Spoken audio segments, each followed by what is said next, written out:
Well, hey, we're back.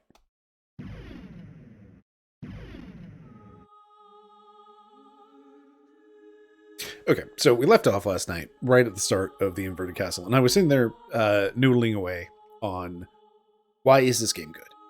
And I think I've come out with like a few things that are like specific to what it does that are like really successful in terms of this genre game.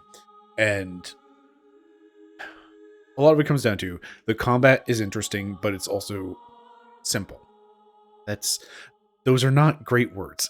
Like they're very not descriptive, but like ultimately the combat provides a the combat is extremely approachable because there's only so many options that you have immediate access to, but there is a depth there if you do dig hard enough. Um, the exploration really works in a way that um, is really fascinating. Like I sat down and like went through and like made a list of like, okay, where do things actually come from and what does it unlock? And like the key items that you need to get through the game. You need to get to the library to get the Jewel of Open, which allows you to then go up to like the central upper area to get the Leap Stone. So you have double jump, which allows you to get into the Colosseum to get the Soul of Mist, which allows you to get into the back of the library to get the Soul of the Bat. At that point, you can beat the game, but like the other key items that you need to get to the Inverted Castle and whatnot. You need Echo of Bat, which comes from Olrock's quarters, which you need the Bat, Soul of Bat to get to. You need the gold ring from like the succubus fight, which you use the bat to get over to. You need the spikebreaker armor, which is why you need Echo of Bat to get through that dark room. And then you need the silver ring, which you get from the room beyond you. Okay, I skipped something here. Anyway, you use the Echo of Bat to get through the Spikebreaker, to get to the Spikebreaker armor. Use the Spikebreaker armor to get to that one room past the Hall of Spikes. And that gets you the Silver Ring, and then you have the 2 rings to use in the Central Clock Room to get into the Inner Sanctum, where you can get the Holy Glasses from Maria. And that's all you need. Outside of that, you need to go into the Inverted Castle and find the 5 Relics of Vlad to go to the end of the game. There's just not a lot here. Like, that's not a very long list of keys, key items that you need in order to access the entirety of a map. Once you get the bat, you're pretty much there, and the rest is just like, well, now you just need like those very specific key items that are like keys to locks, such as the demon card, which hits you use that to hit the one button, and it's like 2 rooms away. So like ultimately when you're looking at this map, and let's go ahead and get into the game. And this isn't going to look very pretty because there's we're in the Inverted Castle and I have like no map uncovered, but like you can, as you were going through the game originally, you can look at the map and kind of determine why you turned around, and that's really powerful. Just like, oh, this half-explored hallway that's just open. Why didn't I go down the rest of the hallway? Because there was a door and I didn't have the Jewel of Open. Okay, all of the stuff that's like up, clearly I didn't have the Leap Stone or like the Soul of Bat.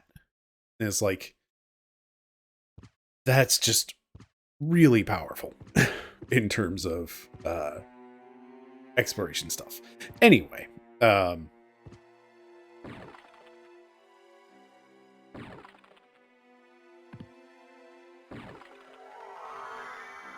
fine, I will turn into Bat to get through this.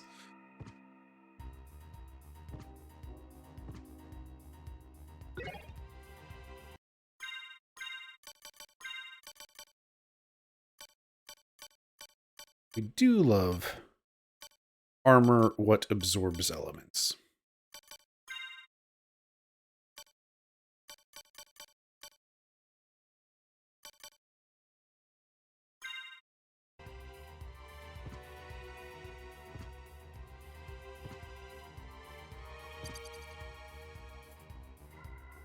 Right. The final piece of the puzzle of just like, hey, what makes this game real good? Is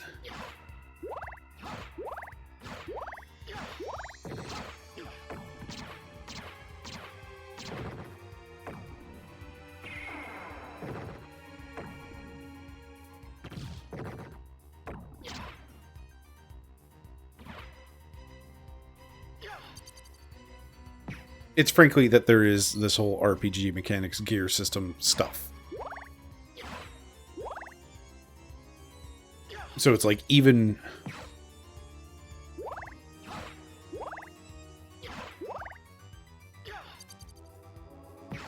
when you are just exploring and doing stuff and you don't need like key item progression,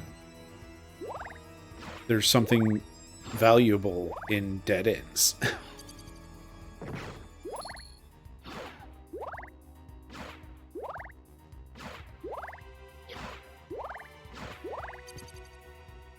I just wanted to explore this hallway.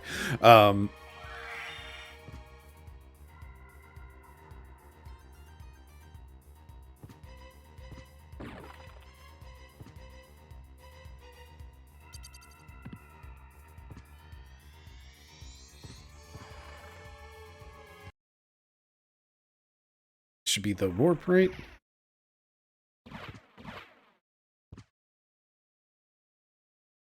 This shouldn't actually go anywhere because we haven't found any of the others. Yeah, still in the line.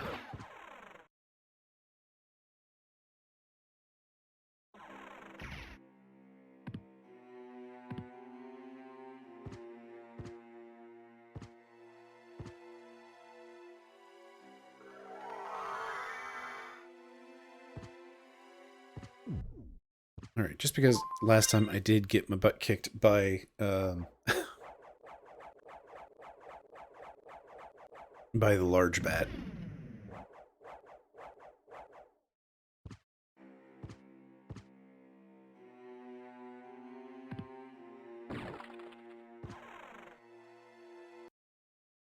We'll have ourselves a save. We'll go fight a bat.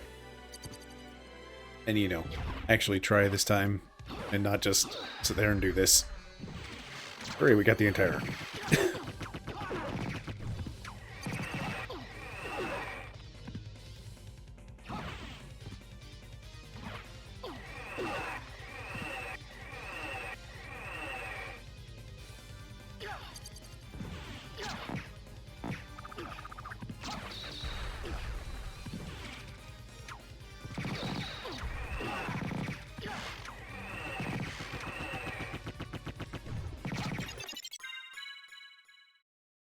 Good job, team.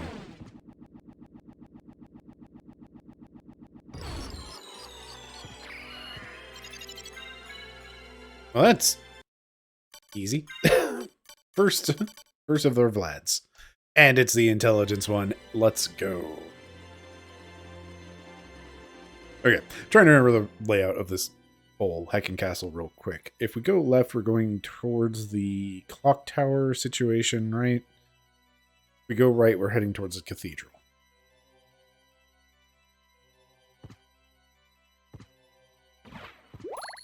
Right, there were all sorts of little breakable walls in this section.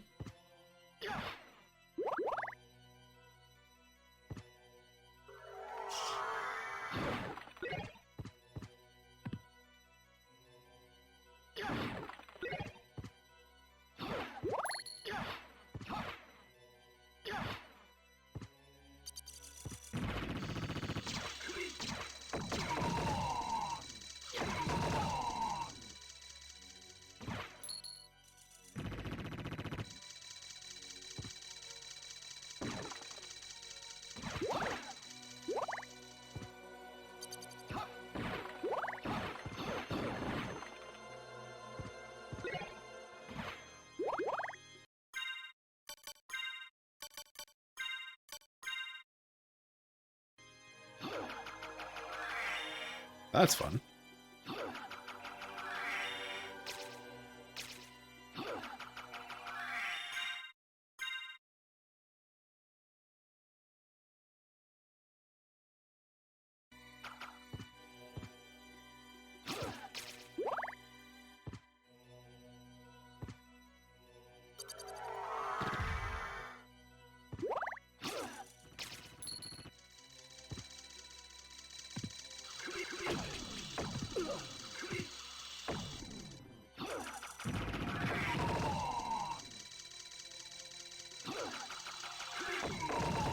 Yeah, I do like magic, as it turns out. Okay, let's pair this with something.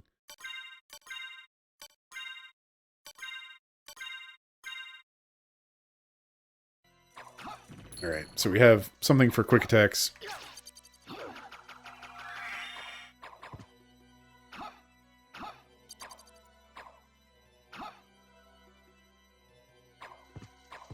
Also, I did look it up. There is, in fact, one more spell.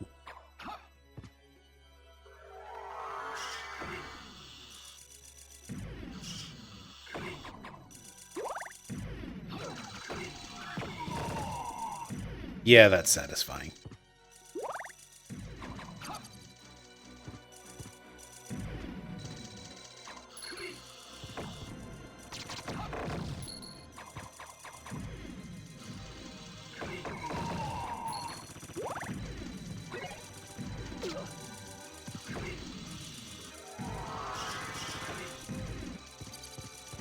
Well, there goes my clock again.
There we go.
You know what? We're actually going to bring the sword card back out.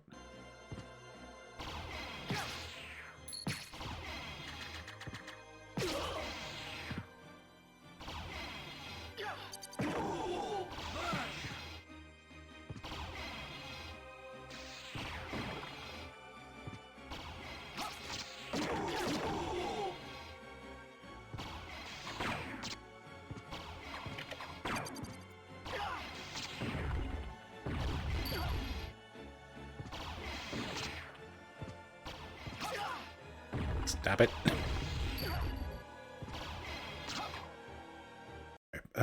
We have a tool for this.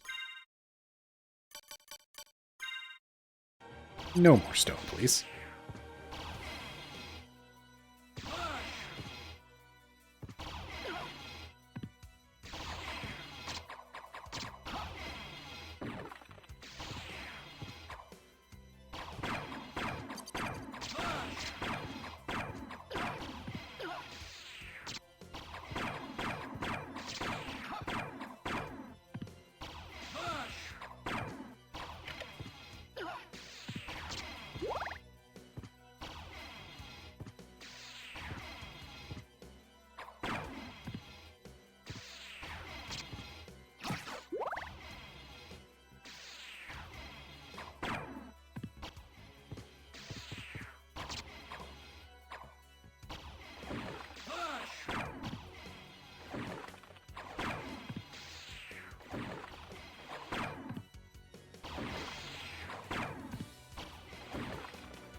I hate that this is the easiest way to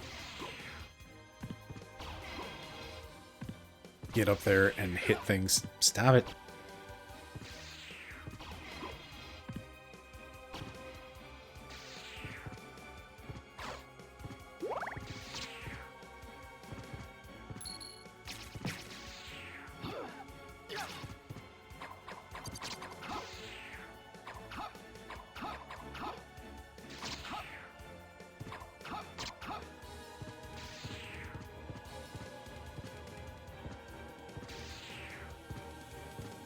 Very sad about losing my clock right before getting into this section.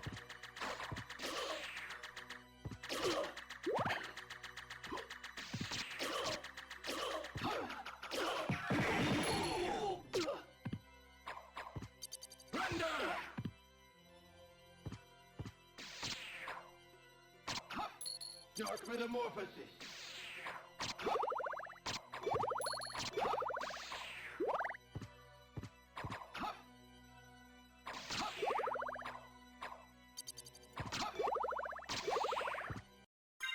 And what we have...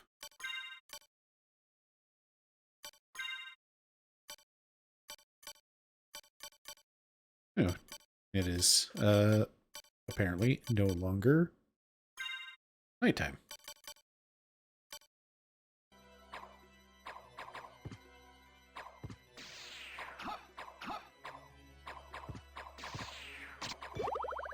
Yeah, that is double healing, isn't it? Dark Metamorphosis.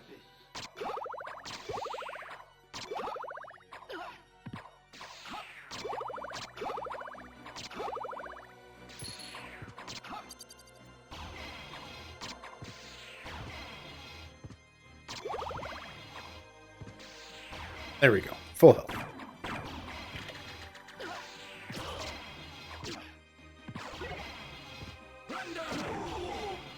Thank you, sword.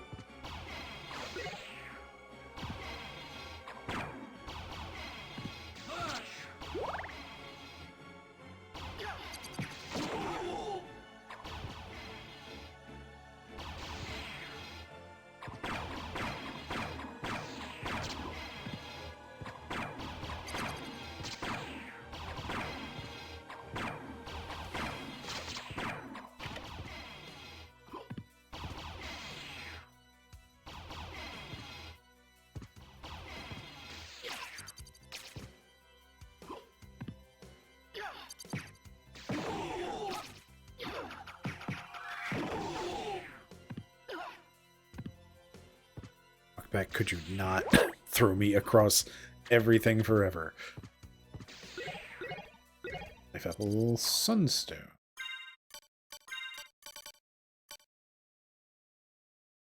Okay, it's the moonstone, but you know, the sun version.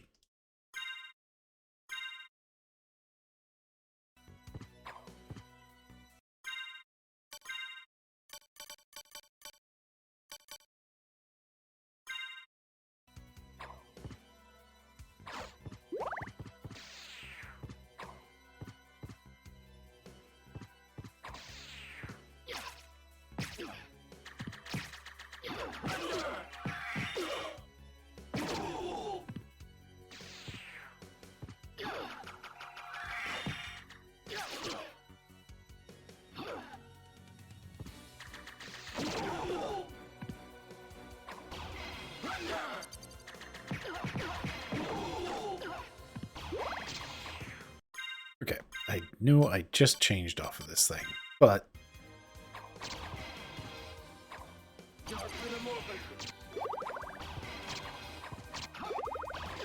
your Medusa heads, please bleed in the right direction so that I can get health back. Thank you very much.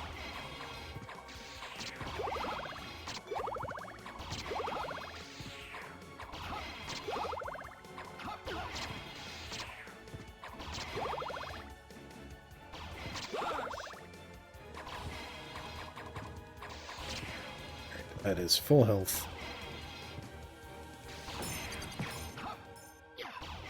Dark Metamorphosis.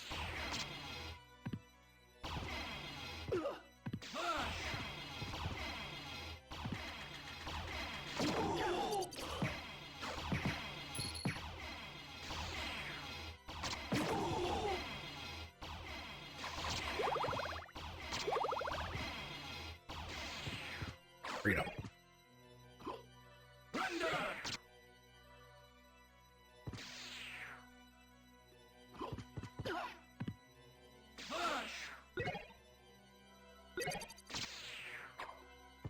It's probably zero reason for me to come up this way, but I'm still going to because, one, mapping, and two, I'm a sucker.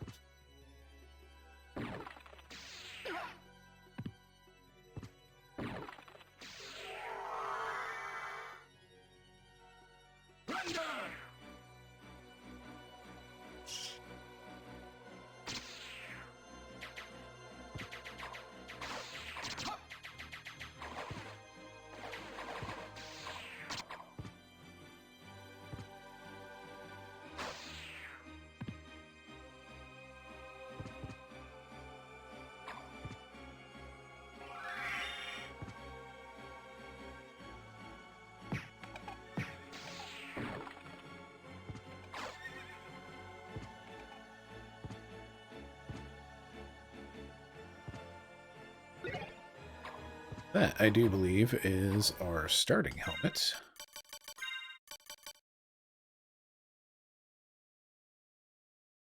Lowers their defense, increases my attack. It's my defense. The question is it worth 10 intelligence? The answer is probably yes, but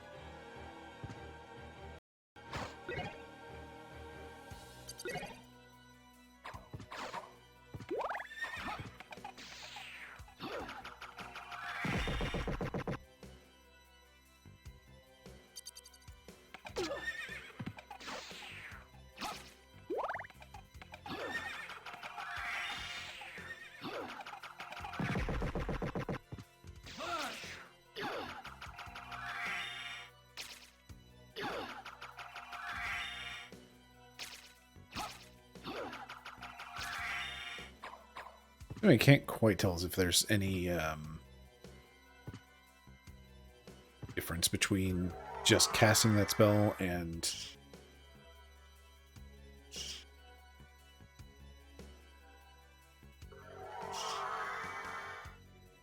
casting it and like holding the buttons down.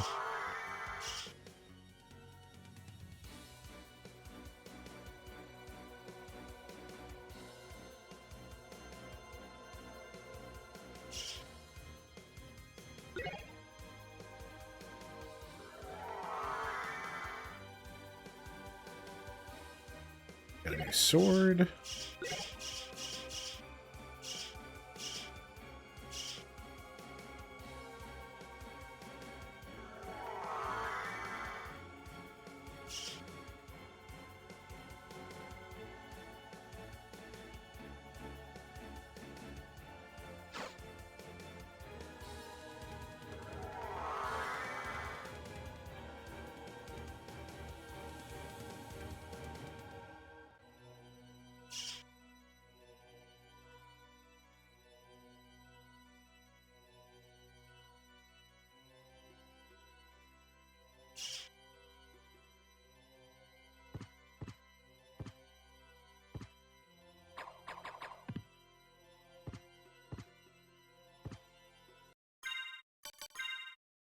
It was forged by the elves.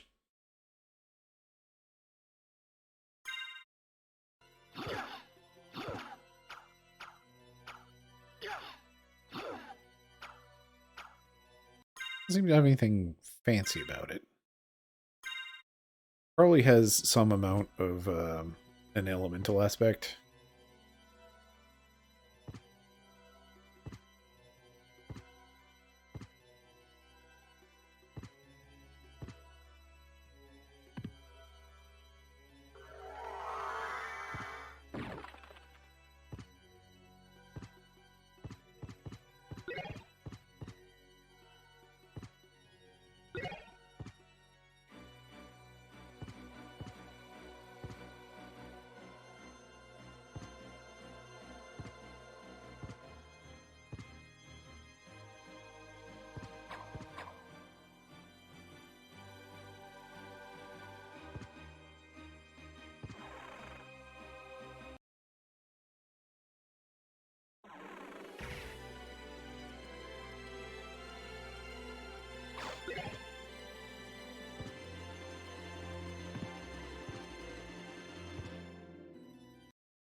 All right, this will be the library, which is an enclosed space. I lied. I don't know if I actually need to use this to like activate it, or if it's just like getting into the room is good enough.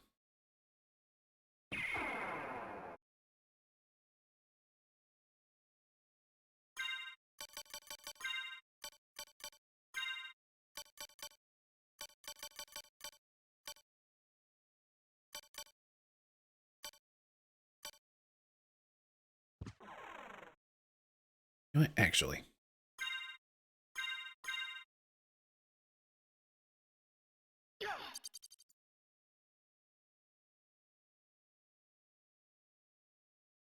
I don't... There's not like an immediate, sudden improvement.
Again, I do find myself wondering, like, when and how in the design process did they decide to do Hello Shmoo?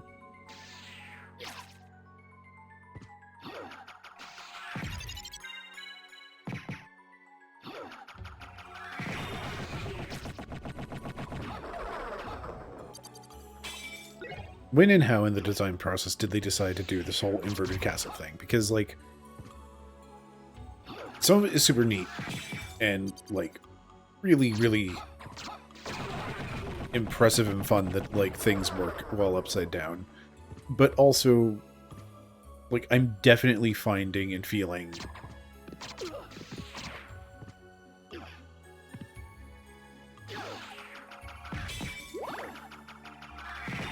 that the jumps do not seem to have been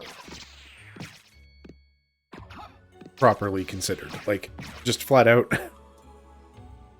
having to use the, you know, high vertical for most everything.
It's really interesting to me that... Okay, it's only in the second attack that the combat dagger can attack at an angle.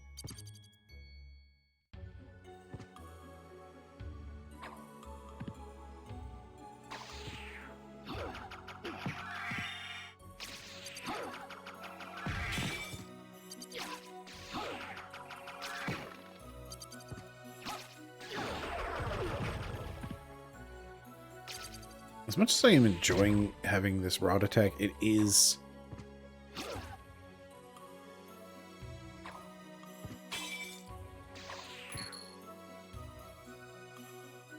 It does, like, lock me in.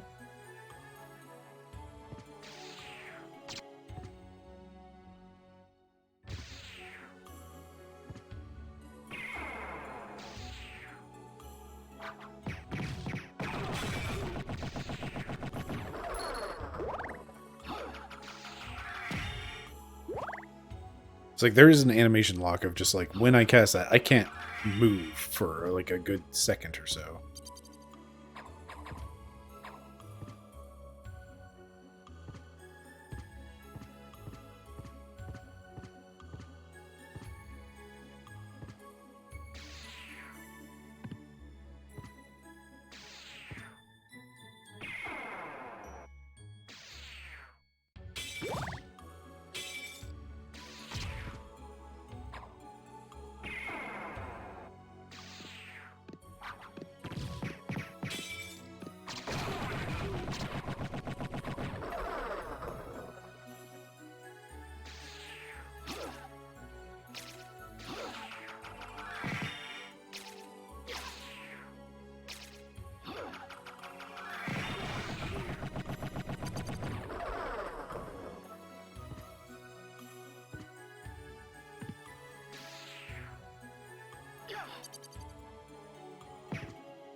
It's like when I cast my fireballs and whatnot, I get a whole...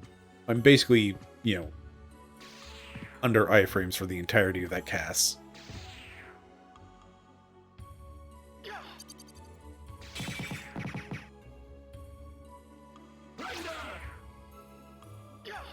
Summon Spirit and Tetra Spirit seem to just stop gameplay for a moment.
Should be a save point.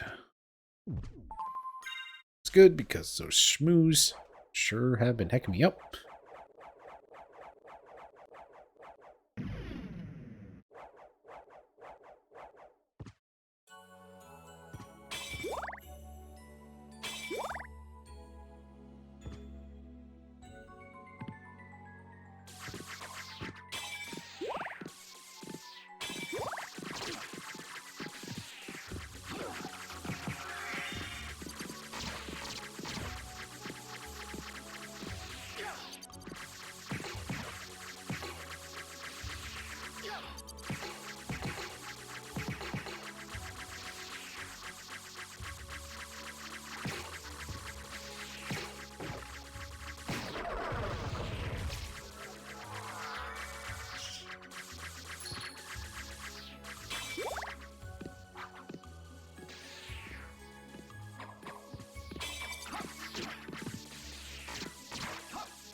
Power increases with gameplay.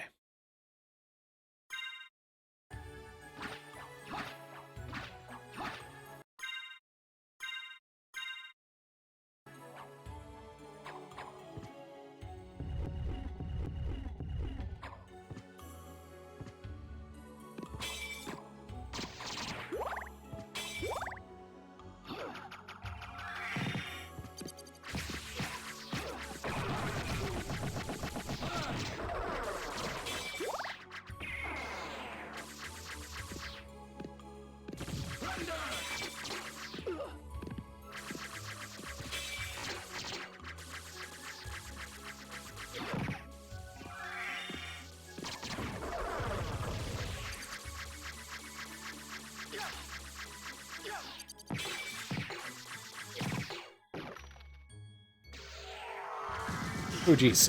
What the heck?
Just suddenly realizing now I'm down at the end of this hallway and everything.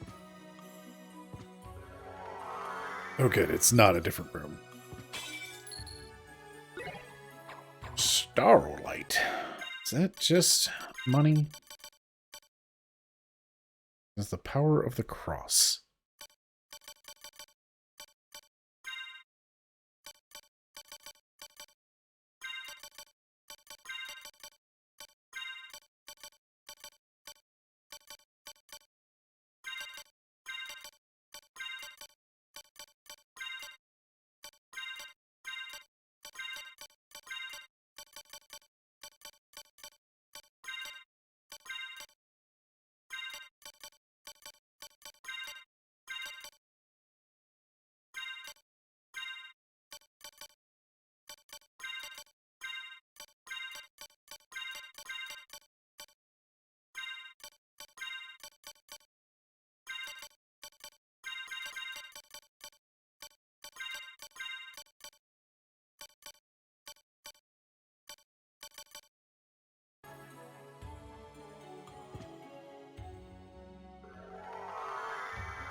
Okay, there doesn't seem to be a limit anymore to fog time.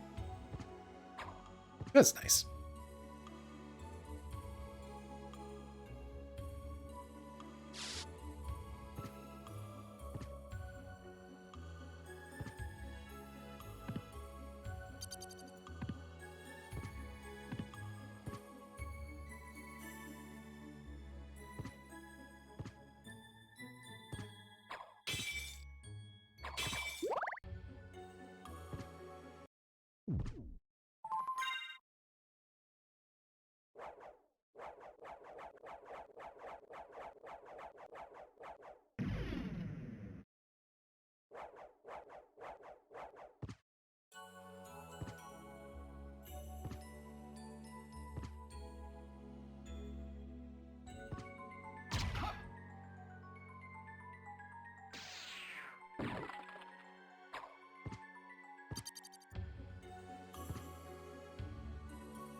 Fucking shmoo.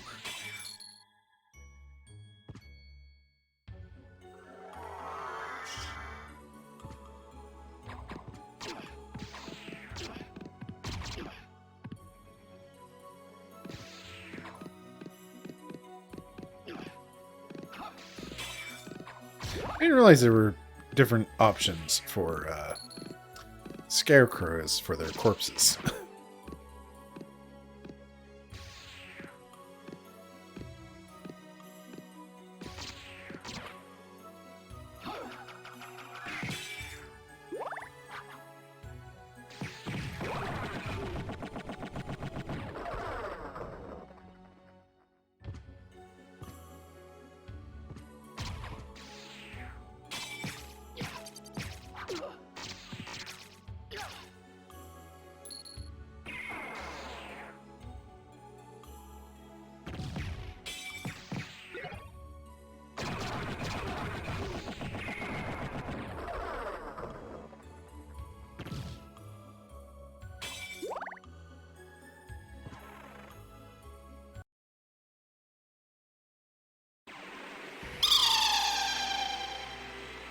What the heck? Hey, Dan. Hi, Dan. Hi, everybody. Hope you're having a good one. I'm getting attacked by a skeleton. Welcome on in, everybody. It's a Katie. Well, hey.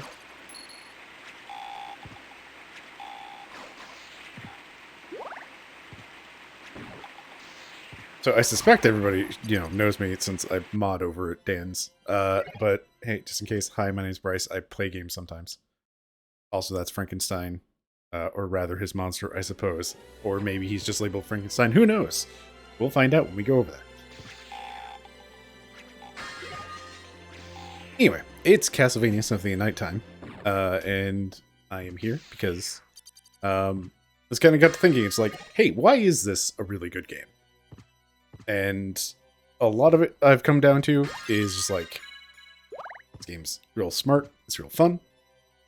It's got a very approachable combat system that has a lot of depth. There's a lot of really cool bits about the map and traversal that work really well in its favor. Let's not get supernovaed by a skeleton.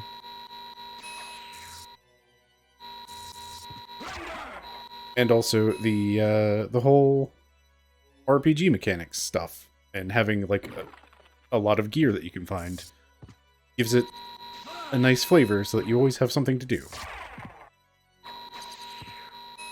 Anyway, how was the rest of your stream, Dan? I had to duck out around when you guys finished the run. Hope you had fun doing your Halo shenanigans.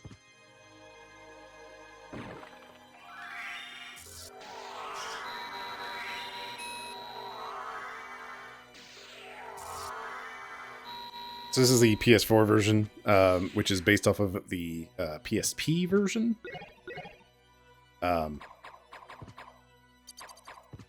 Which apparently the PSP didn't actually have an R2 and L2, so turning into Mist is kind of tricky because you need to hit L1 and R1. If you hit either one first, then it does either transform to wolf or bat, which is a fun time. You just mess around trying to glitch. Hard of working. I'm looking forward to it. What day was that again for the first step? It was 7 p.m. Eastern. Was it Tuesday? Thursday? One of those days. Monday. Okay.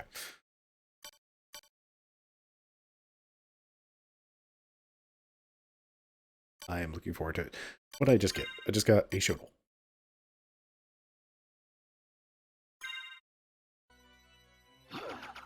Oh, I can throw it. That's real fun. Yeah, we'll try that out for a bit. It's a little slow on the attack speed, but the range will be nice, and throwing's just fun.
Skeletons. They're one of my favorite skeletons, honestly. Like, just, here is a skeleton that just shoots a giant laser out of its stomach area. Because.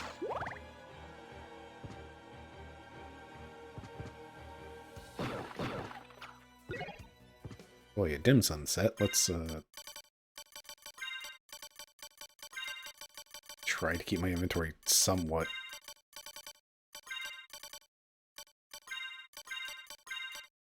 organized. There we go.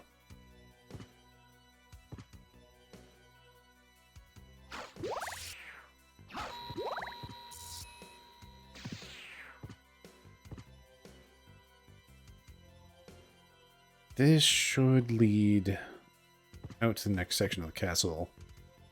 Let's go deal with Frank.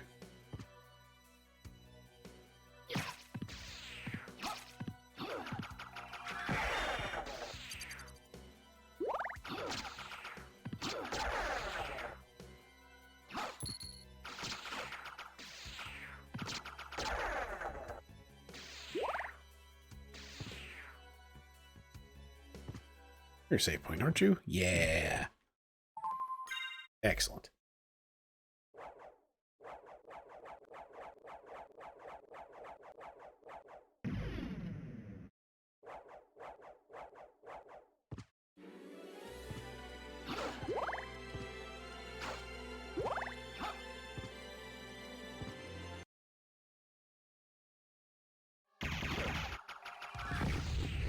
Nope. The creature, not Frankenstein.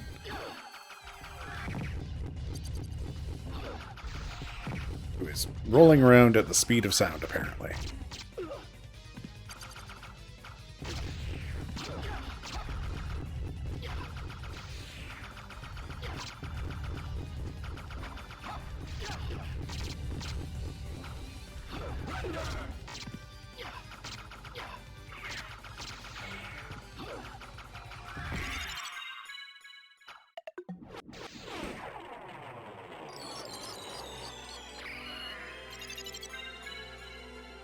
Right, excellent. That's 2 bits of Dracula. It's a strength one. Great.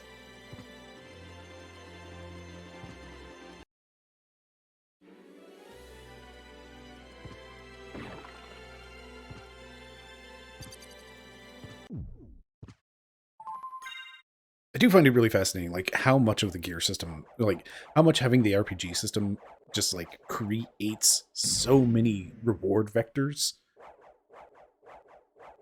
And it's like, every new weapon is just like, ooh, hey, let me try this out and see if it has any weird secret combo things.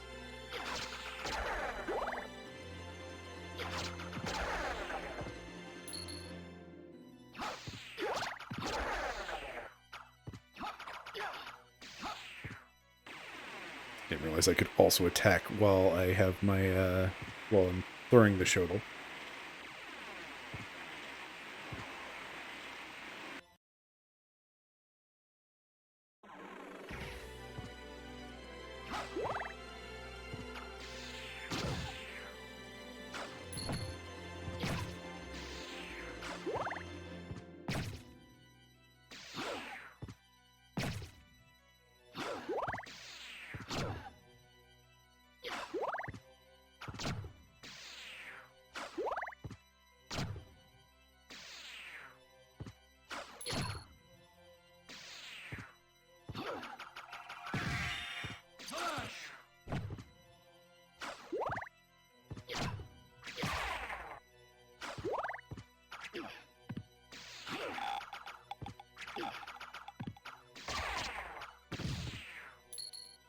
Nice job, sword.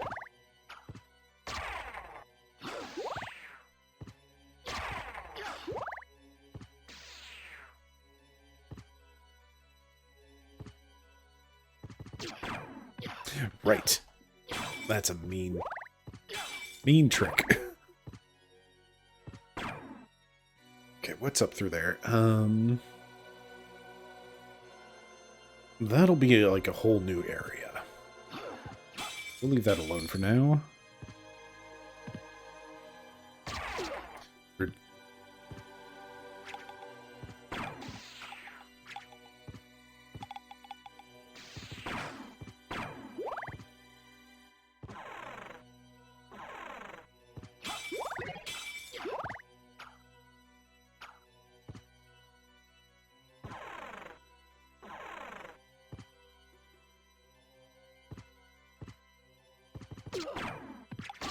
God, that hurts so much.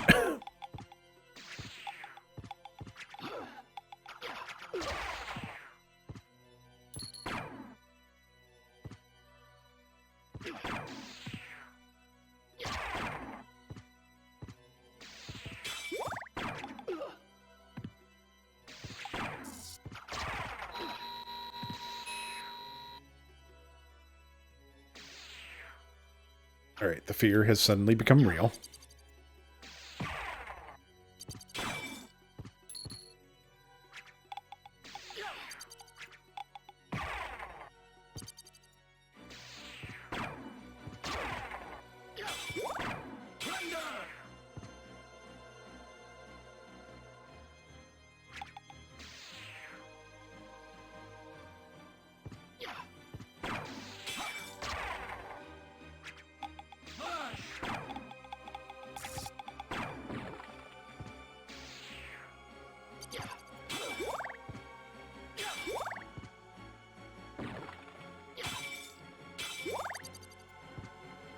this is the new area, right? What's the other one, then? More importantly, one of these is... There should be a save point pretty nearby, I think.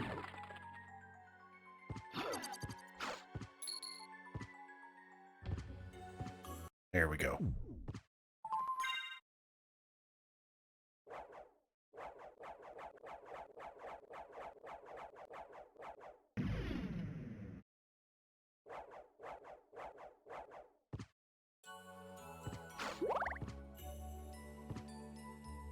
Alright, stop exploring.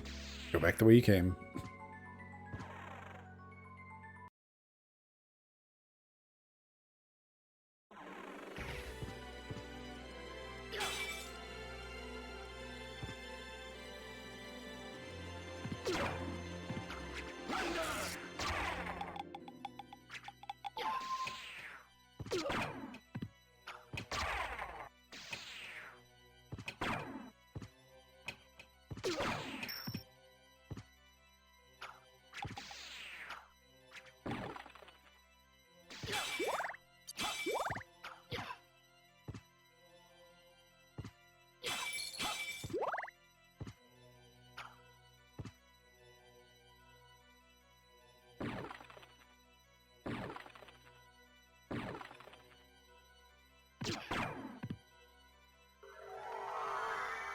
I really need to make more use of bat form.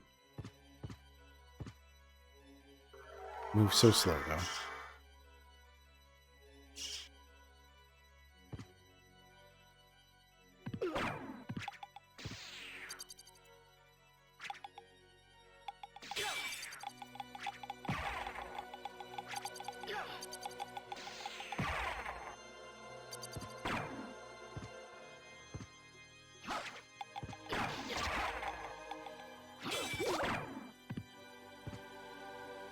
It is absurd how hard those things hit.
Sir, why do you hit so hard?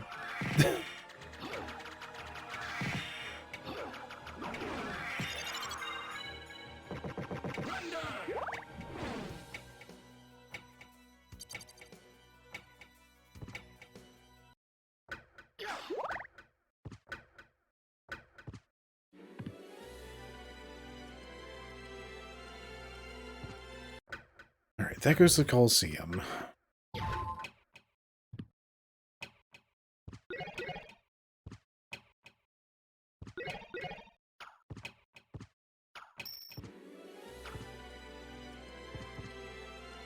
Maybe going to the Coliseum isn't such a bad idea. There should be a save point pretty immediately available.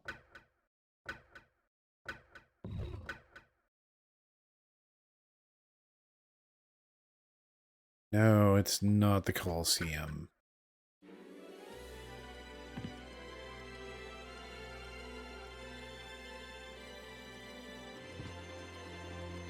Hey, problem solved. I have health again.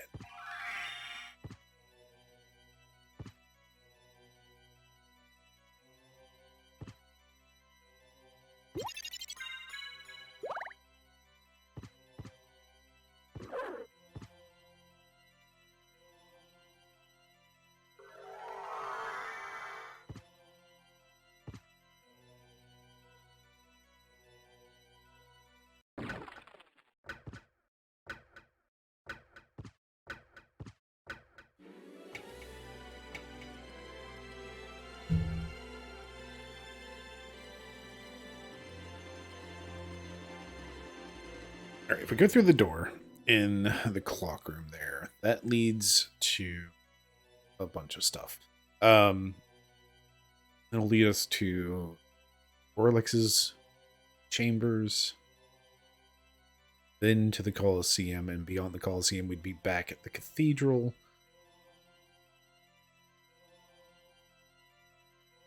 Which, if I just keep going right, I'll be back at the cathedral anyway.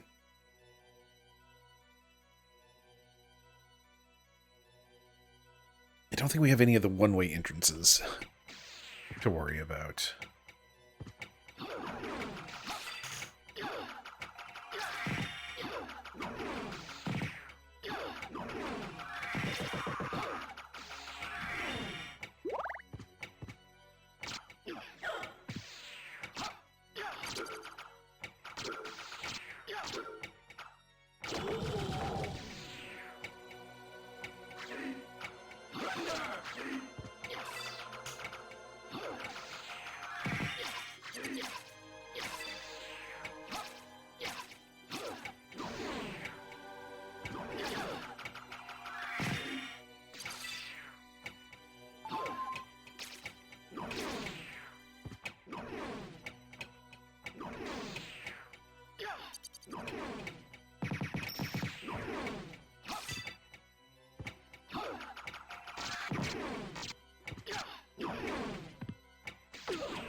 That did not do nearly as much damage as I was hoping.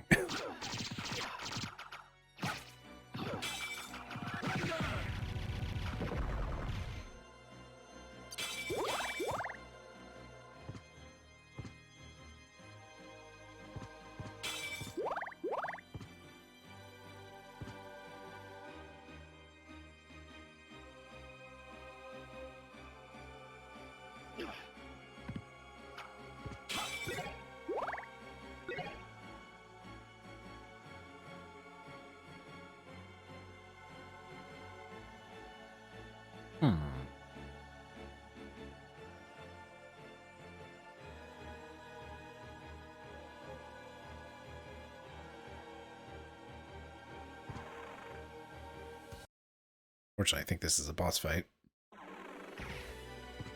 Not quite so immediately, I guess.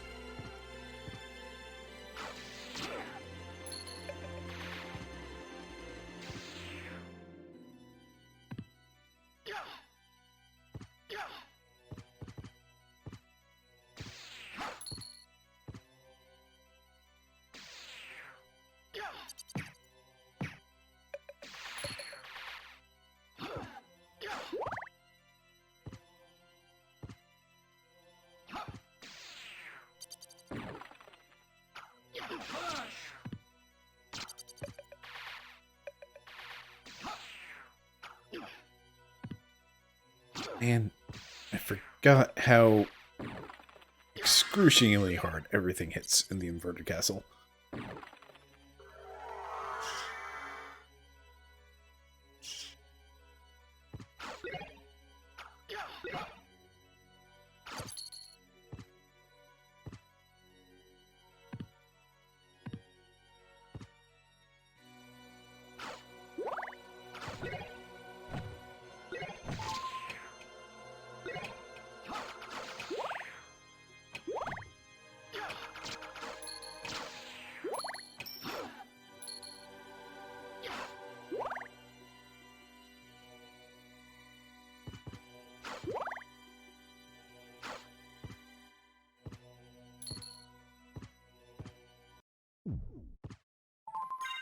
Sweet, sweet save point.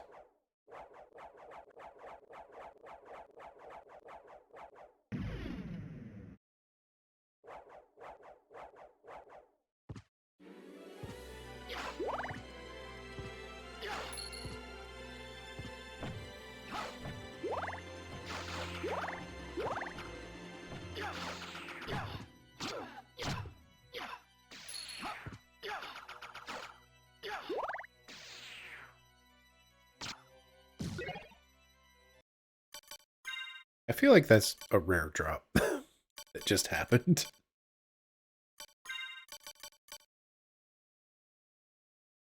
I'll take it. Just 10 strength.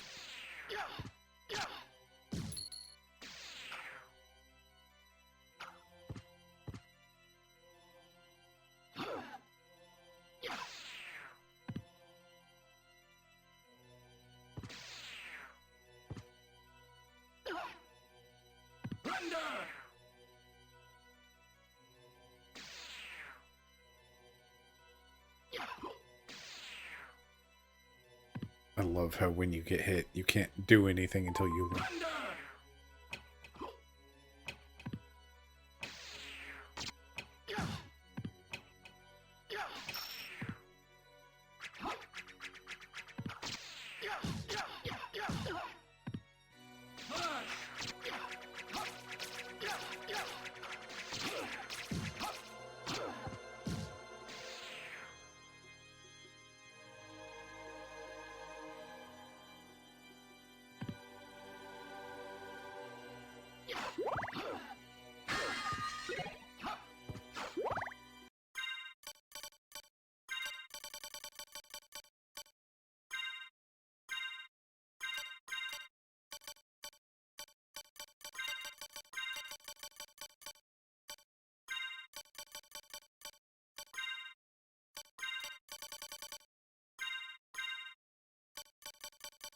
All right.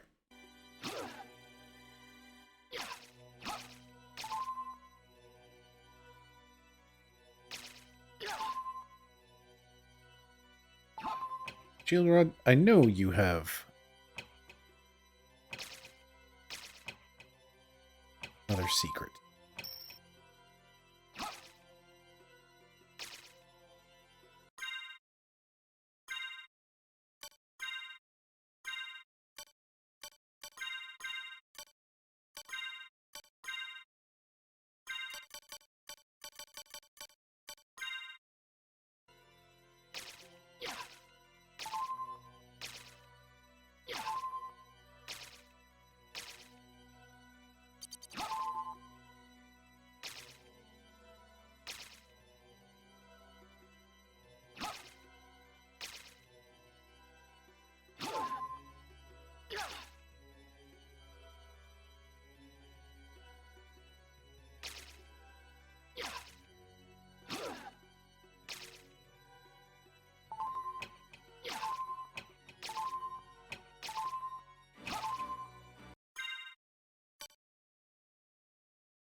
There we go. Figured out the spell.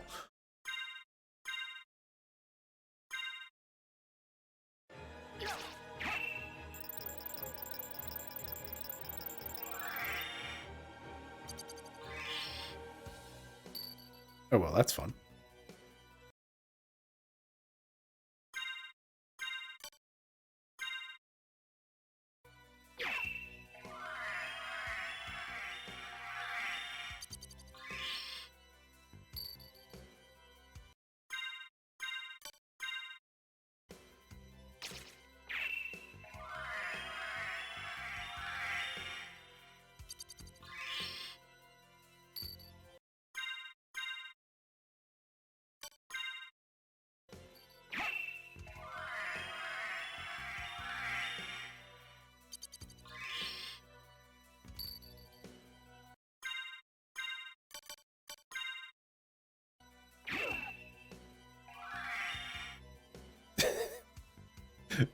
Question mark.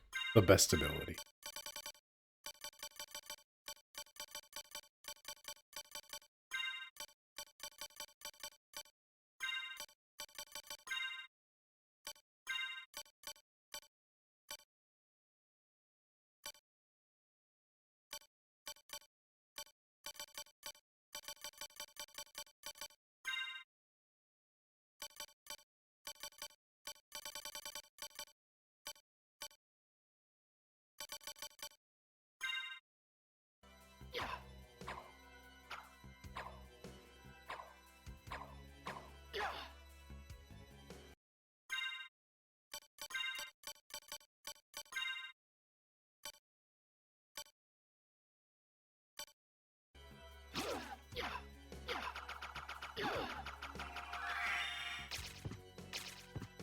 Alright.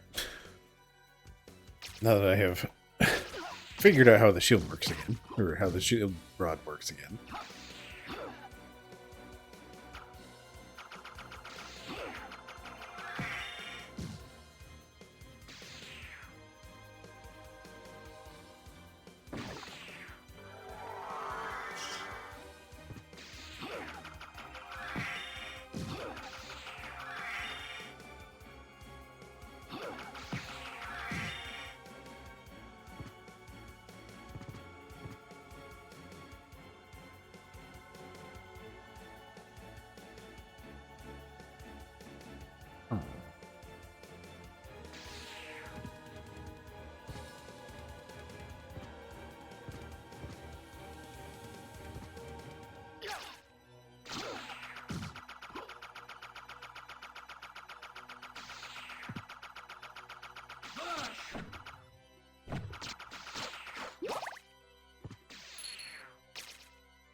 Heck. I had hoped that you might, but all for nothing.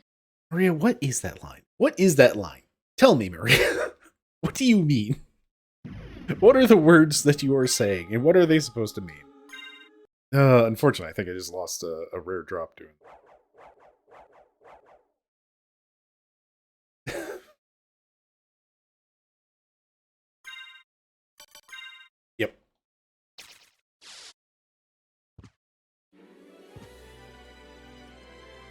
It's like, it's fine that you're disappointed in me, Maria, but could you at least, you know, speak clearly?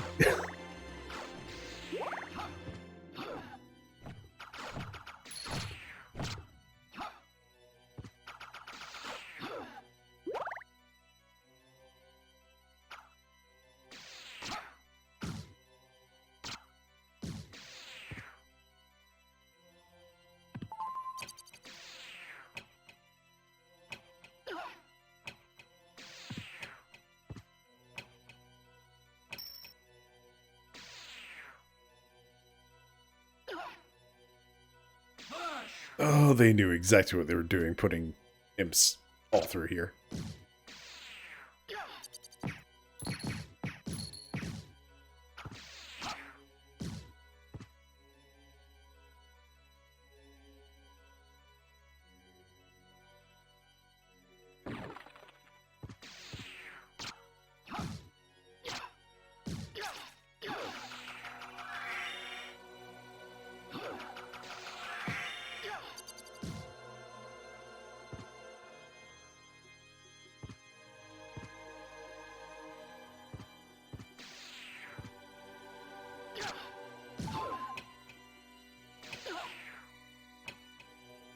And of course.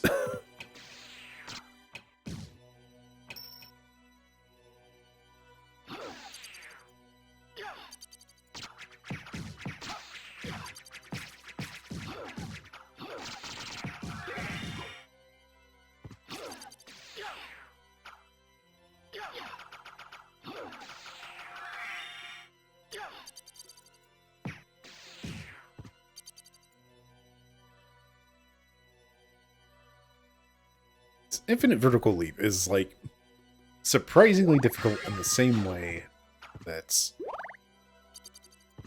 just the screw attack jump stuff works in Super Metroid.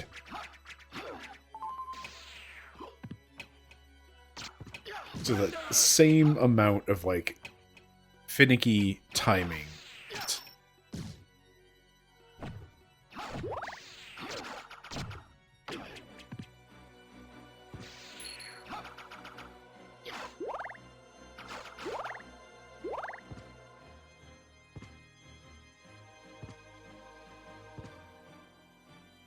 The worst part is I could have gone and saved.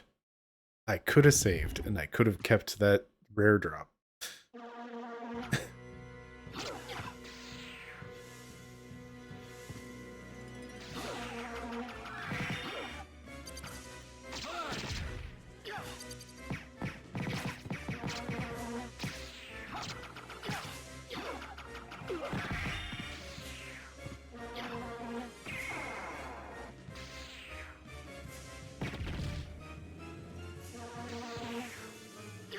That didn't do nearly as much as I had hoped.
Alright, well, one more hit and I'm dead.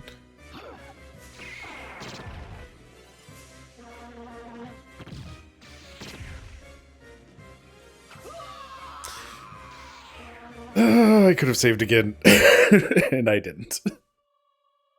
Maybe go fight Beelzebub and then go deal with all the imps. See, at least when Dracula says things, he just says game over, and that's it. It's quite clear what has happened and what he has to say about the situation.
Oh, hey. Good to know. The clock actually does something in this fight.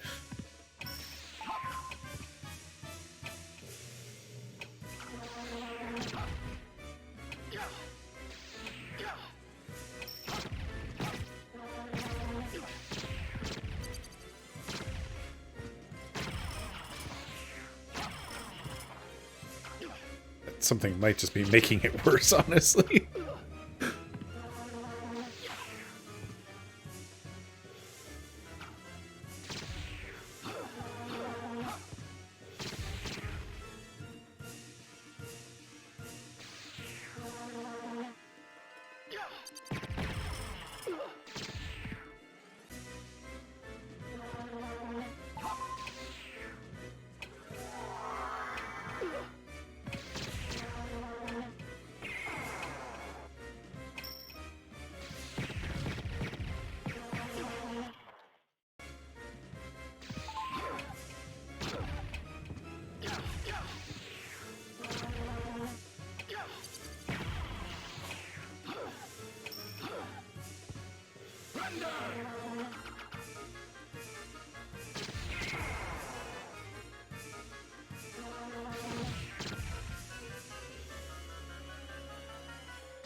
My dude. It's like, you kill all the stuff below, and it's just like, okay, cool. How do I even get to the point where I can, like, hit something? Oh, I know one of the answers is, like, use the spell that I haven't figured out. I want to look up the essentially cheat code that it is.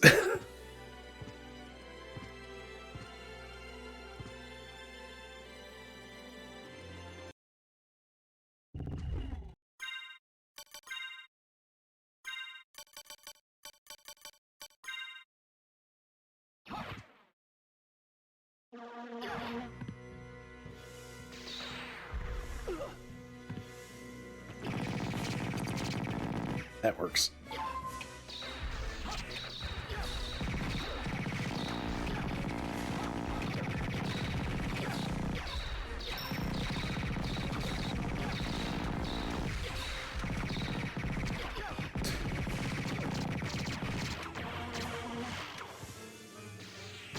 That was fun, but boy howdy, they sure weren't doing much.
There we go.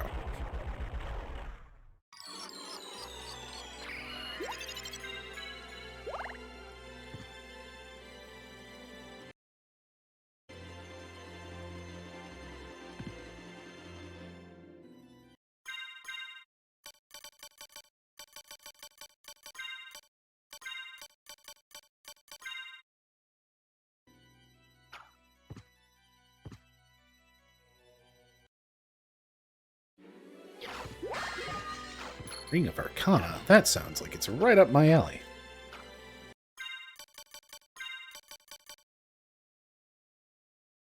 Eh. It's still good.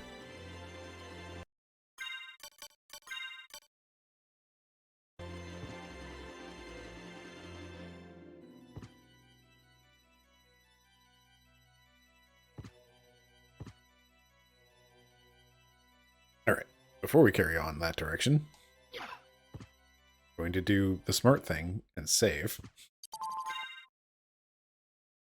That one gave me quite a bit of trouble, apparently.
There we go.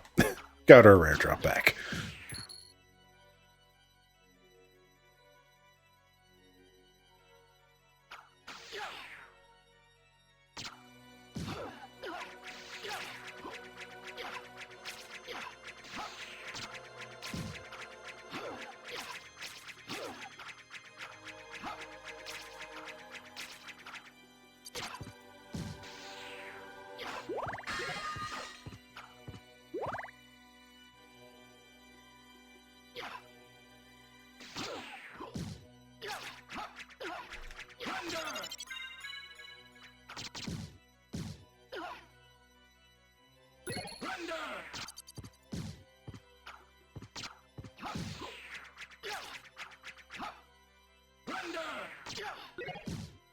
Okay, this Ring of Arcana actually works real well. We've had 3 of those drops now.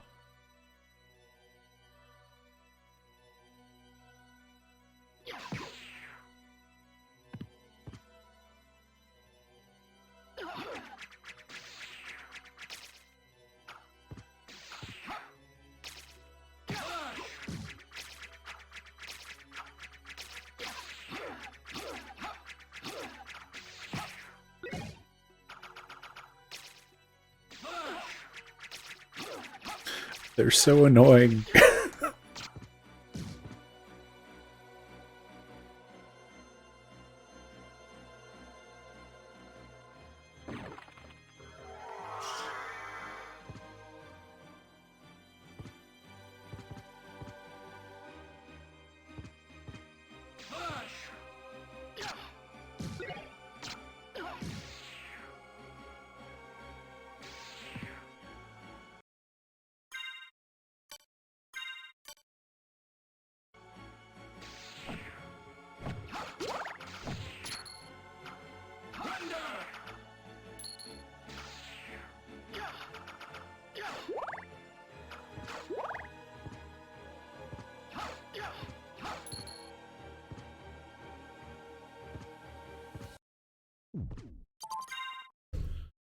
Alright, there we go. Saved with our fancy rare drop item.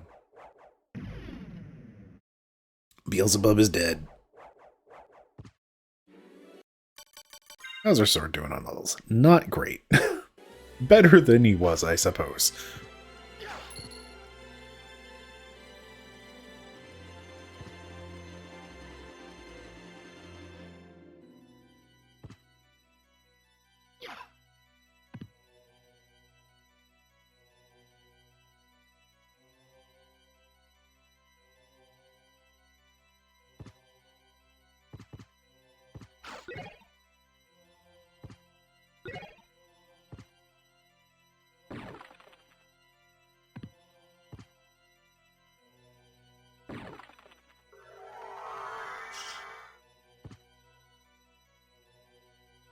Okay, so this leads to the cathedral.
Gosh dang it. So distracted with the imp, I didn't realize there were more of these floor traps.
Wait. Calvi. 33 months. Thank you so much, Calvi. How you doing? Hope you're doing good. Saw you doing some Splatoon earlier.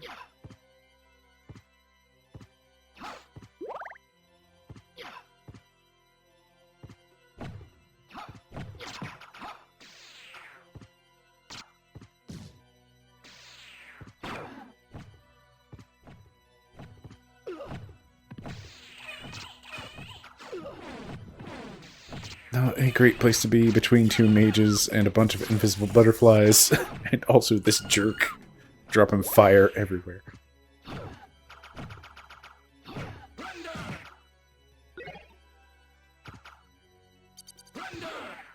Doing alright, Sleepy, waiting for dinner. It's going. That's about it.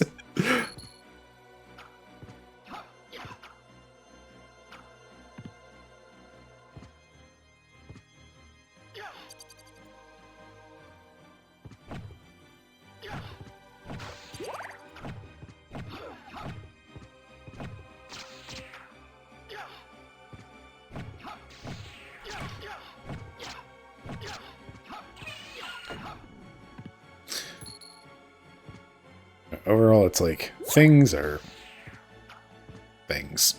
But well, hey, at least this game's good, and I'm coming to understand more of, like, exactly why that is. Nope, I want my clock.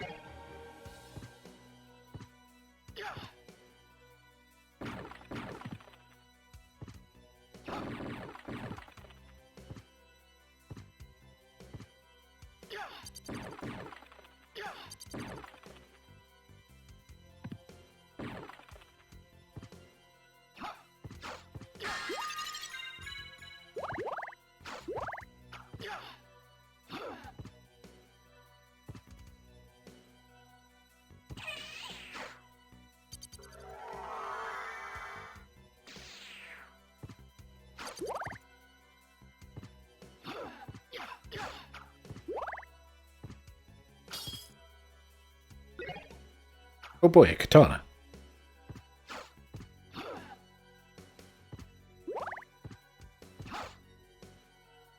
Now Alucard can be the weeb we all know he actually is.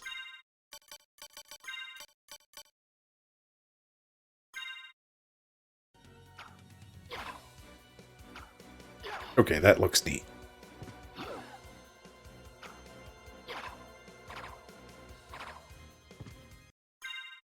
We are going to have to try that out. But first, I want to...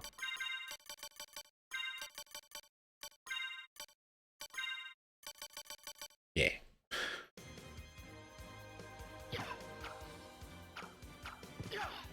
Actually, how strong is this? Didn't look at that at all. That's actually really good attack power.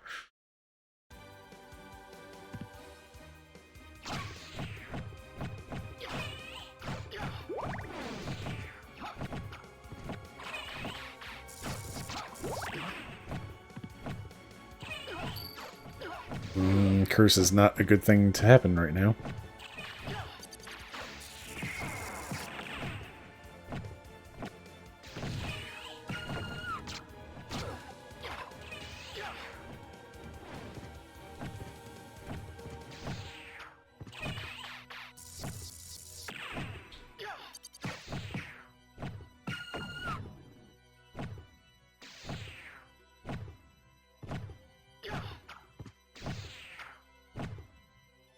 Where the DVD logo gremlin's gotten stuck in the corner.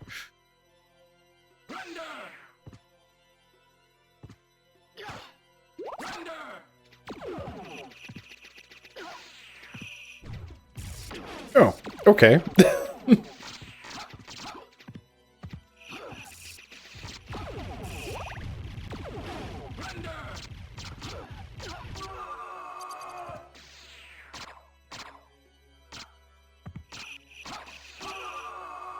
Okay, what is the purpose of this attack? Because it seems like it's doing less damage than just straight up attacking.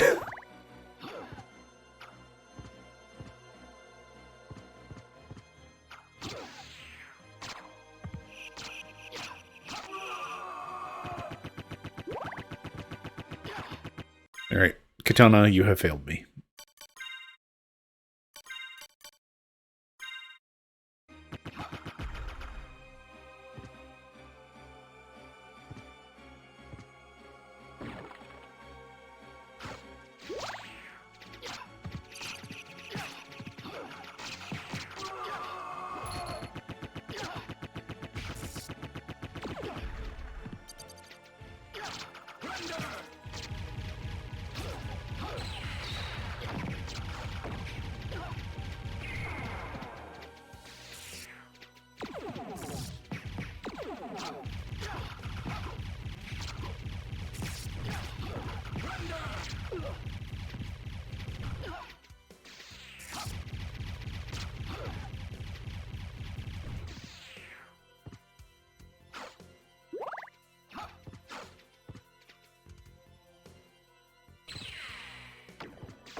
Yeah, save point. Goodness.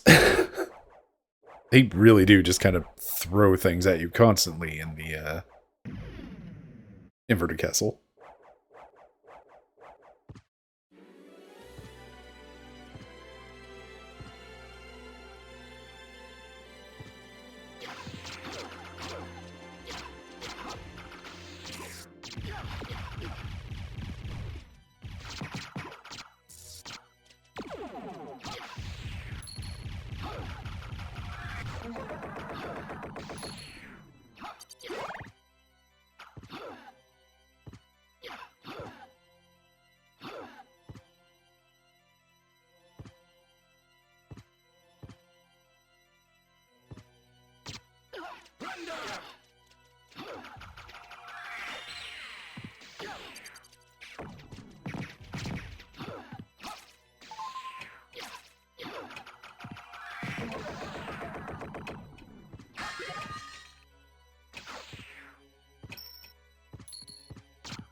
Interesting that this wall is just here.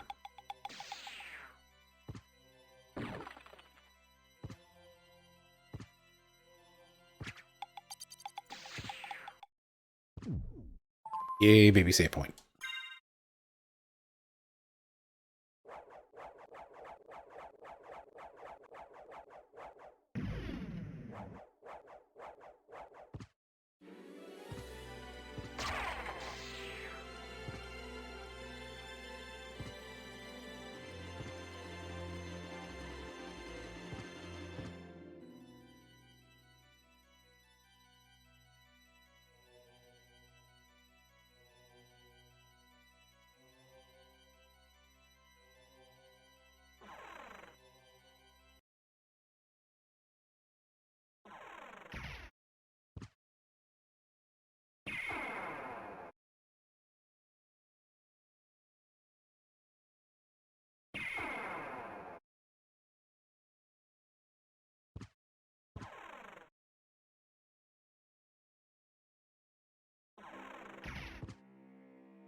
And this is a save point.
How do you have so many moves, my dude?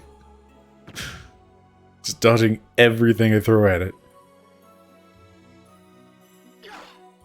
Okay, and also, why are those...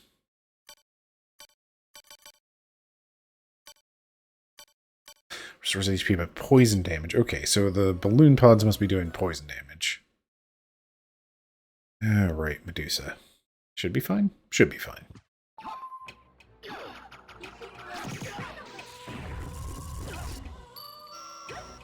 We can also just say nope.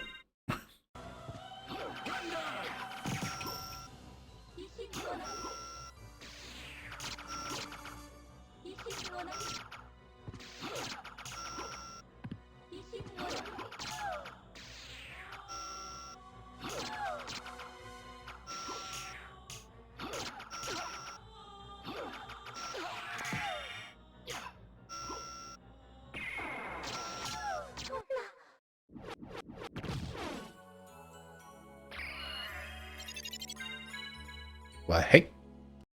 Templar can eat, have a good, wait for delivery, and enjoy that food. I just got heart. Void's Curse. Great.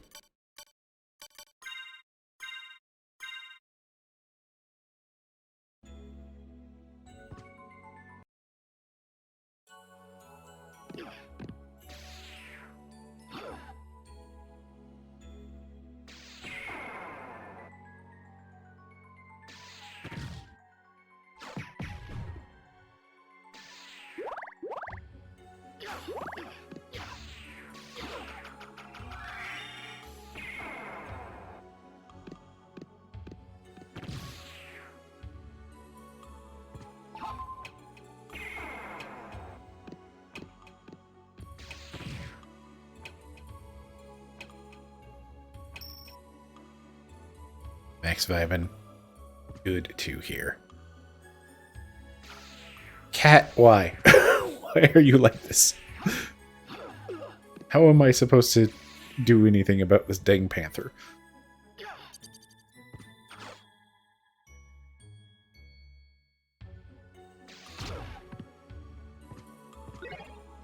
One Talwar.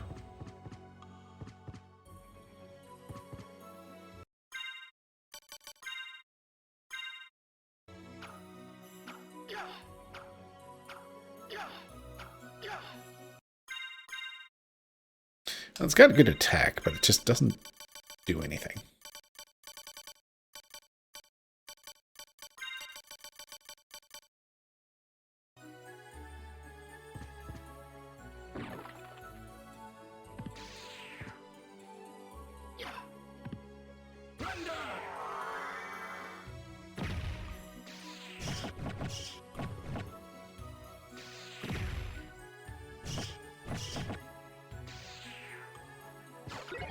No, my clock.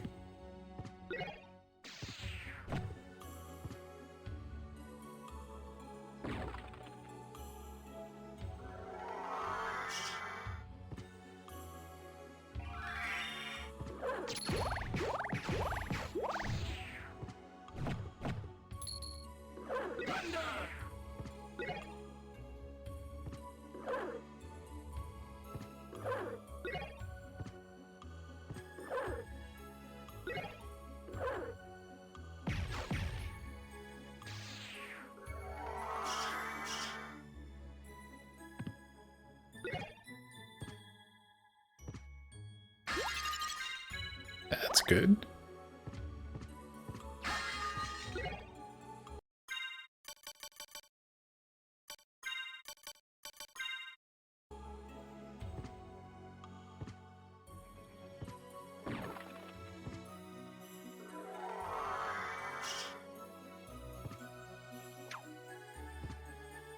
Oh, right, these guys.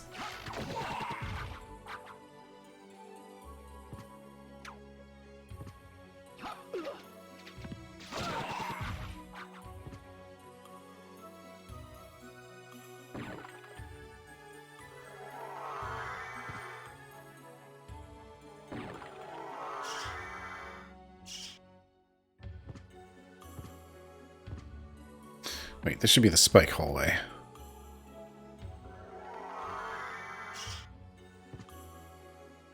I do have spike breaker on. Good.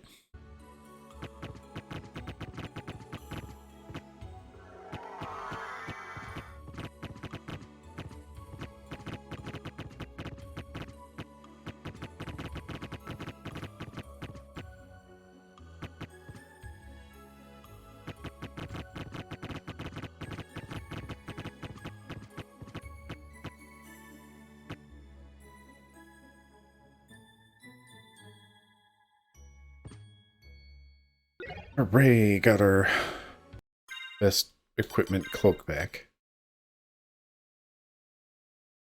Which honestly isn't all that much better than the royal cloak.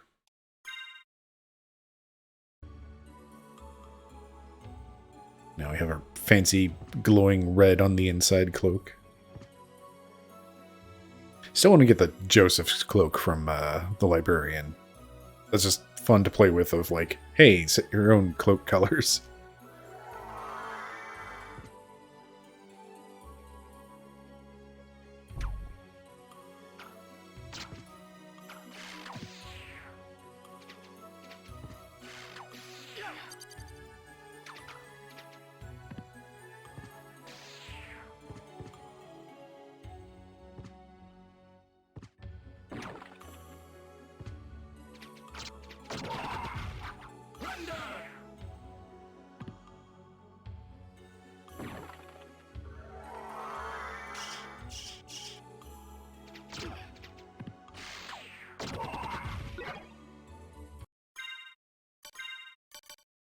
increases sub-weapon strength. That's fun. And intelligence up. Hooray. My favorite.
Okay, this leads to...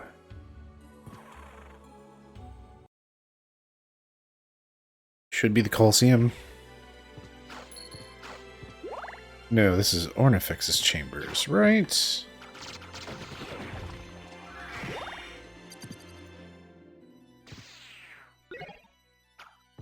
Well, that's a secret I'll have to go back and find in the main castle.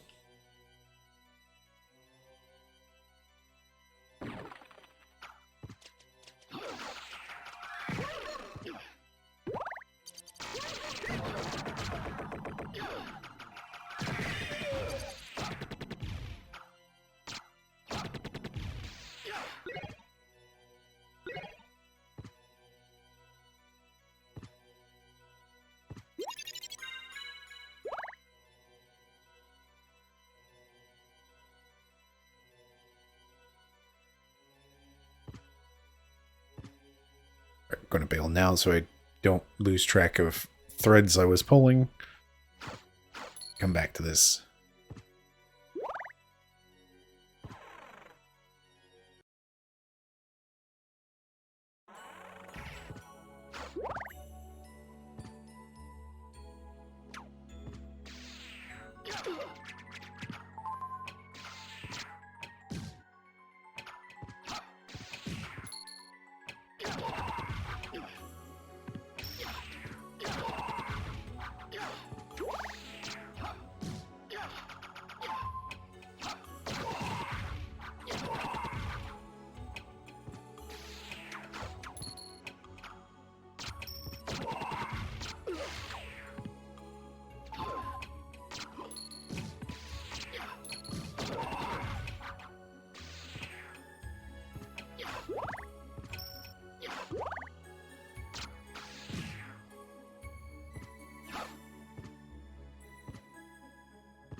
Should be confession room? Yeah.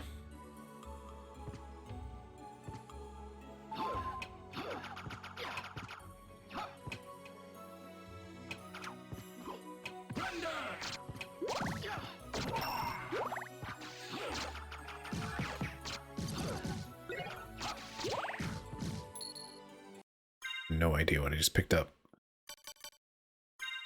Was it another one of those? It was.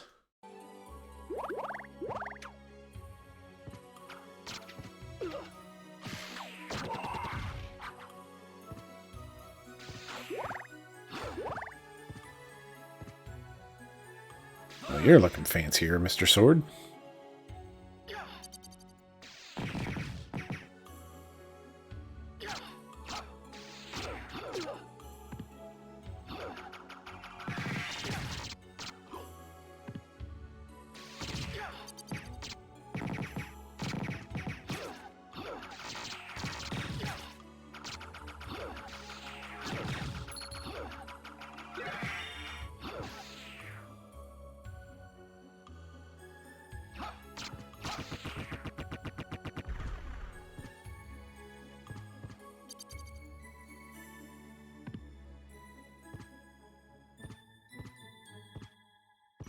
That door is what leads to the Colosseum.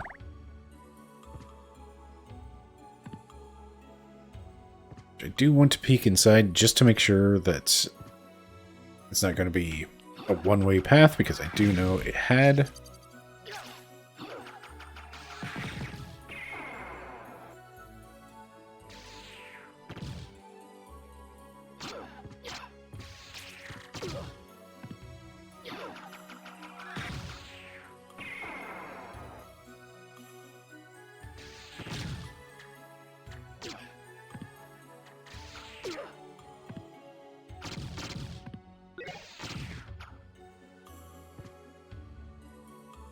Sword?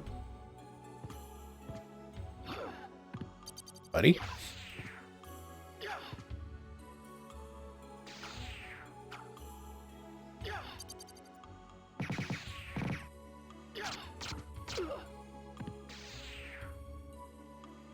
Can you come up here, please? Thank you.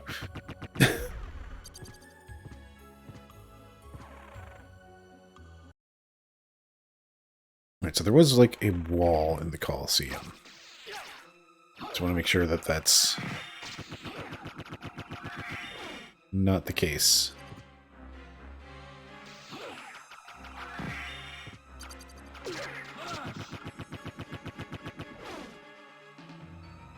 Okay.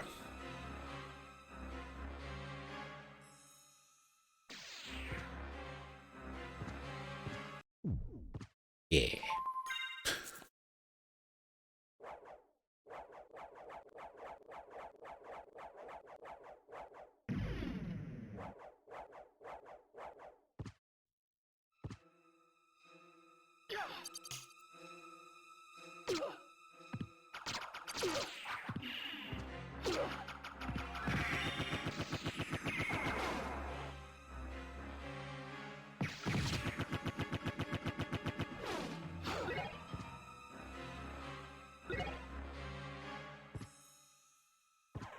Really should use more sub-weapons, and like that gun thing does seem kind of fun.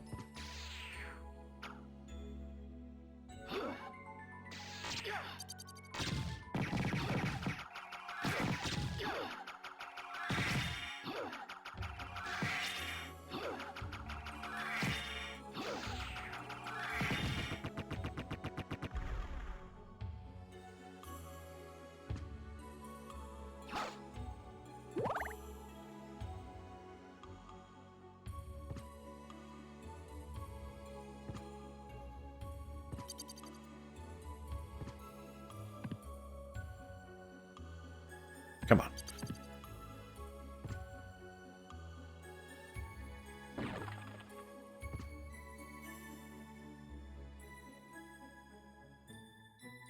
Don't mind me, I'm just considering routing options. I missed a square of map. Unacceptable.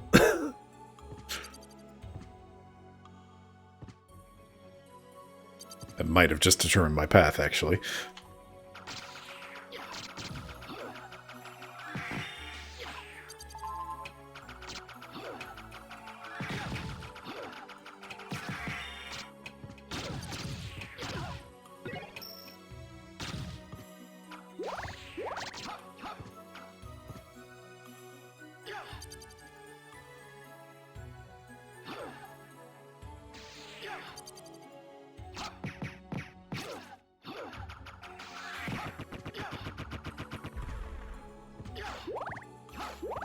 I was just thinking, it's like, okay, actually, if I did go into Ulrich's chambers from this way...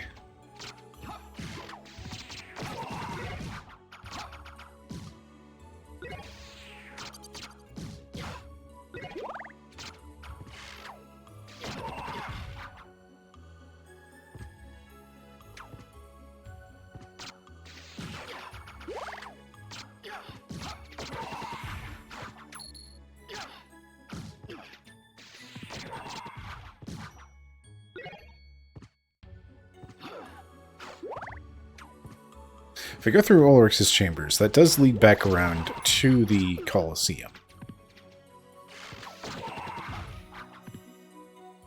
Alright. Just need to make sure I get my square. And the map is just not updating again for whatever reason.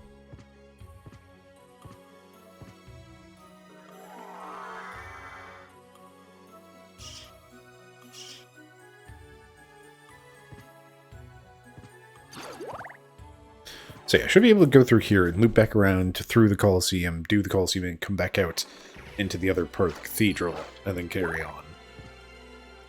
And I'll have a...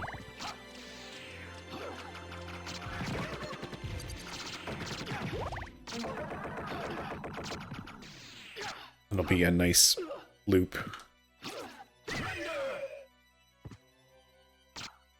These zombies that split in half, they're rough, man.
Alright, mummy time.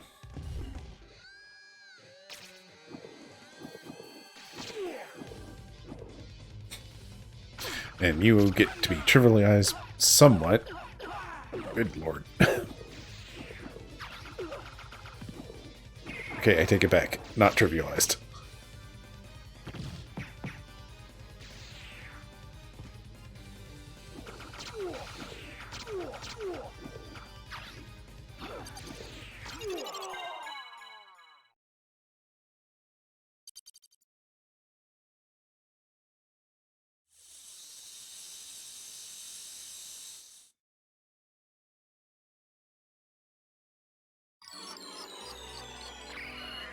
It's a really neat effect. It would not read at all on a CRT.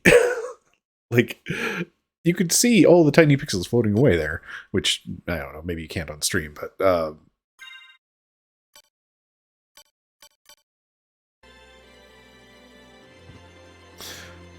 that's a rough one. Like,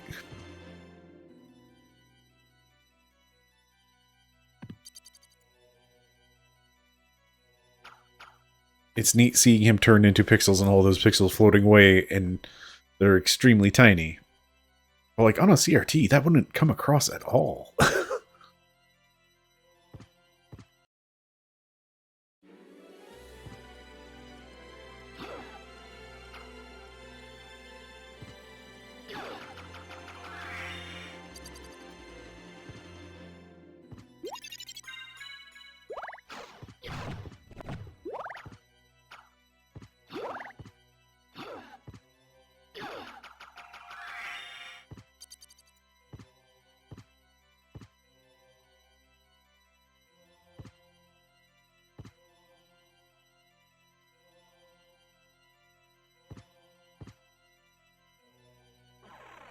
if XYZ game were made on a CRT.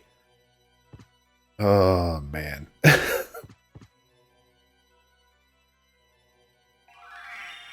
I will definitely say, like, a thing about modern games is just, like, them expecting you to have as many pixels as you do.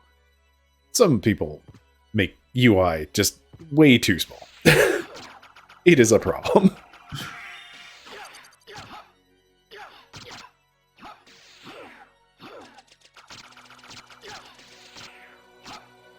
It does make me miss, like, you know, your CRT and your Super Nintendo's, like, resolutions where everything has to be huge and readable from, you know, 5 feet away.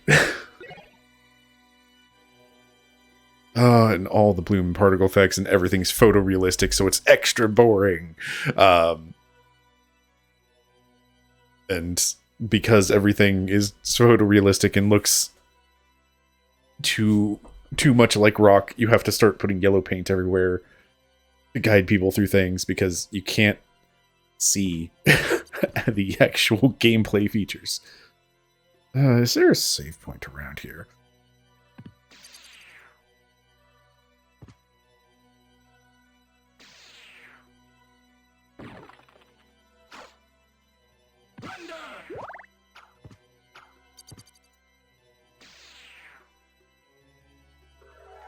Alright, we're just gonna have to bat it.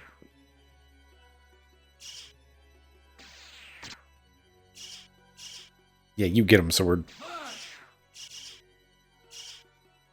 I think this is a save point, actually. It is not.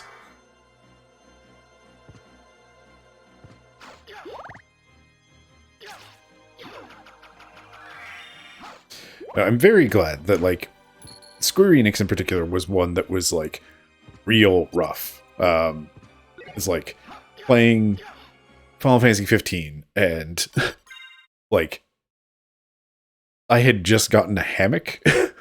Like, just one of those easy to put up, you know, pull out and put away hammocks. And I ended up setting it up right in front of the TV in order to try to play that game because the UI and the text were just so tiny.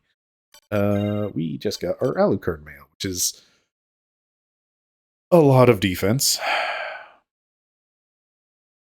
Yeah, it's hard to argue with that. But then you come around to, like, the, like, Final Fantasy VII remakes, like, they were like, oh yeah, I guess text size is a problem. There's the save point. So, like, at least the core subtitles in that game are properly sized that you can see them from across the room. But then you have, like, all the, like, NPCs saying random things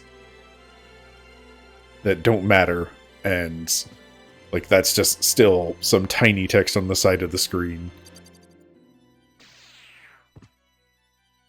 I forget how legible, like, all of the UI is from afar.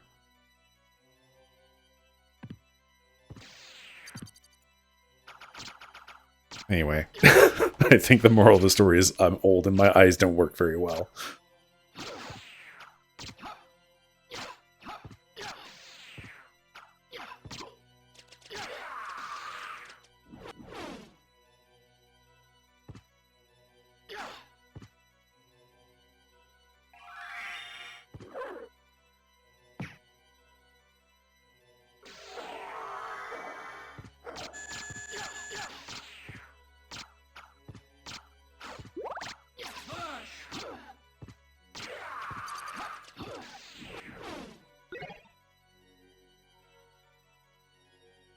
It was the AAA gaming on console era, and that's when the readability went so far down. Tiny fonts, white, yeah. Oh, man.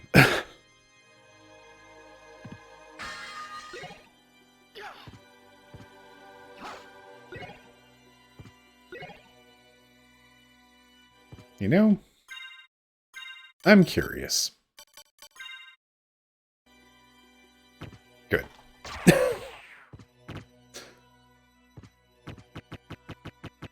Let's just not worry about spikes. You know, you're called a ghost dancer, but you're clearly a skeleton.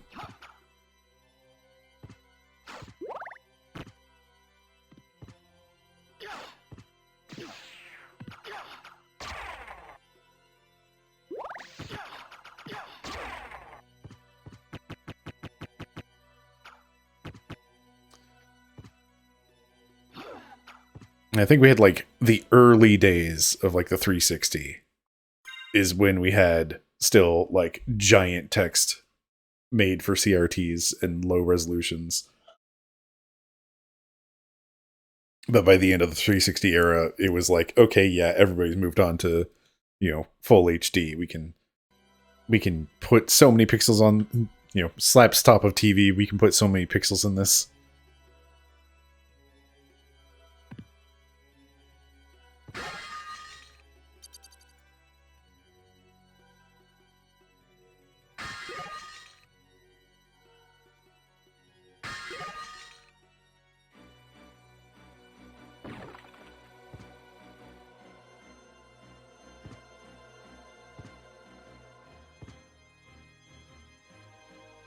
Wait, where does this go?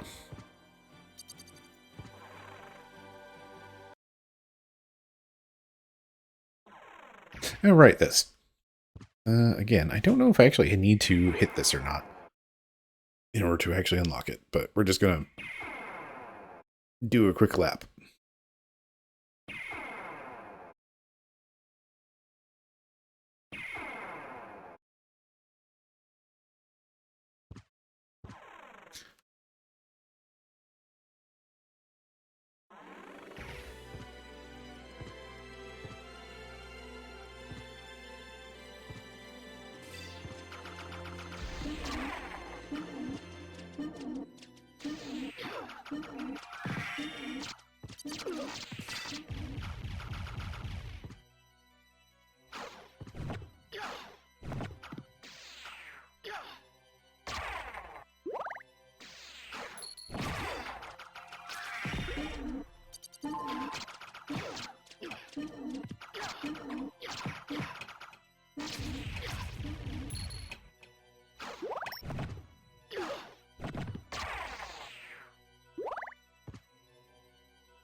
Do find it very annoying that running into his sword is hurting me.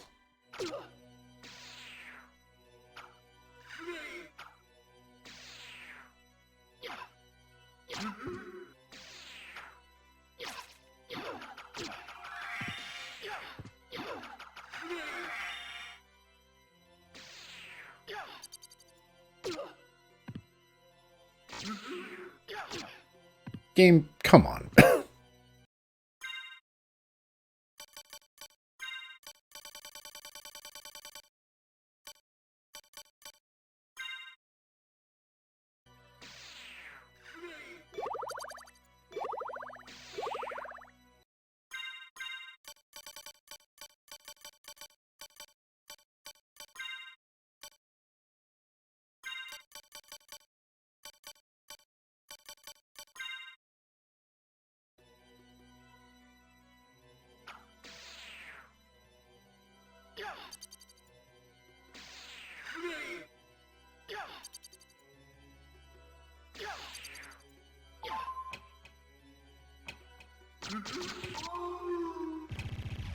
There we go.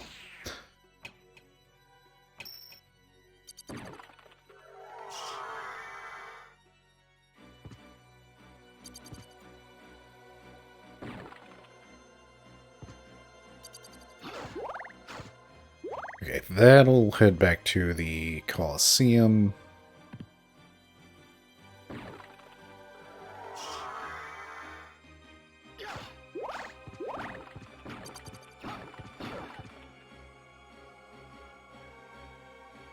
Up heads back to the clock tower.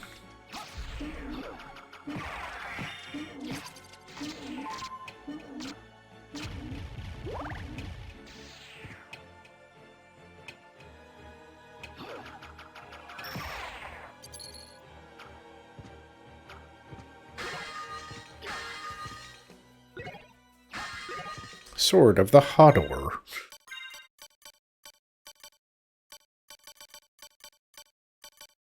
House of Hodor Heirloom.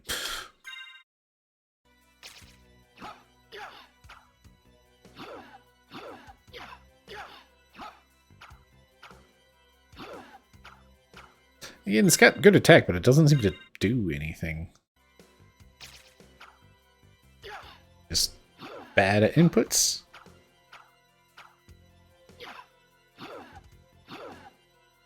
Nope. Alright. Alright. Katana, I've determined that you're kind of boring. Into the pile.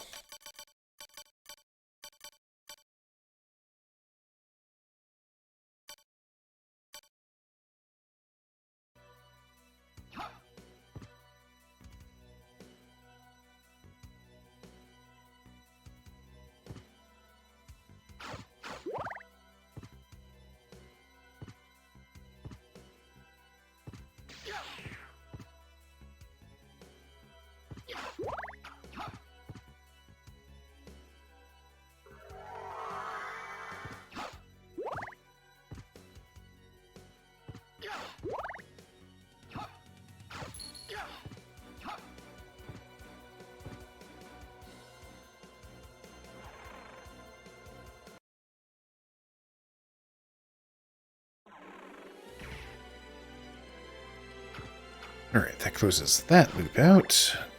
Back to the Colosseum.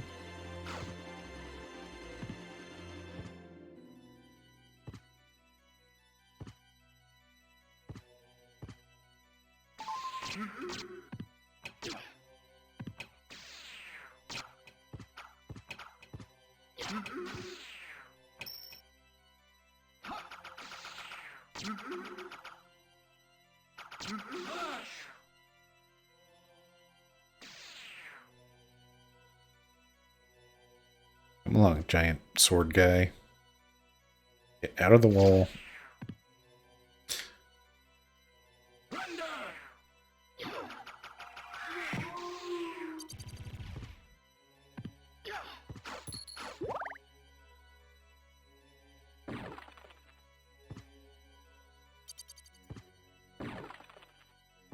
Well, I look forward to looking up what he might drop.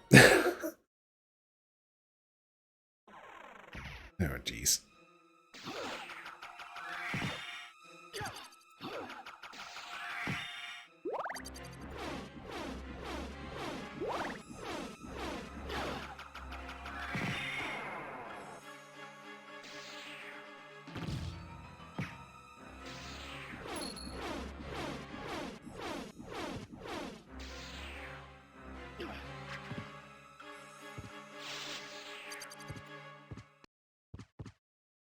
Thank you, werewolves, for not doing much more damage.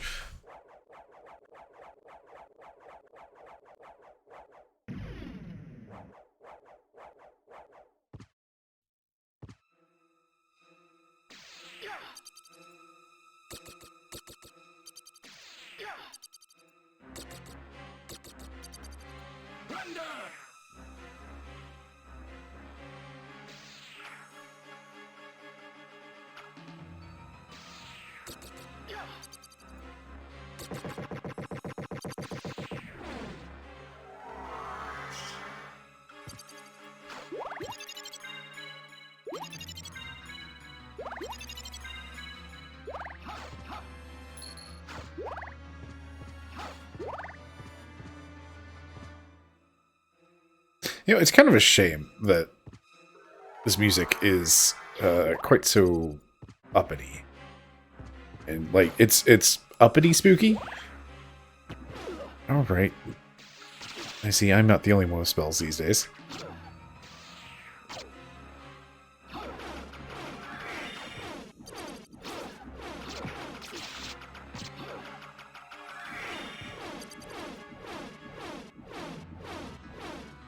It's like the Colosseum music.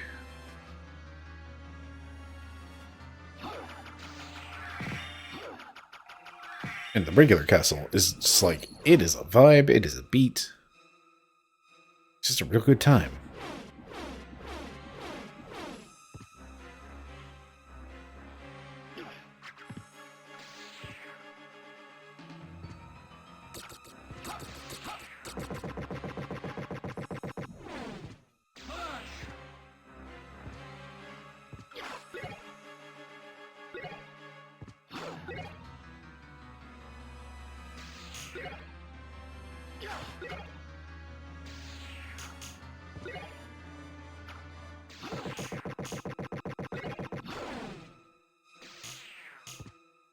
I love that for an aquamarine.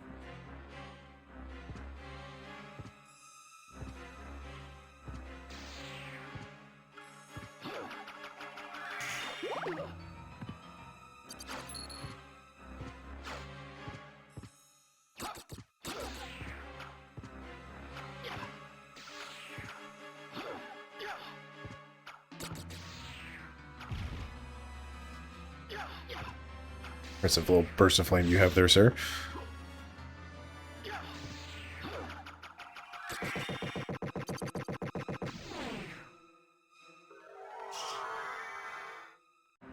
New sword. It's Graham. It's the sword named Graham.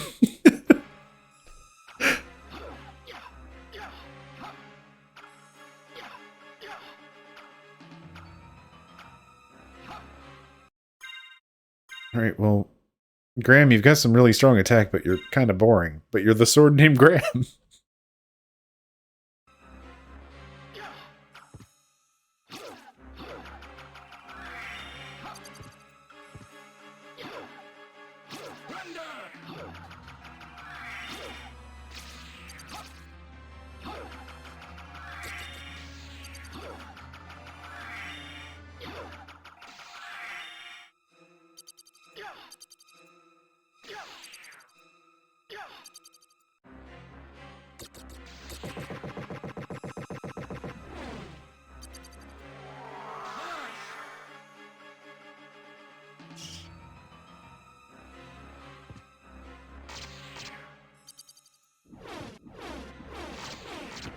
Get him, sword.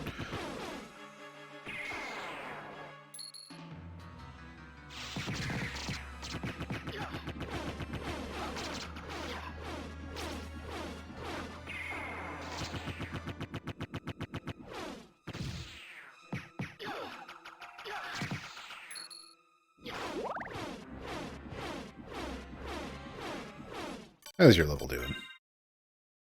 You're getting there.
Nice work, sword.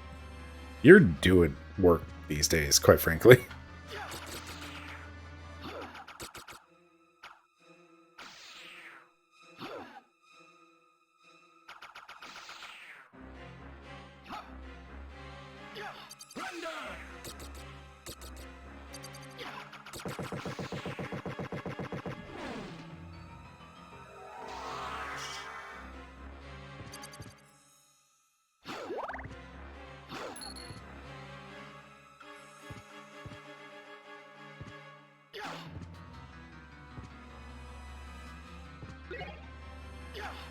One Buffalo Star.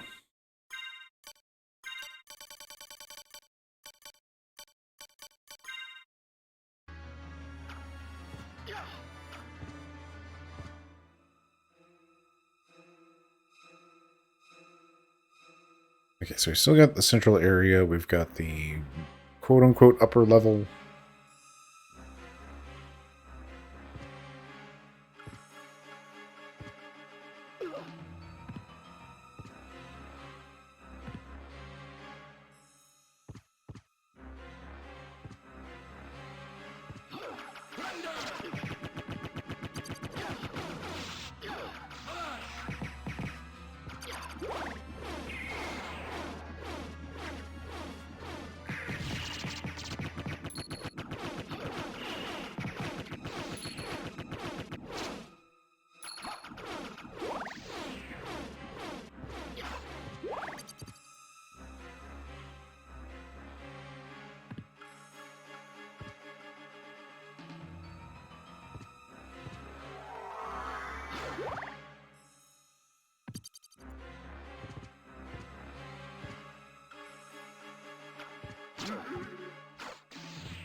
My guy, can you stop cheating a bit? You're just too large.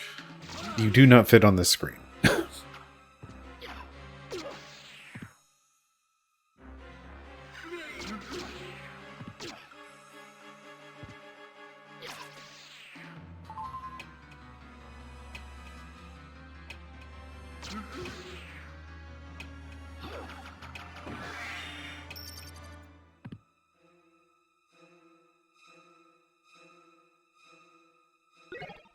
The Fury Plate.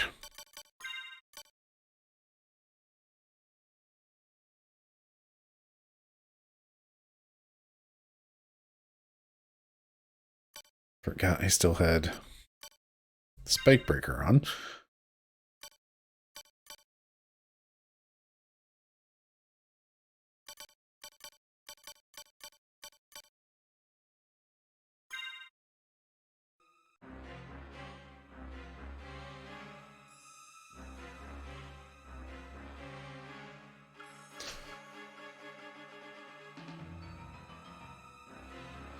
Only like 400 hit points to go.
Get him, sword, because I can't get close to him.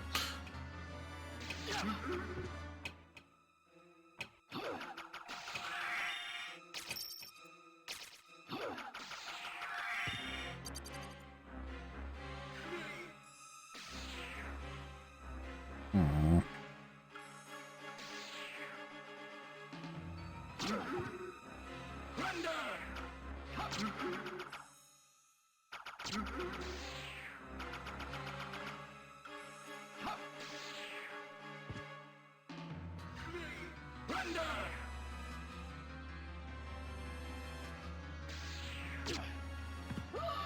Gosh dang it.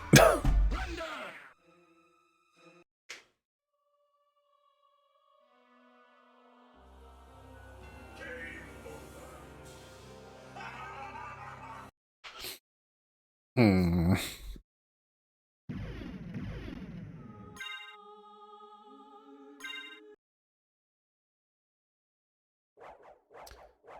All right.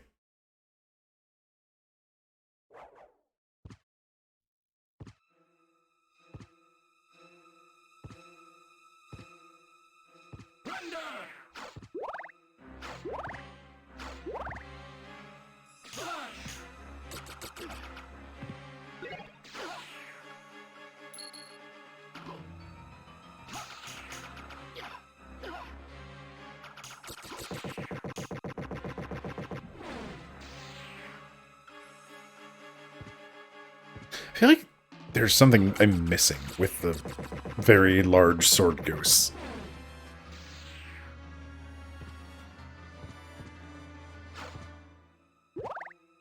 Like, I feel like there's gotta be a better way, basically.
All right, did you get back in bounds?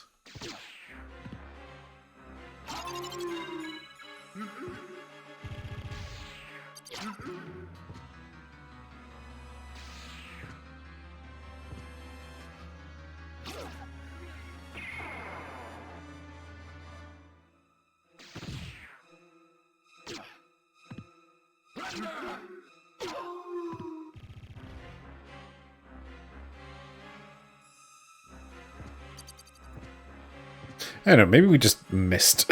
Maybe that's the trick. Just turn into mist, don't bother fighting them, because their swords are too large.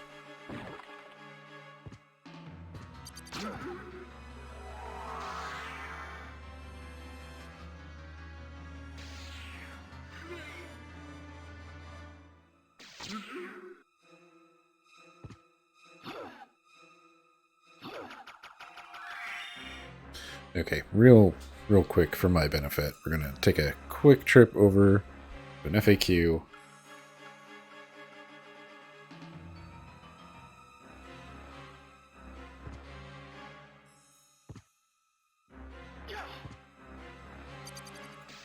We're gonna hit one of these guys so I can remember what they're called. Zaggle.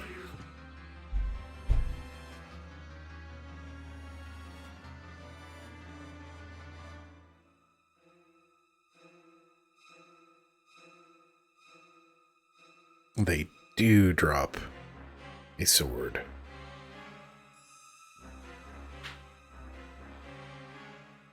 Oh, and it's a really cool sword, it sounds like.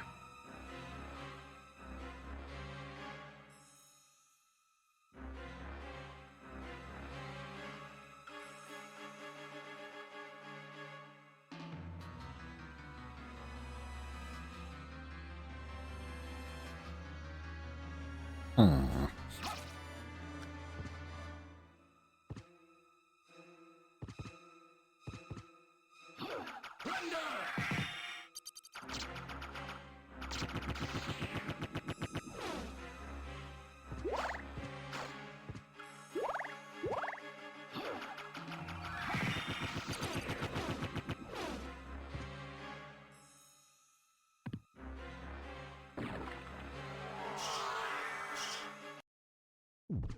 Sweet, sweet save point.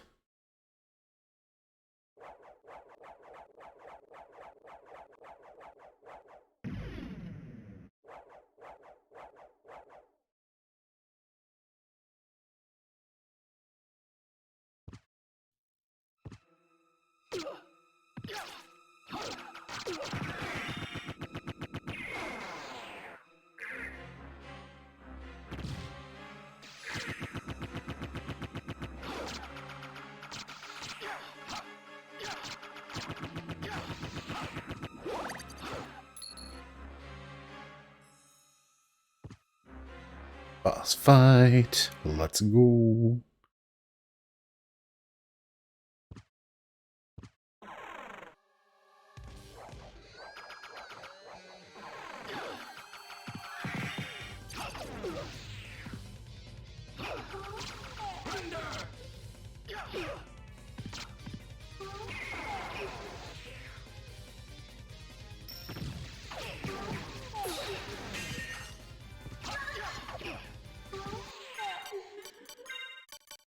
Still have that stuff on.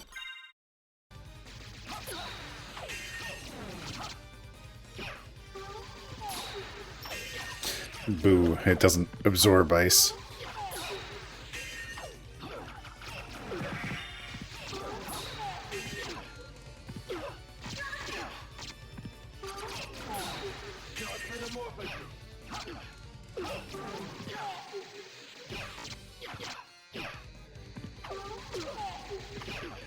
Can I please get out of this corner? Thank you.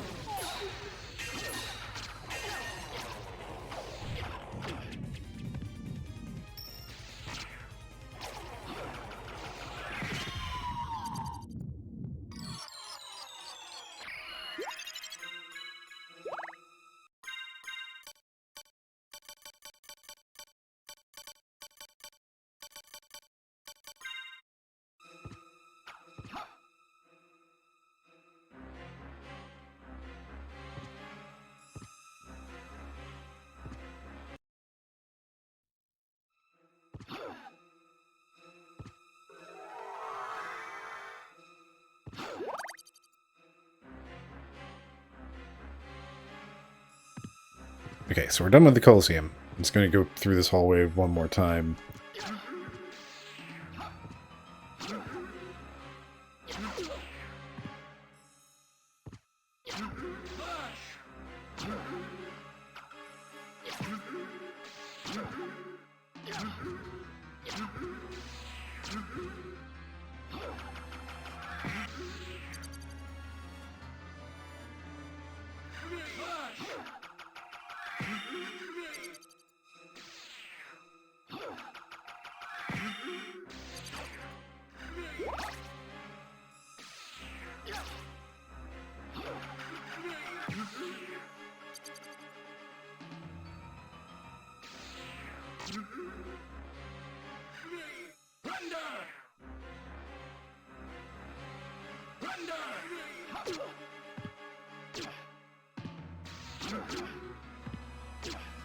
Can I stop getting hit stunned?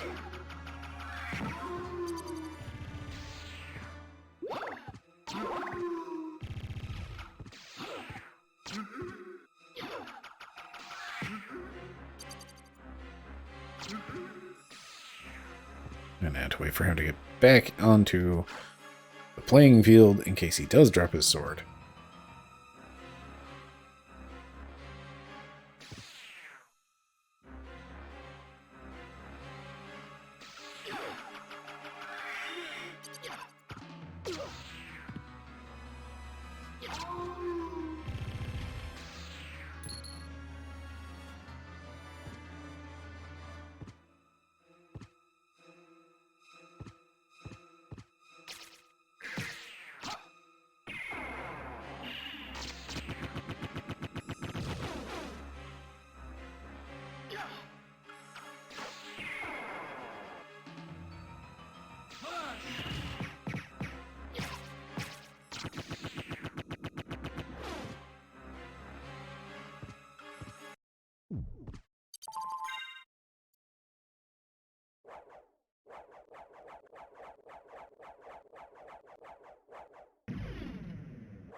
Alright.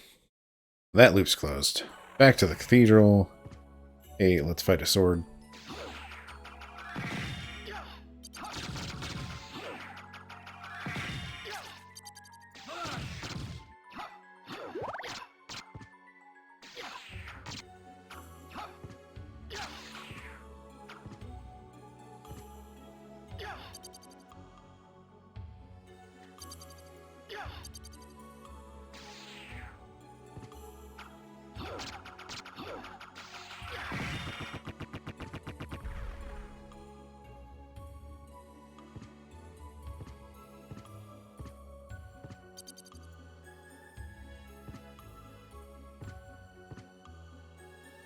That's a lot of imps.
Goodness.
Okay, right should be a save point. Left should take us back to starting area stuff.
You're just dead end, right? Yeah.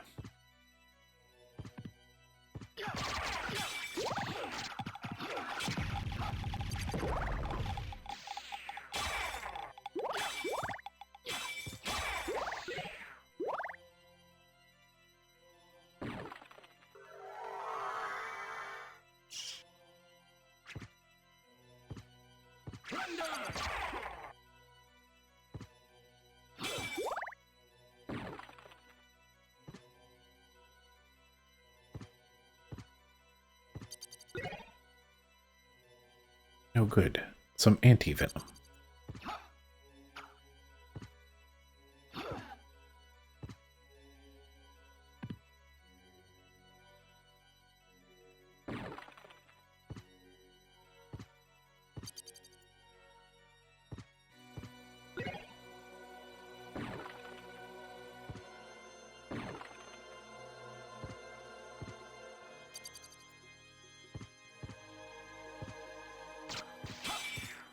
Oh boy, Medusa heads. Everybody's favorite.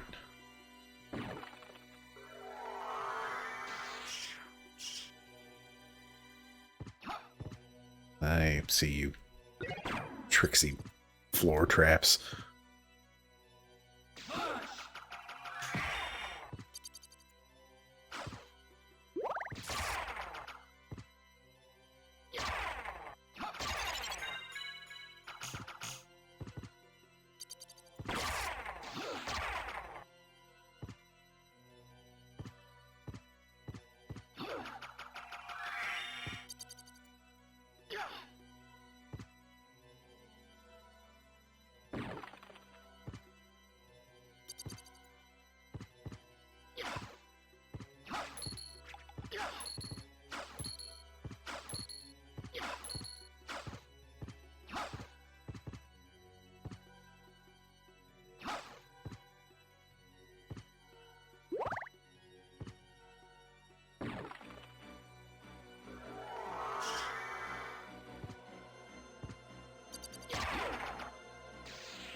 And that should close out another loop. Yeah.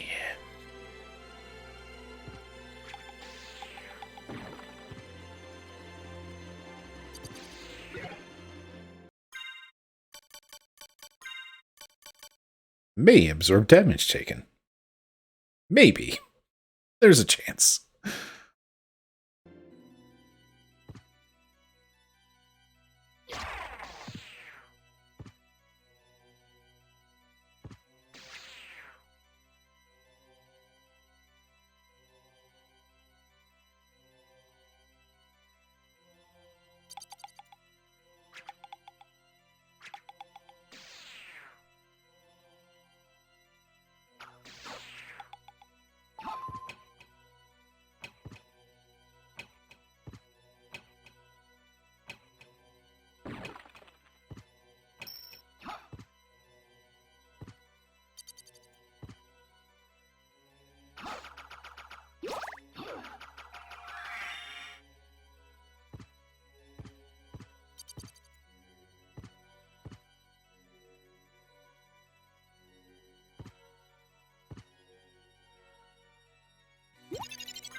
I feel like they realize these Jacobones are one of their more annoying enemy types, and we're just like, yeah, everywhere. Put one every 5 feet throughout the entirety of the reverse castle.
Oh boy, a fire boomerang.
Legitimately don't remember if you can even get into this room in the inverted castle.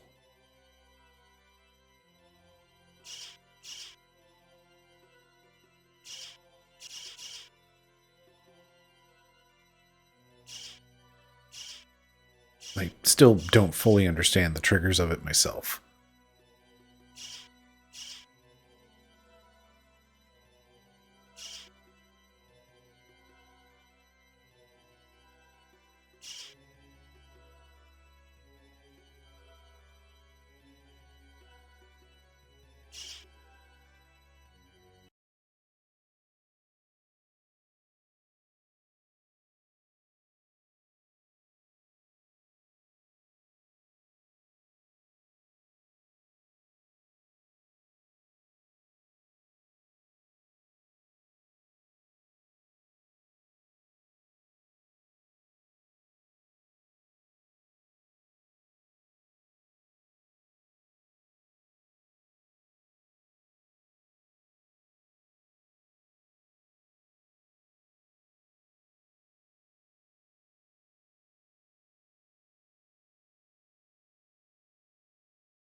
Okay.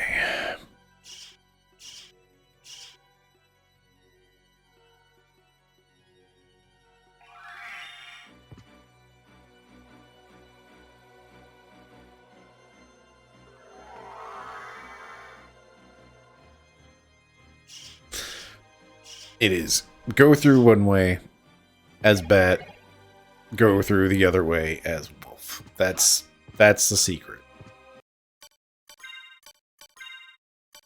HP restores HP by lightning damage, which is really powerful and very good.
Fascinating. Killing the flea rider on top of...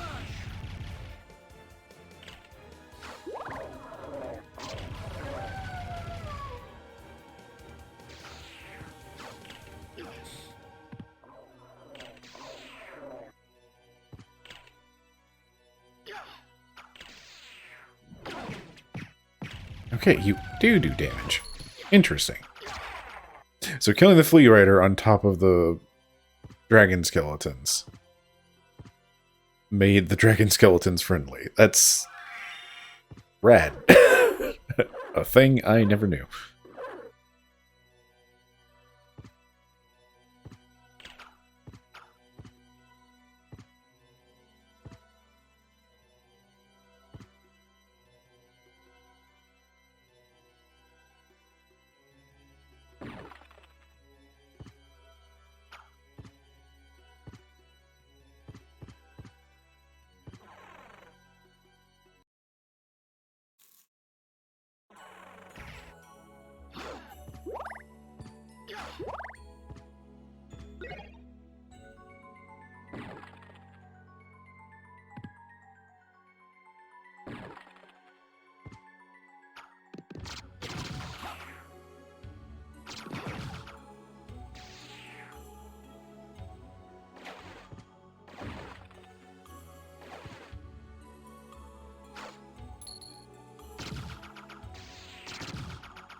That's my Alucard shield.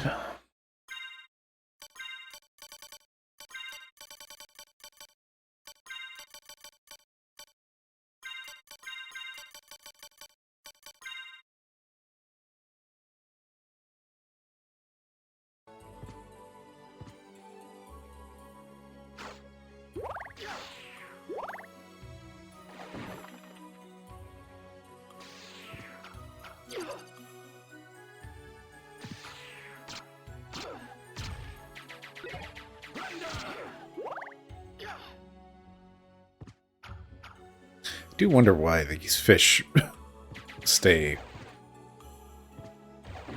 in their current, or like in their original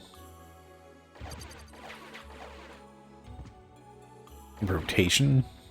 Orientation? That's the word I'm looking for.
No.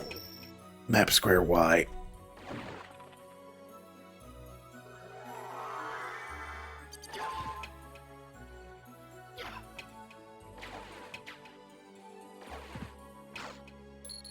Are you just being one of those silly map squares that's just not getting marked as completed until I go away?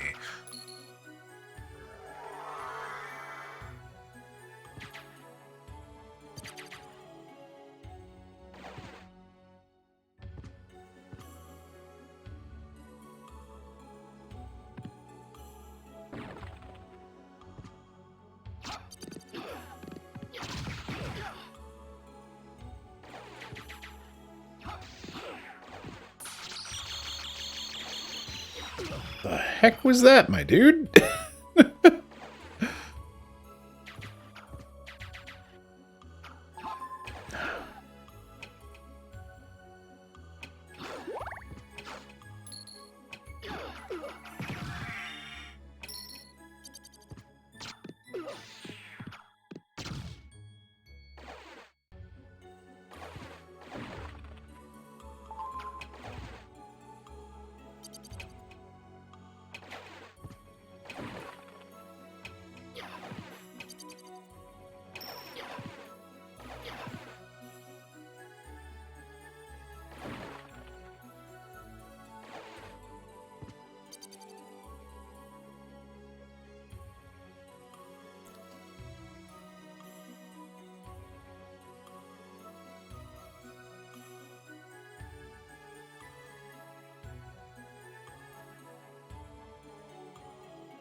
By the power of dog.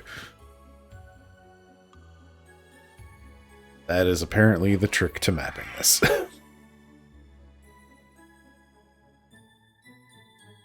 That's very silly. Thank you, Ice Cold with 3 eyes and an underscore, all caps, for asking this question 11 years ago on some forum. And also, thank you, Von Excel, who actually had the answer.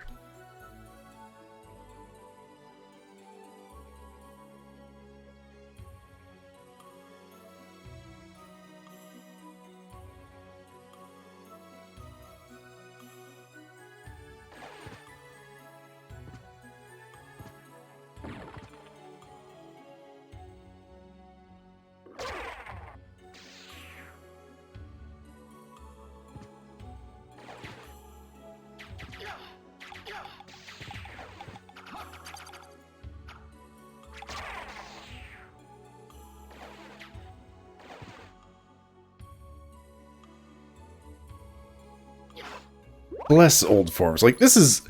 I don't know. This is something I love about old games. It's just like...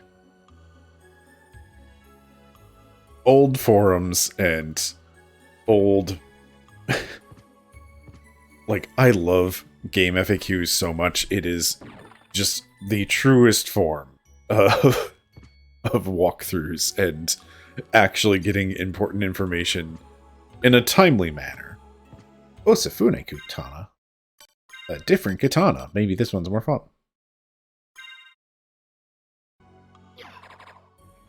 Well, that's fun.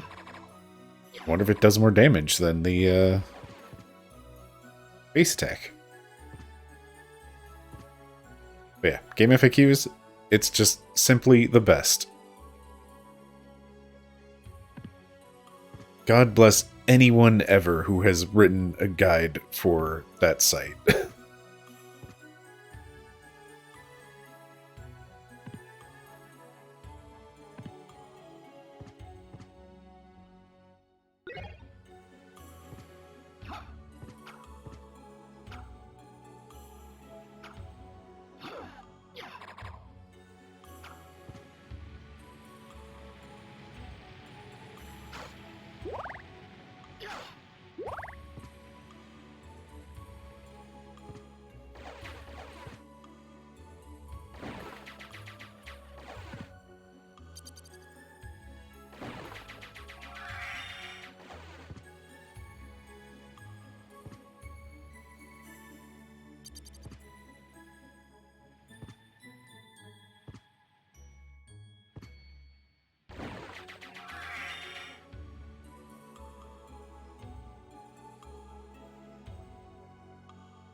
Oh yeah, that's effective. Okay.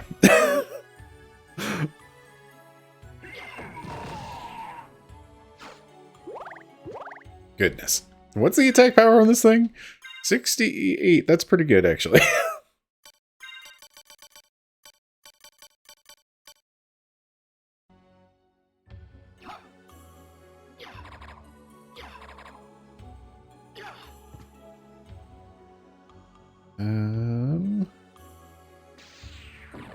Right, that's the... That's the next zone.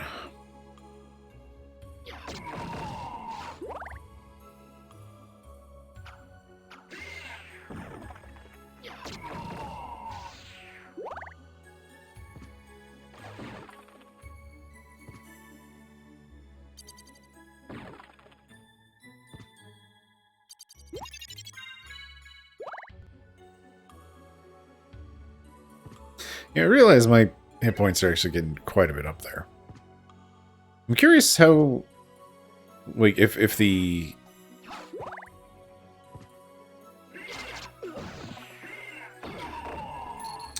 I'm curious if the hit point increases.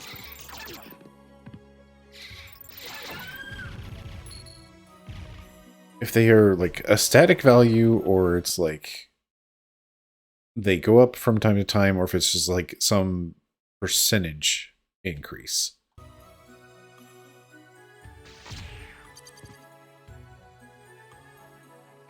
Apparently there was a killer fish over there, and my sword killed it. Good job, sword.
That's the way back up.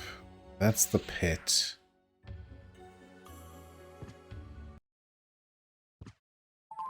And this is in fact a save point. Hooray.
Alglamar.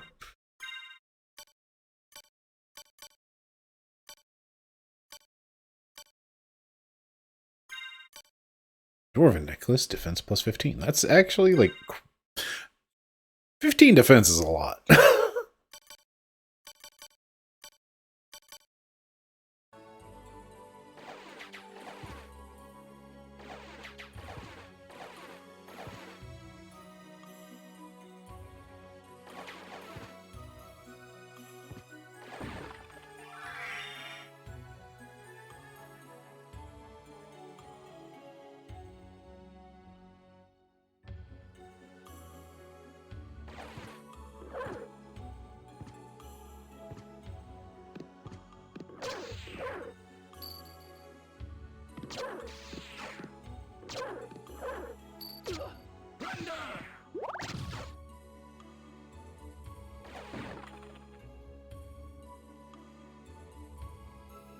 All right, there we go.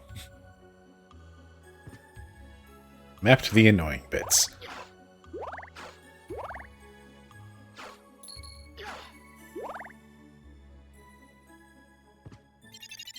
Force of Echo. We can now hurt things by screaming as a bat.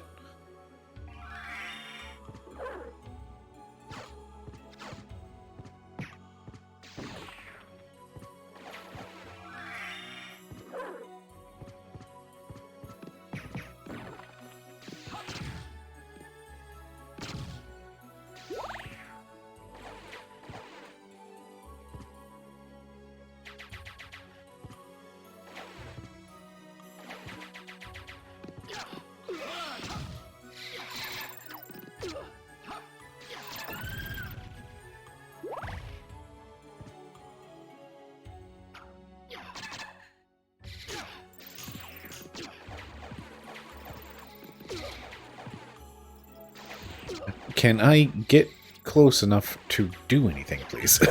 Thank you.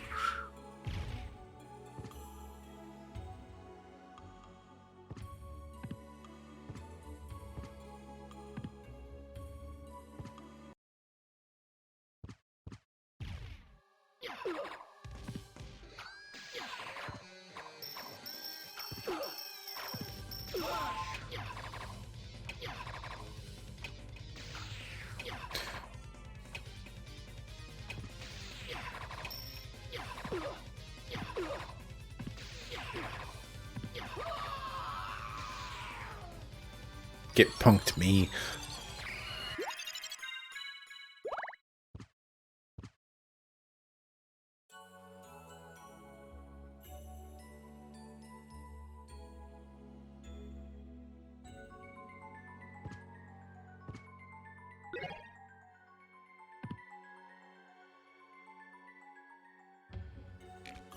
Oh, jeez.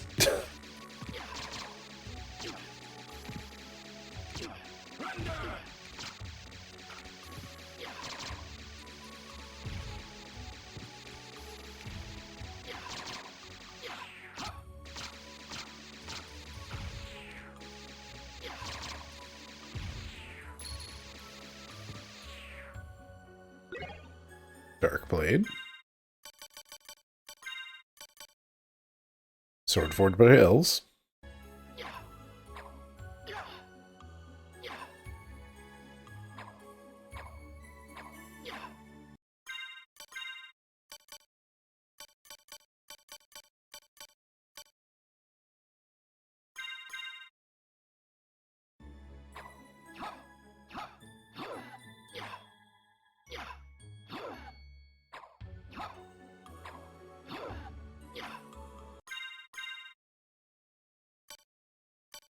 Hmm.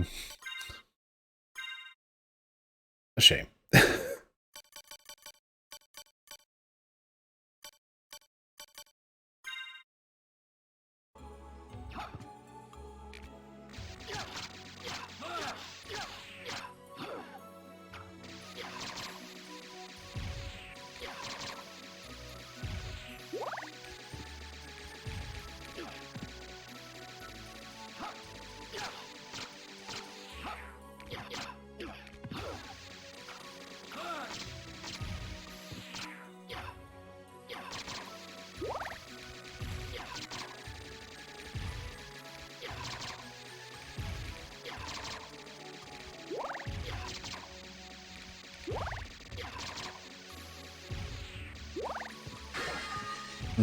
Pot roast.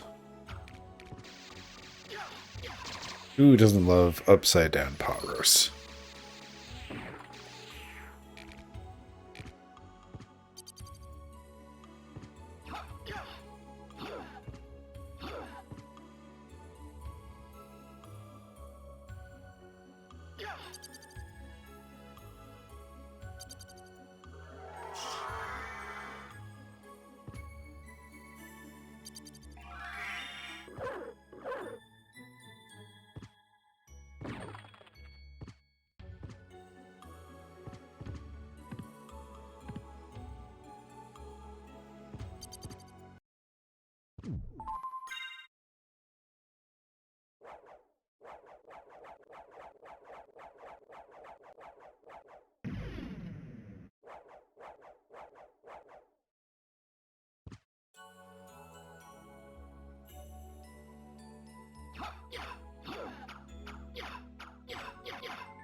Oh, that's interesting. I have 2 moves with this thing.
Hooray, secret peanuts.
Okay.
tasty poison.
Turns out rocks hurt.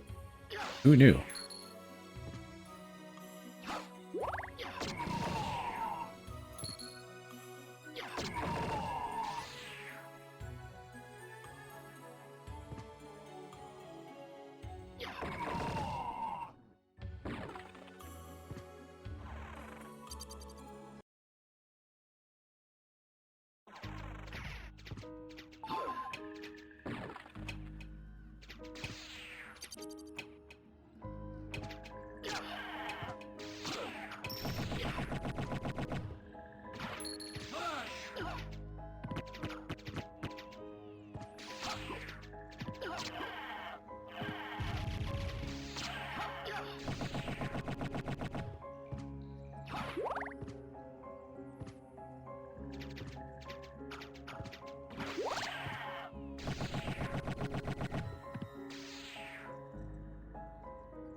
What's up, Death?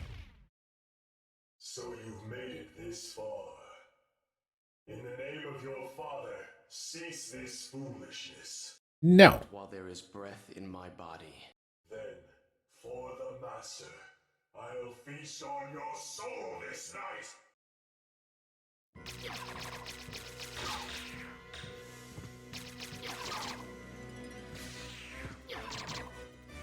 You are indeed powerful. You cannot defeat death!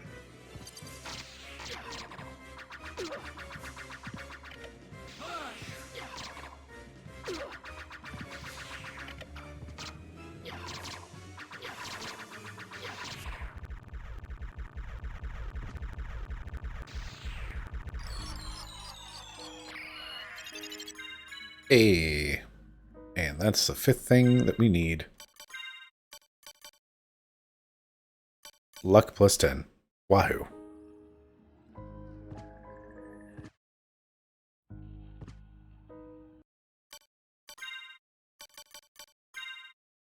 One sec, sword bud. Sorry to keep you waiting. I am now prepared.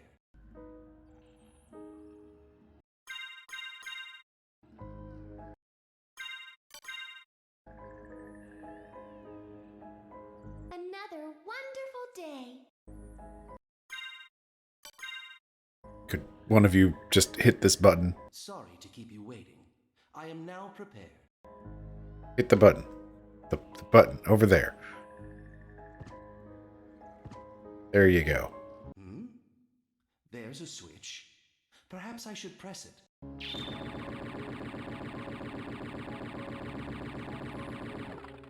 Good job. Now back in your box. Sword is level 37, only 13 to go before we can start equipping it.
Well, hey, it's our sword.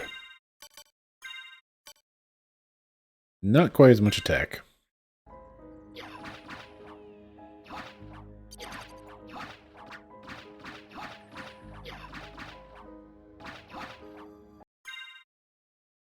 Does attack a lot faster.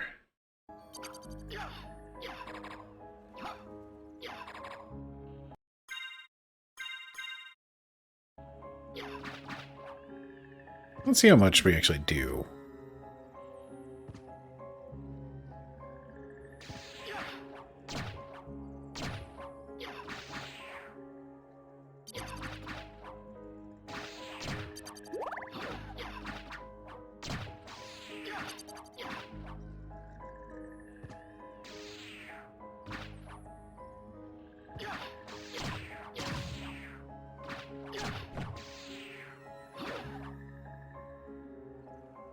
Okay, that should be the teleport, right?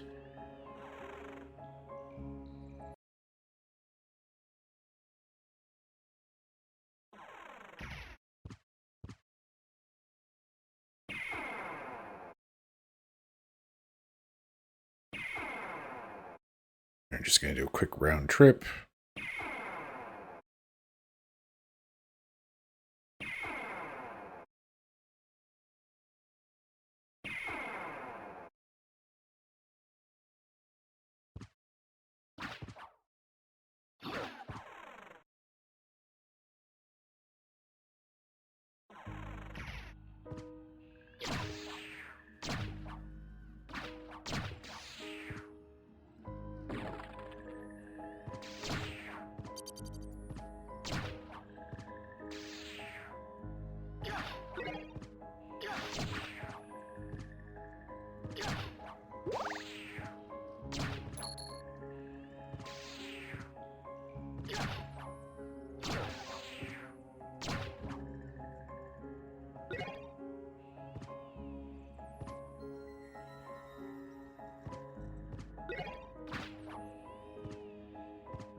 Okay.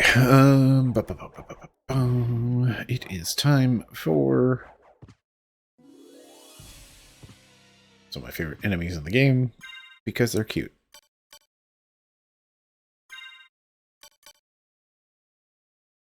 Big HP restored by cat damage.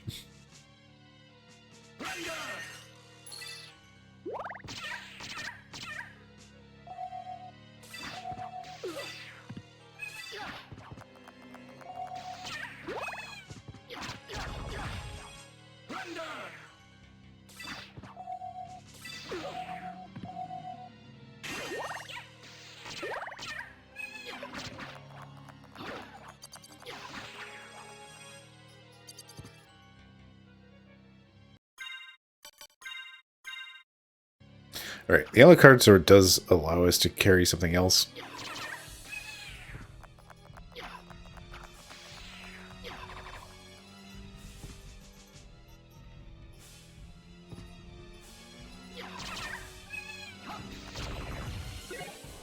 Ooh, a wizard hat, you say? Wide-brimmed for protection.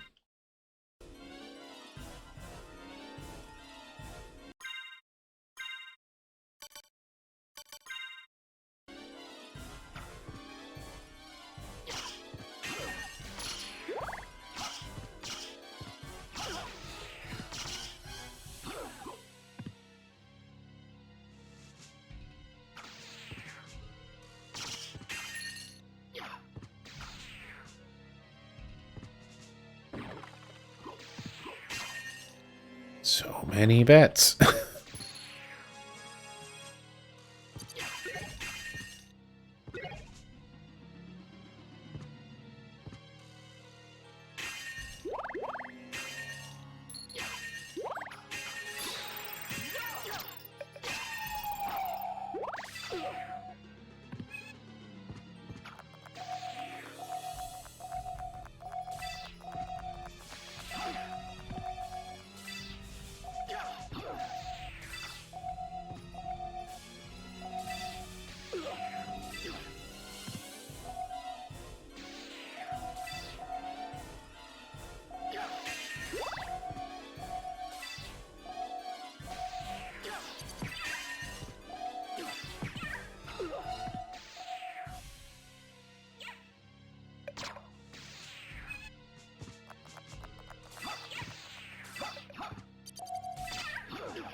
boy, a red bean bun.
Get hex spikes.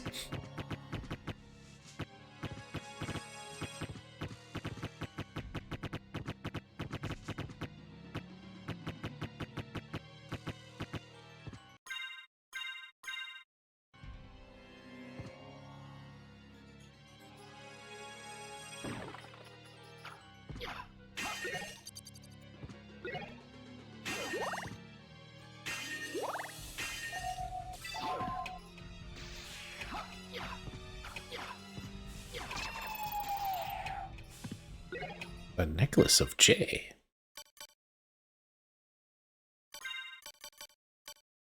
Just defense +5. Isn't that the... I think that's one of the things we started with? Maybe.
Oh, look, a necklace of J. So yeah, I do think that's one of the starting pieces of equipment.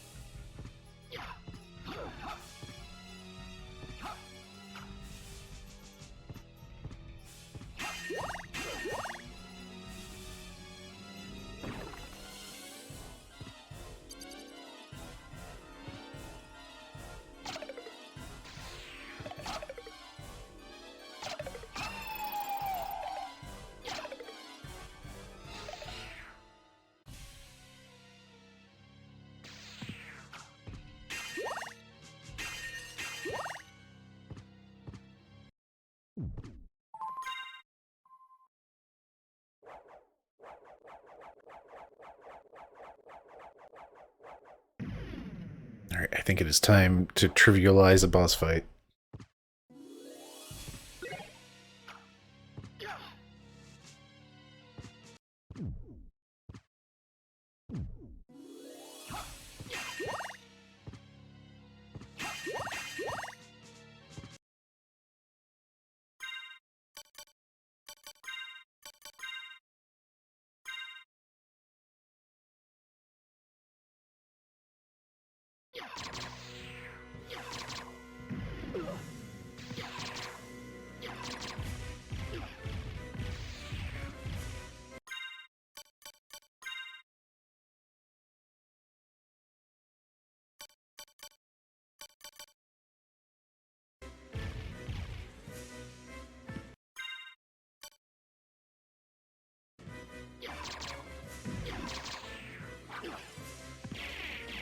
There we go.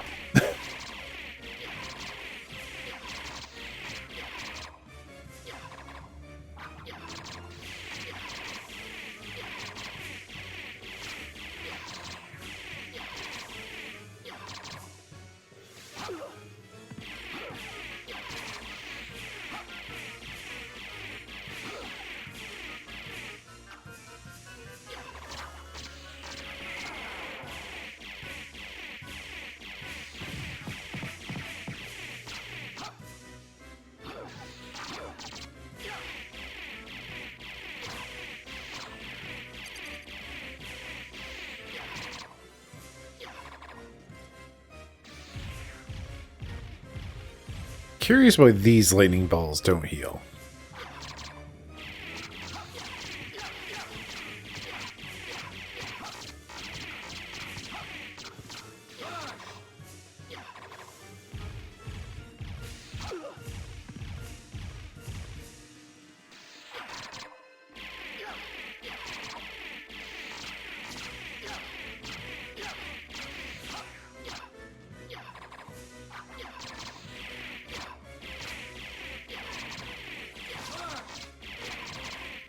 God, this thing has so much health.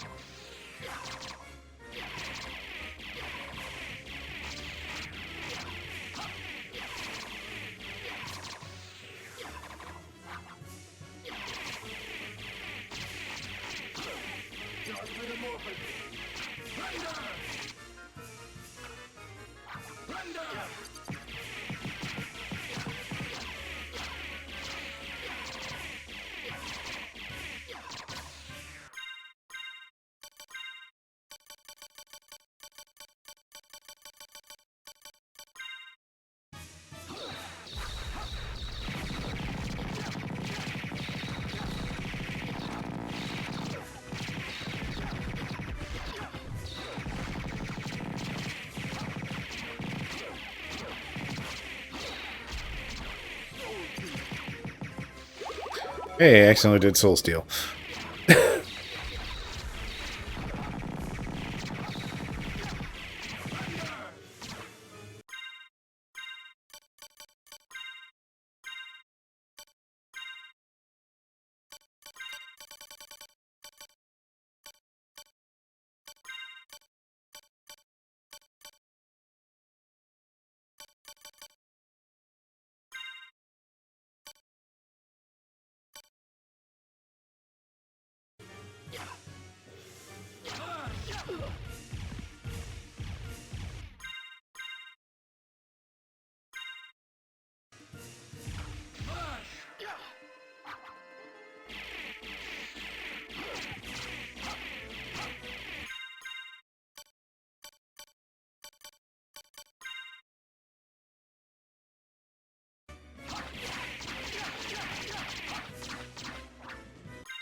Where'd my sword go?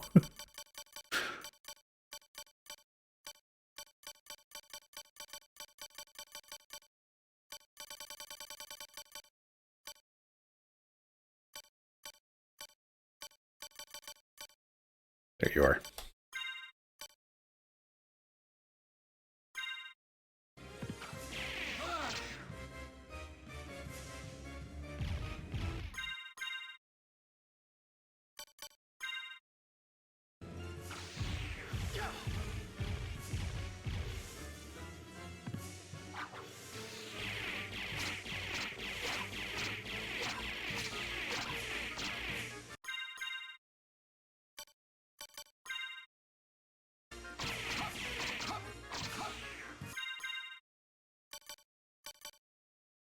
All right. I think we've determined that the katana is still the best thing for this boss that has way too much health.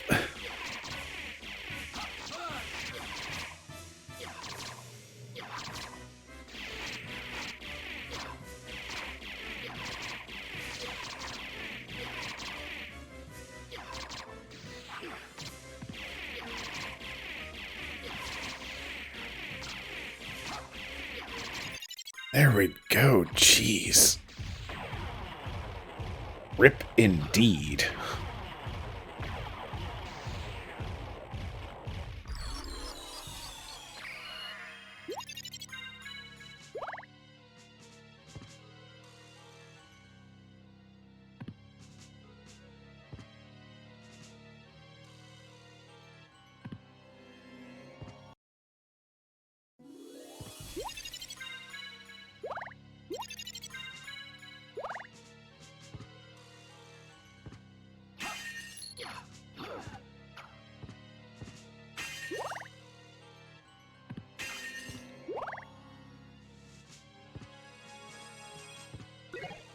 Ruby Circlet and Poison Cloud. Hooray.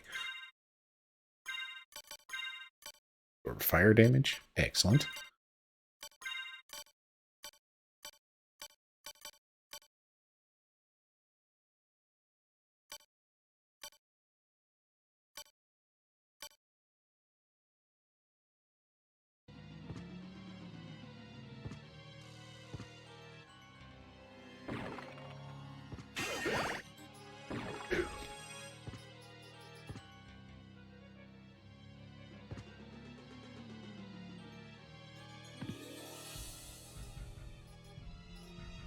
That thing has way too much health. Just flat out. I feel like it might have been input wrong. Like, that's how much health that thing has. It's just like, to the point of just like, okay, there's something off about this.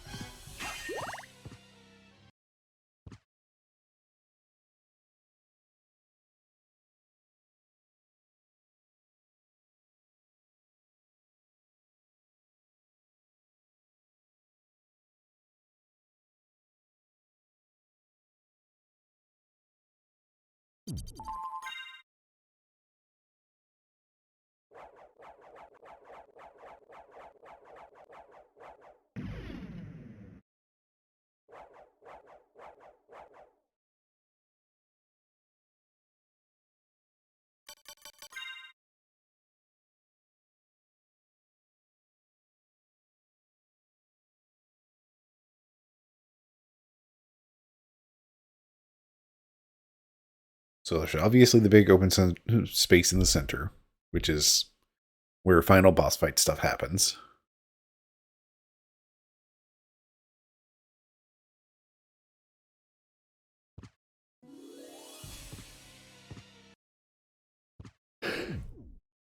Ooh.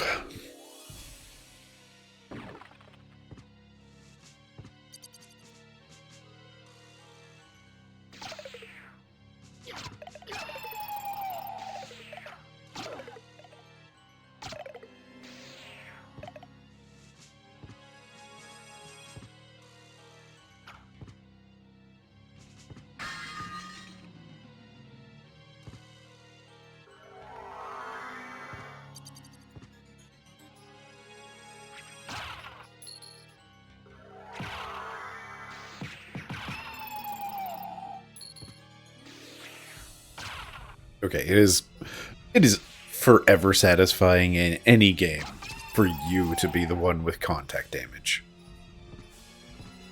It's like Stars and Mario, the Screw Attack and Metroid, and this stinky cloud. Just satisfaction guaranteed.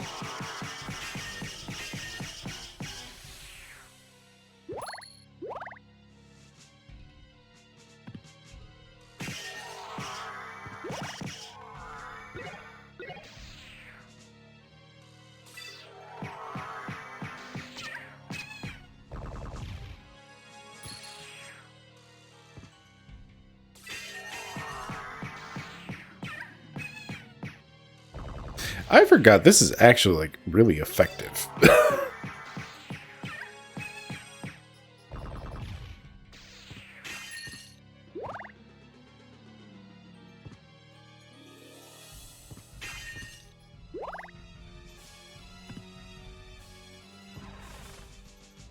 Thank goodness we're done with that zone so we don't have to listen to that music anymore.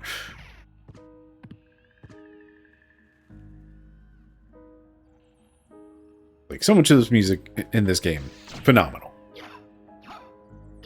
The catacombs, just both reverse and regular flavor. Man, they just great.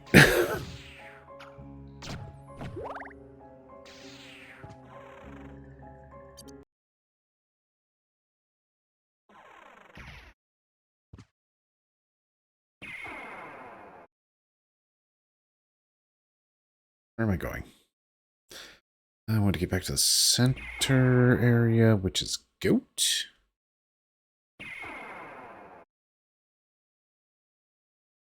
Yeah.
So I do find that, like, when I look at the map in the Inverse Castle, like, I still...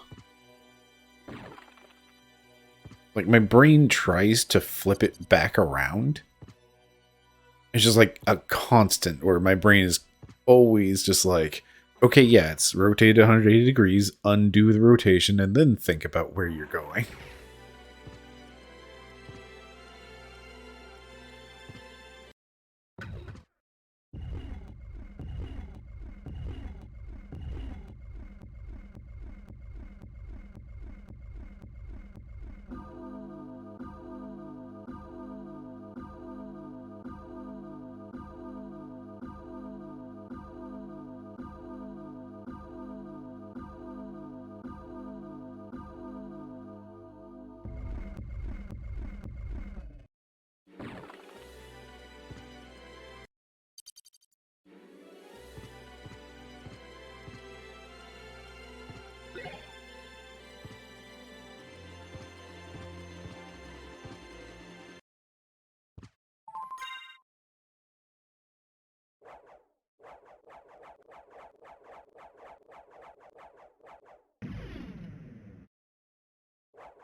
All hail the son of our master, stronger than the mightiest hunter.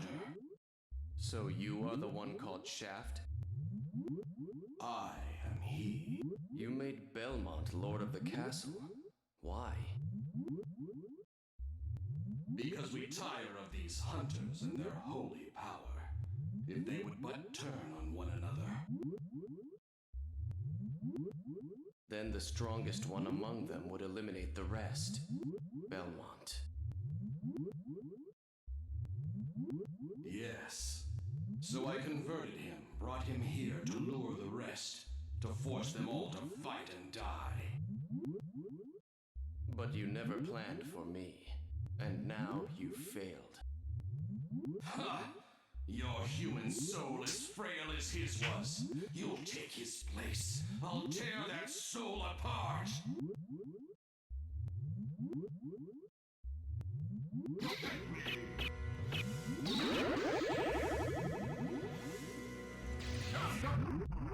Bye.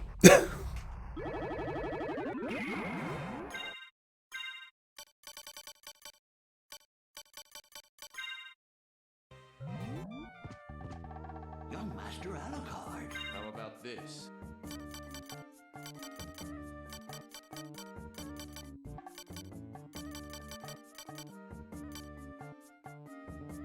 You did go and get a bunch of cool new stuff.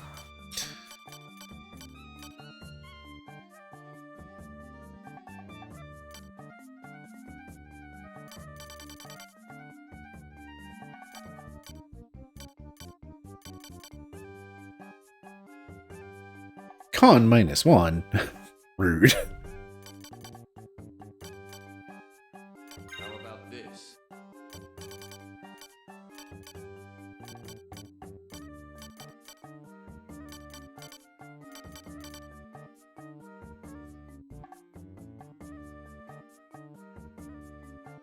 I am very tempted to look up. Like, I know there's a way to do, like, some sort of cell bug. I don't know if it's in this version, actually. But basically, it's a nice way to get infinite money. So then you don't have to worry about that. And you can just buy all the things that he has.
Thank you.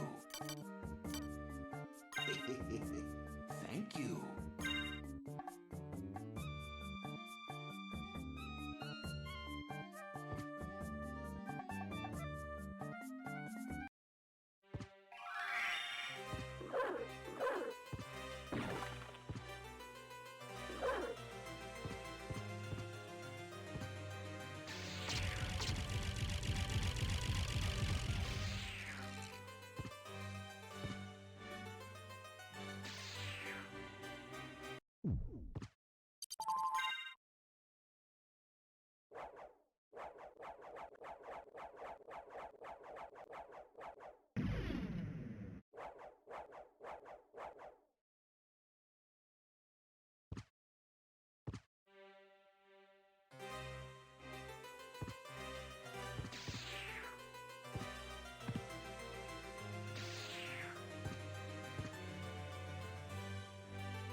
Dark metamorphosis.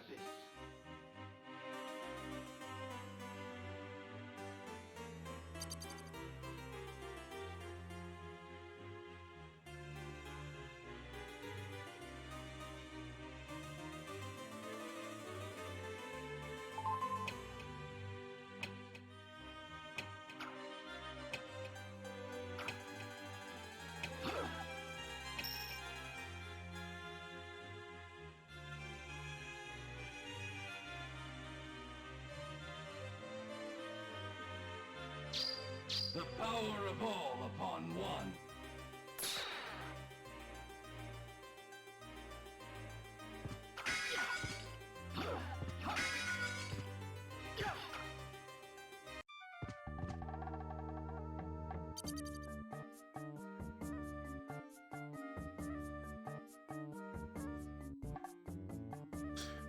Alright. Go into the librarian's room, cast Sword Brother spell, and then talk to librarian.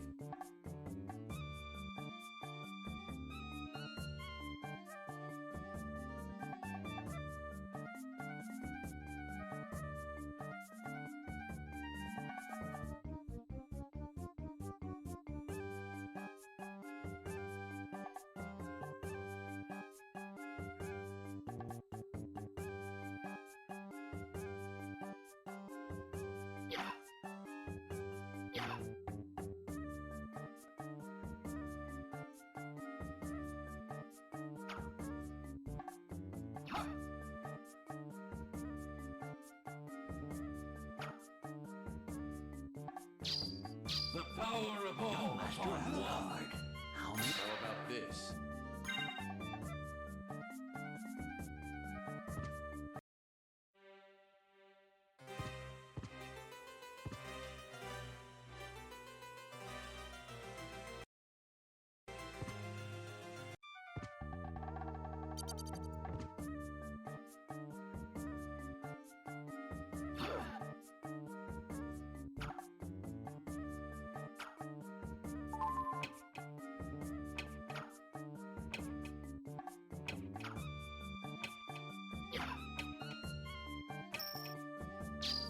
The power of all upon one.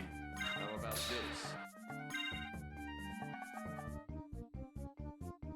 Young Master Alucard, how may I serve you?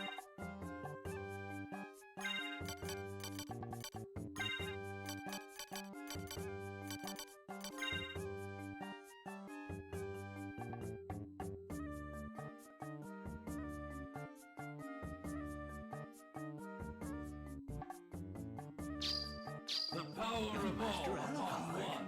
How about this?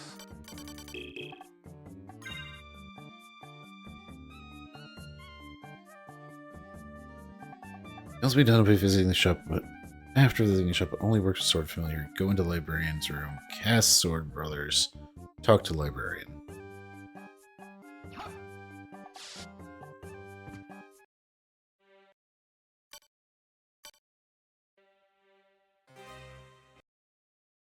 You're back to the screen transition.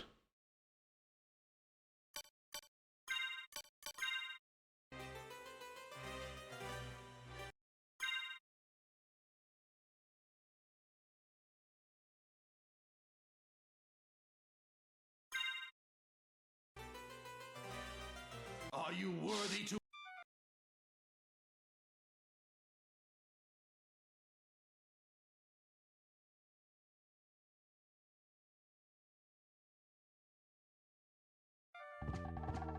Young Master Alucard, how may I serve?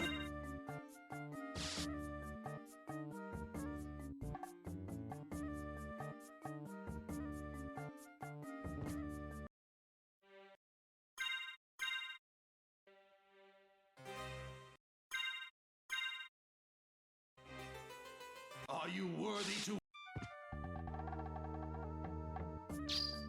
The power of all Young Master upon one. Alucard.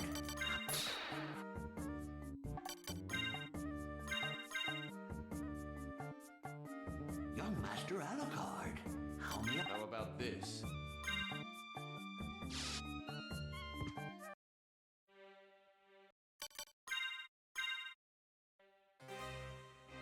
Okay, stand with your back against the screen position. Summon the familiar. As soon as they start talking, backdash into the shop. The part that doesn't... After visiting the shop, Sword Familiar, go into librarian room, cast Sword Brothers, and then talk to librarian.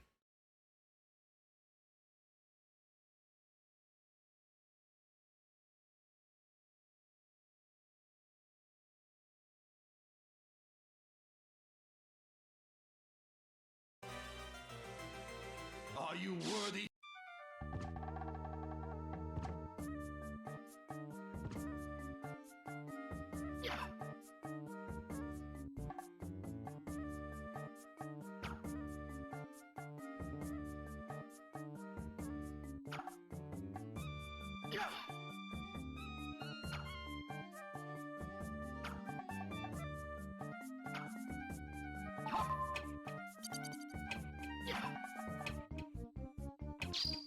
The power of all Young Master upon one. Alucard, how may How about this? Okay, that was it. Alucard, how may I serve?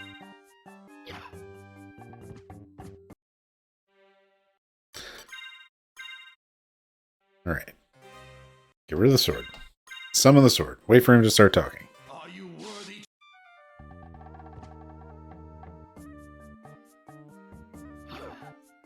Cast this dumb spell that I struggle with. The power of all Young Master upon one. Alucard, How about this?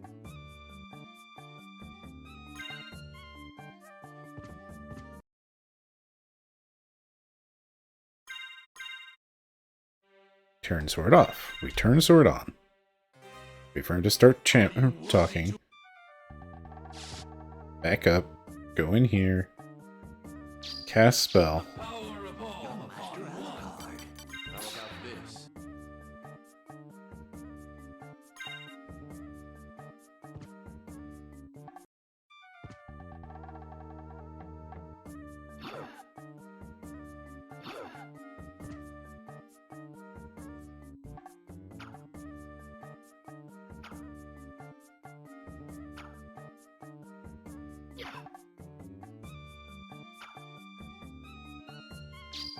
The power of Young all Master upon one. Alucard, How about this? How about this? Do I need the initial setup? The power of Young all Master upon Alucard, one. how may I serve you? Seems like I do.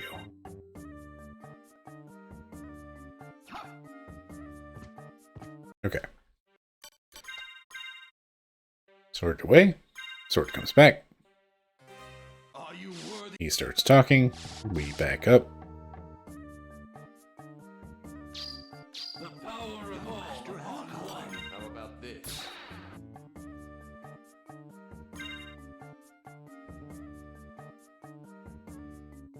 Go to the shop. Go into cell. Bring up your menu again. And equip. Okay. So I don't need to back up.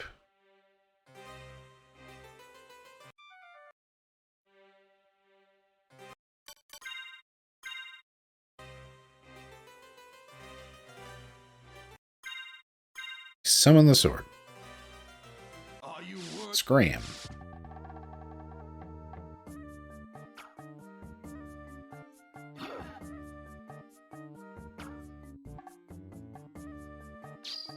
The power of all Master upon Alucard, one. How about this? As soon as you back that quickly skip the cutscene. Bring up menu. Okay.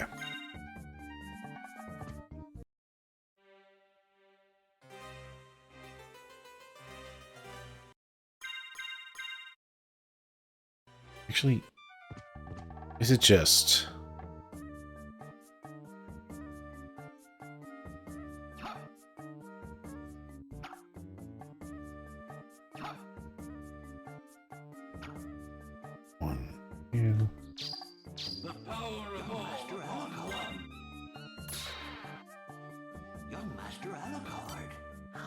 How about this?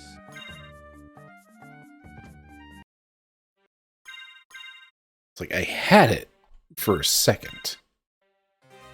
Are you worthy to... Go back. Open menu.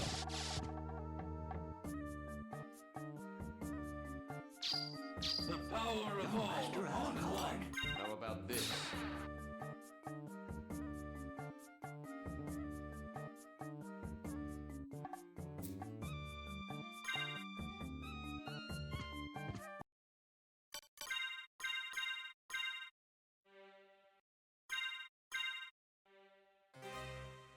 Are you worthy?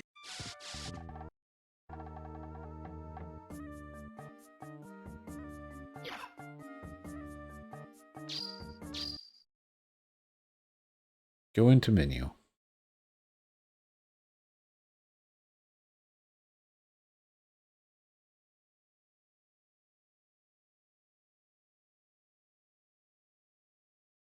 Go into the shop. Go into sell. The power of all Master upon one. Alucard. How about this?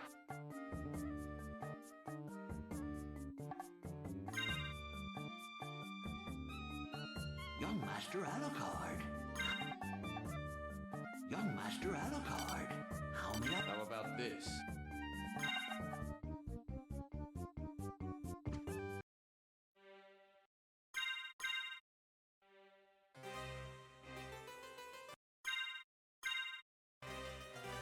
Are you worthy?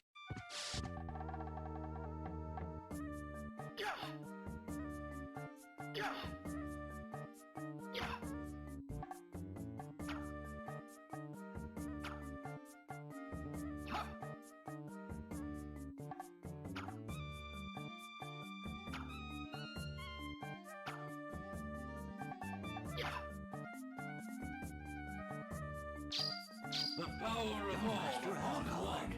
How about this?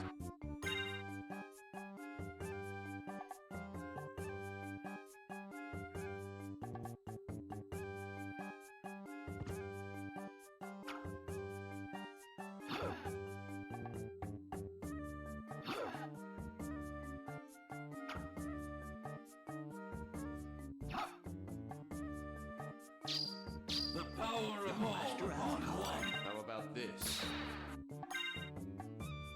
Young Master Alucard. How about this? Go to shop. Go into sell. Bring up your menu again.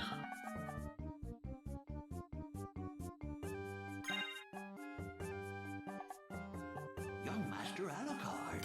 How about this?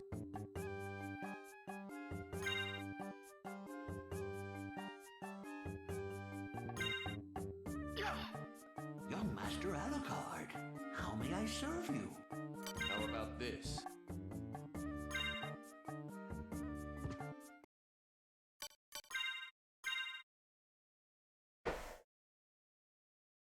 So if you go into the library's room, cast the Sword Brother spell, then do go talk to the librarian. Although their steps are the same. So I don't know if this step is actually required.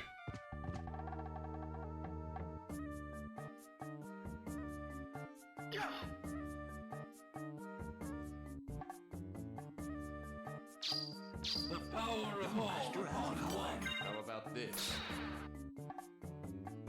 How about this?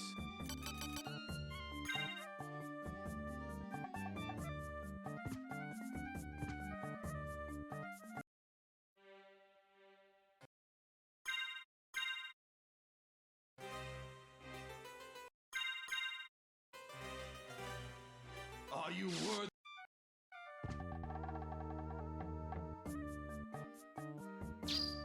The power of all Young Master upon one. Alucard. How about this? How about this? How about this?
How about this?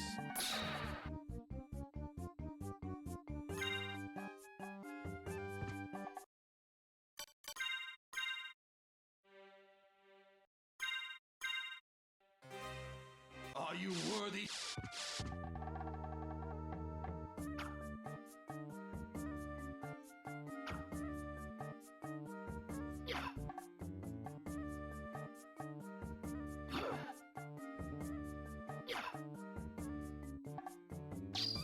The power of all Young upon Master one. Alucard. How about this?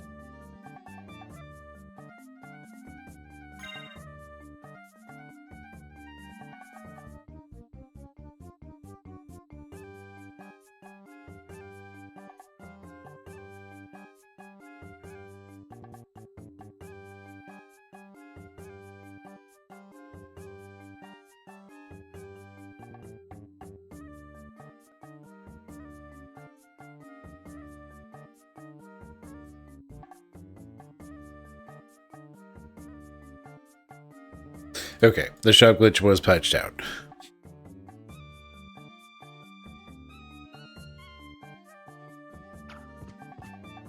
Young Master Alucard. How about this? How about this?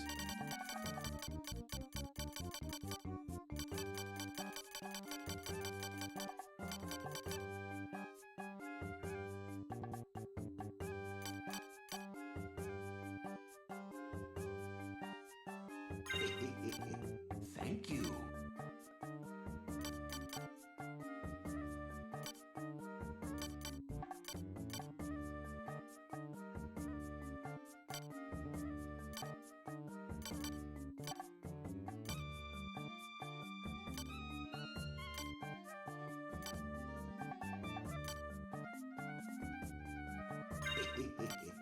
Thank you.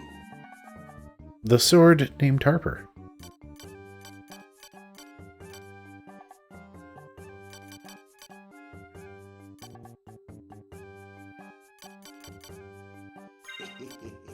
Thank you. Thank you.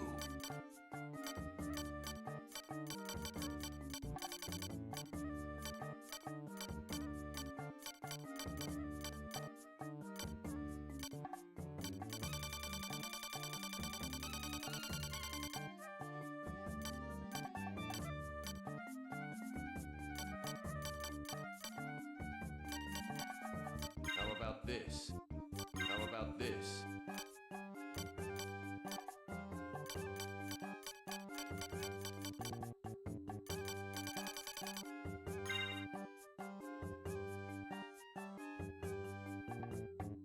Alright, we still haven't seen a bird up from zombies. Or skeletons. Or mermans.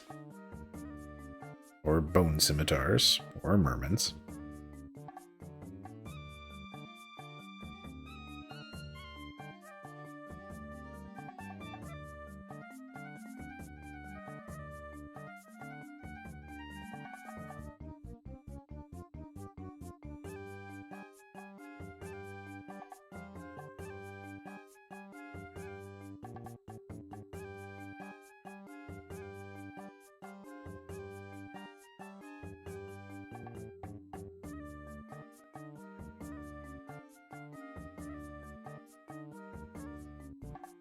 So many things we haven't seen bird drops from.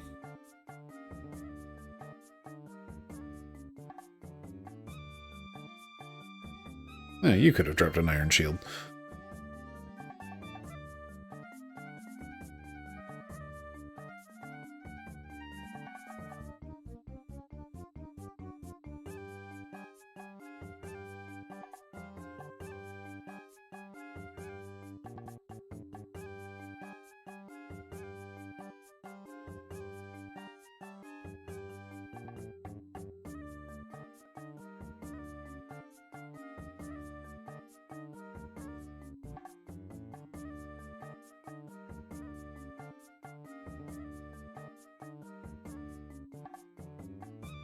I think Werebane's a sword.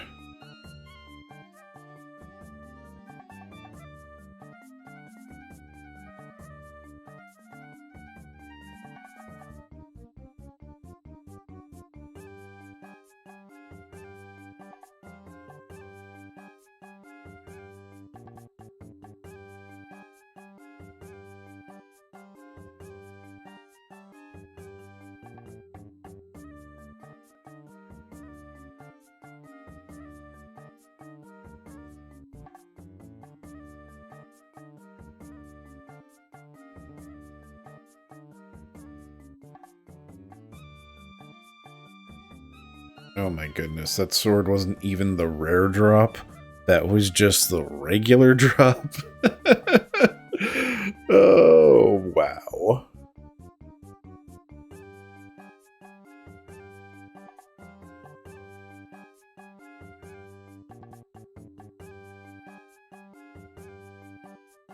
I'm really curious, like, what all things drop, what sort of...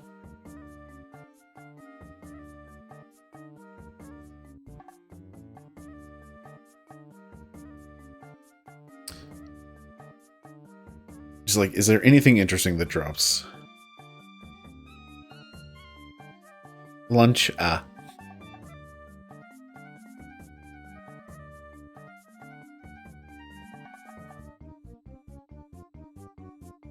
Because, like, I had a really fun time with that flamberge.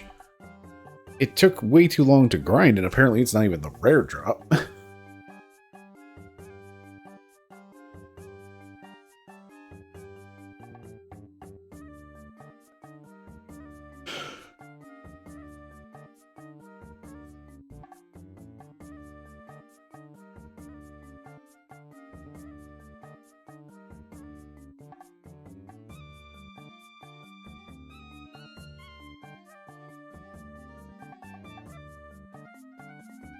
Alright, you guys.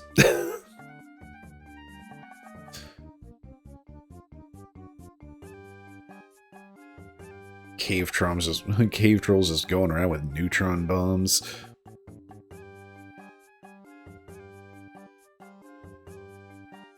Oh, shields are always fun. Hello, Zweihander? I got the rare drop from you, but not the regular drop.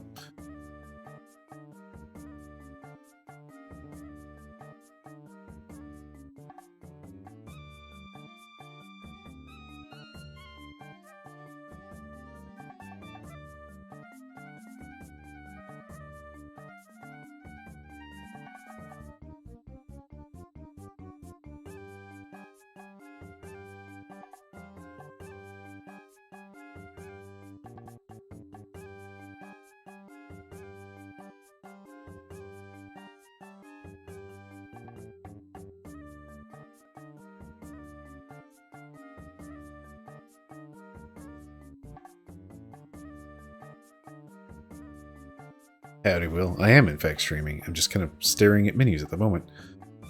You and your millions of hit points. Hit points. Not listed. Too many.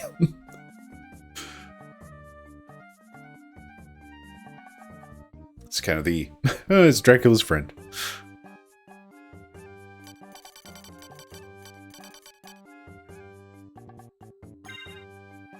It's the fun of, let's go have a look at all the things that I may not have gotten.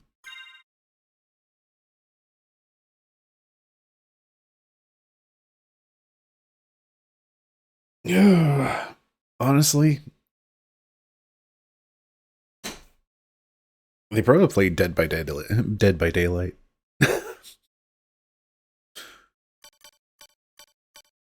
Alright, we got ourselves a couple new swords to try out.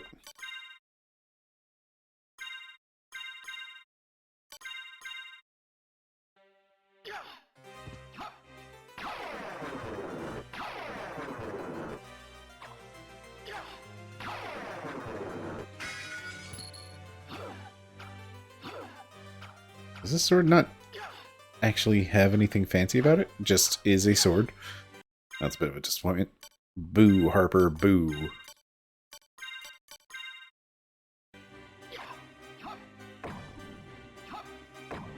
Man, that just looks really cool.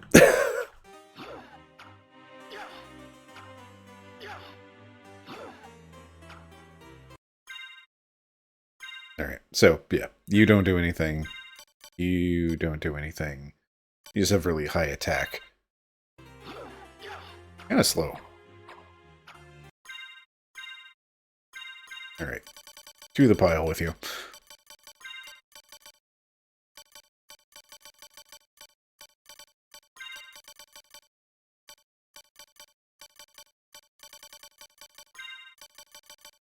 Some part of me always kind of wanted to do a file where I actually, like, go through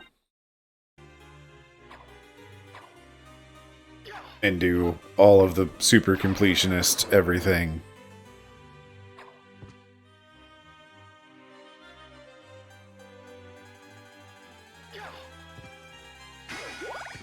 I mean, back in my day, Will, games just had simple blue with white outlines and white text. That was a lot of games.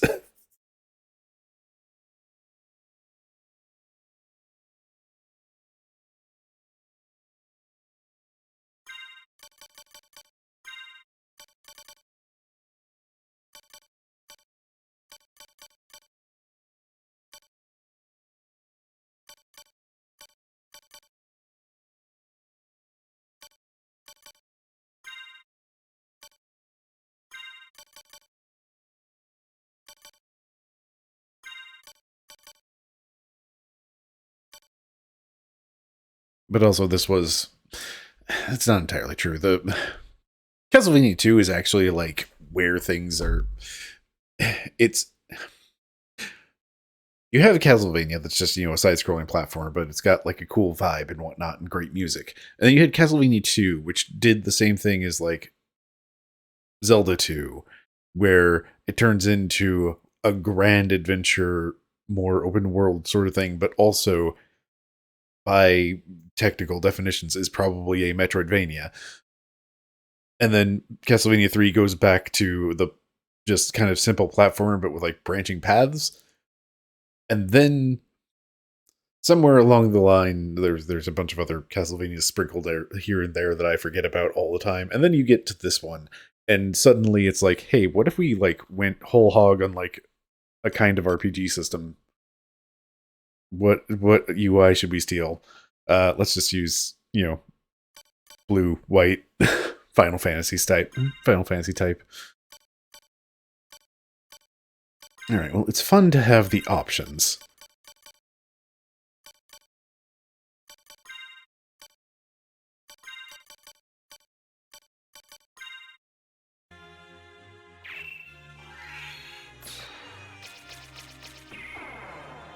Oh, that's summon swords. Neat.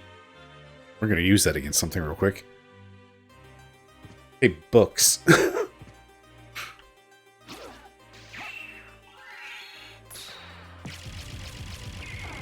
Yeah, that's what I thought, book.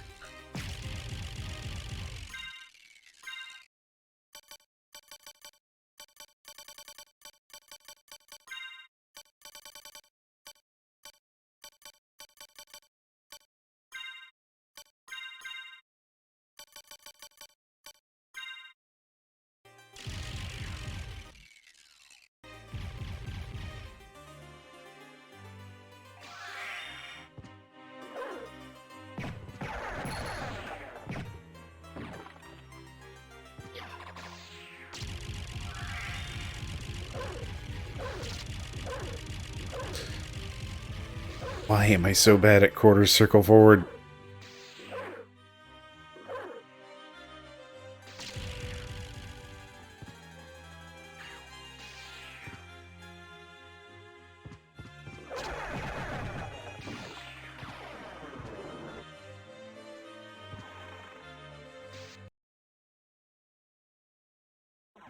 Alrighty, where are we going? We are...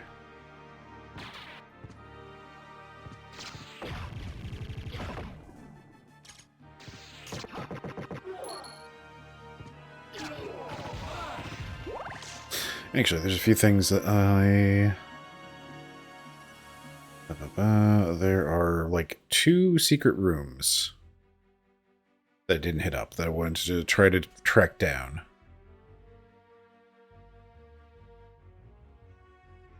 They're both similar areas. To the cathedral!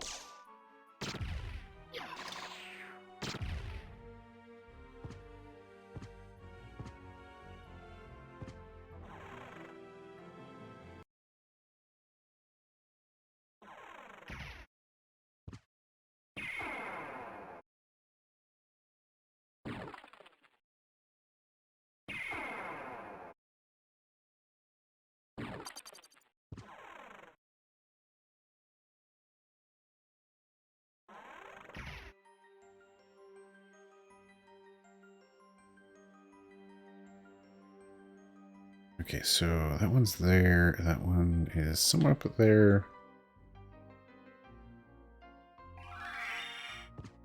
There we go. Quarter circle forward.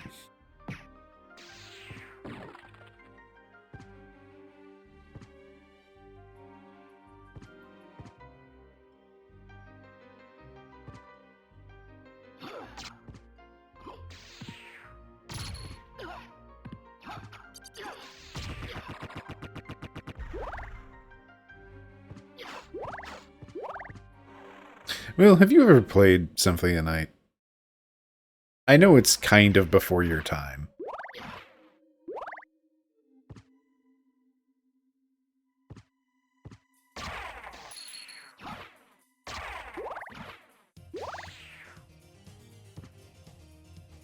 I will definitely be curious to hear your thoughts on it, because, like, the entire point of coming back and playing this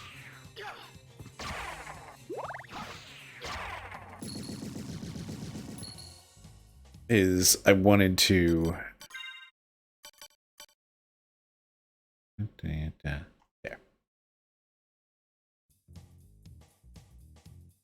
Dark metamorphosis.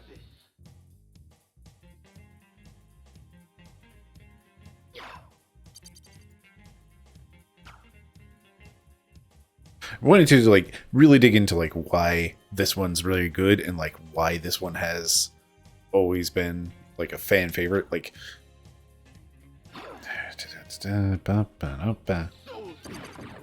there we go. Steal the soul of that rock. Oh, hey. This does exist.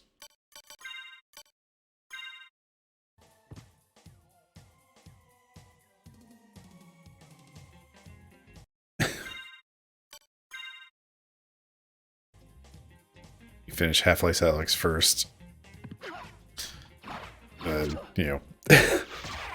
Yeah, that Final Fantasy XIV thing is kind of long. But it's also really good.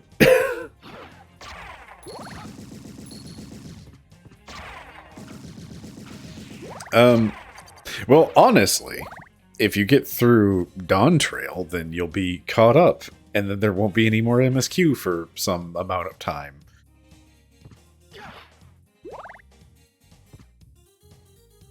So, yeah, I think the things that I've settled on is just like, why is this game so beloved, and like why is it, you know, reading reviews and whatnot, it's just like trying to figure out exactly what makes it exceptional. Come on, quarter circle for sure.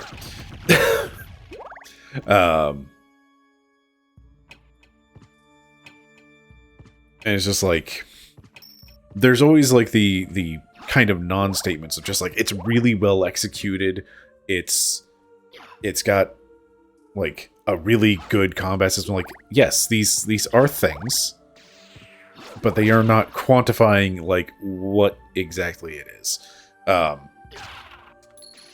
think the first big strength is this whole like light RPG system, because that gives you this whole gear menu here, and these are just all reward vectors that they can have interesting items at the end of dead ends. Like, it's not just, oh, I got to the end of a hallway and I got 5 missiles. It's, hey, cool, I got a new sword. Let me try some weird things with it, because this is something that, like, coming into this game... 1 second, trying to piece together where I am. This is where I want to go.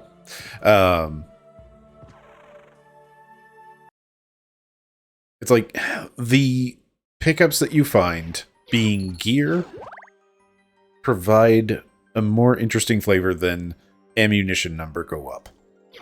And like sometimes it is just like you find a boring old sword that, like this combat knife, it has really good attack, and it's also fast. But that makes it interesting compared to, say, the Ice Brand, which is an ice-flavored sword that is slow but has good range, but does also have its quarter circle forward neat attack that I don't actually know what makes that special. But then you also have, you know, this katana I've been using for a while that has this attack that is kind of silly powerful.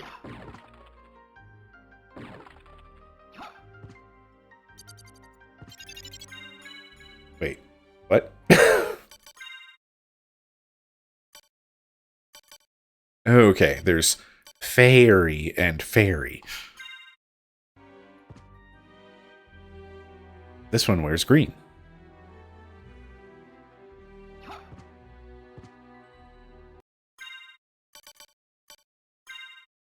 This one wears blue.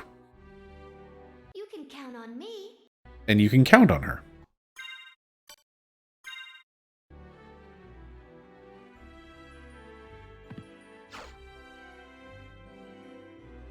Alright, I think that's the only two...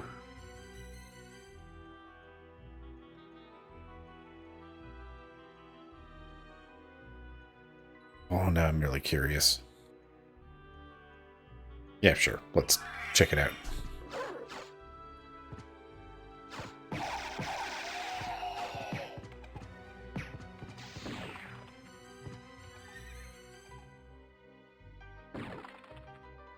Ultimately, like, having the gear system, again, it's just like, it just makes it to where things more interesting than numbers going up happen.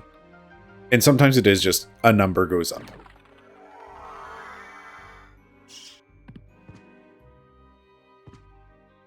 Sometimes it is as simple as, hey, this armor has better defense, this sword has better attack power, stuff like that. But also, like, every weapon is just like, okay, let me pull it out and try quarter circle forward, try forward to back.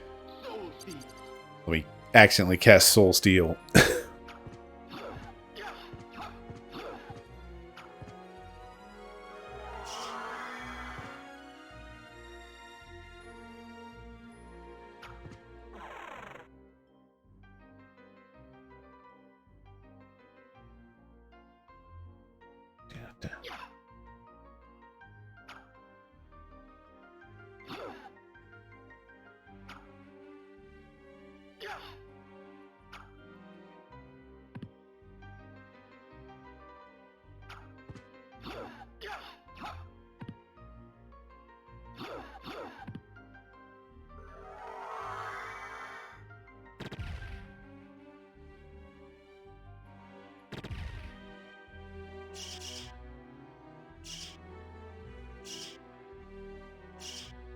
The other thing is, like, this game is honestly, like, really...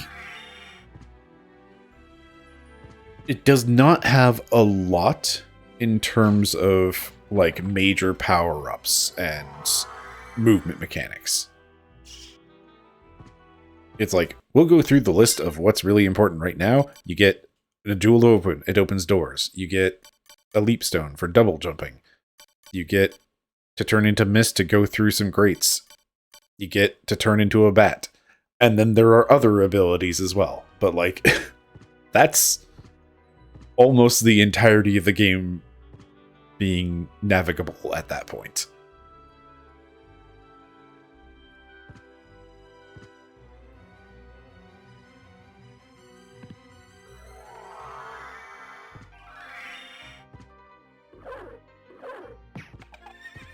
I think it's also interesting that, like, try to avoid the word interesting, but I fall into it all the time. It's like, part of what makes this good is just, like, that there are so many little subsystems to it of, like, all these dumb quarter circle forward fighting game mechanic sorts of things of being able to cast Dracula spells.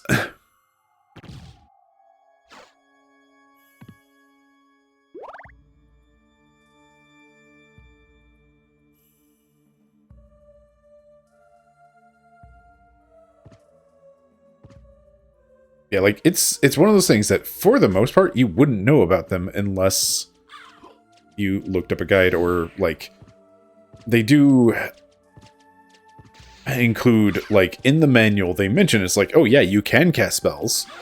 And they don't tell you any of the inputs, except they do have a screenshot of the spells menu with one spell unlocked. So it's... God damn it, Crow.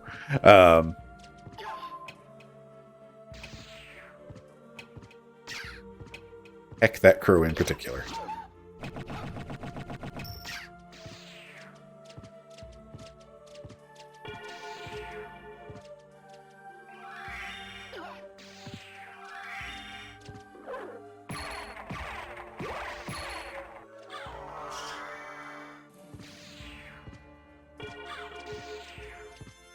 So it's like, they just kind of secretly show you that there is this thing.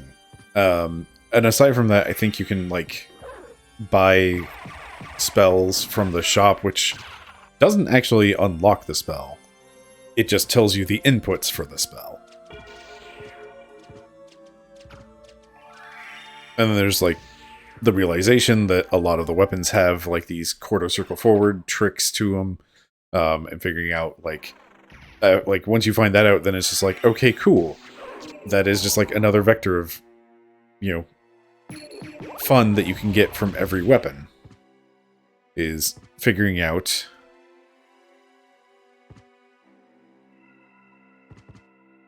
what...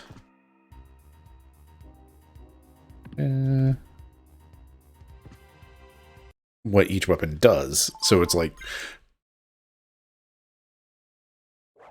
ultimately, like, yes, they have this whole RPG system attached to things, but, like, all of the items that you get, like, honestly, it's like, the armor is the most boring thing, because generally it's just, like, a number goes up.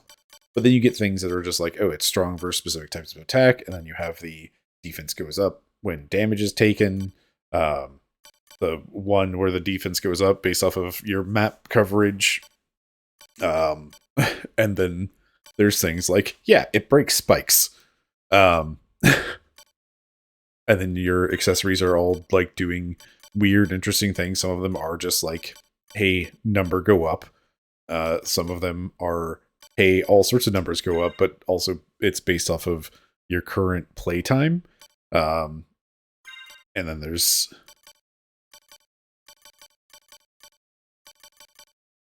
your hats of various flavors that have interesting effects of just like, hey, cat eye circlet, big HP restored by cat damage. Cat is a type of damage in this game.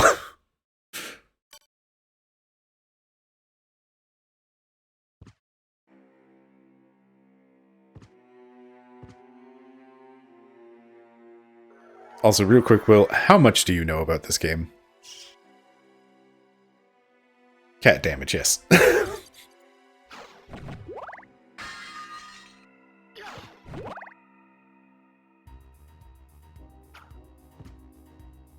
It's like, do you know specific big things that would have been surprises back in the 90s? But now, you know, it's really hard to avoid having knowledge of this game.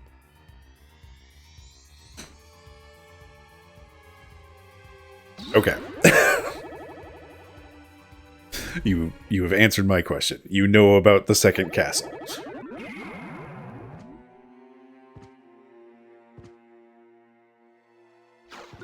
I don't need to, like, chase you off for half a moment. Or have you close your eyes while I go through the teleporter.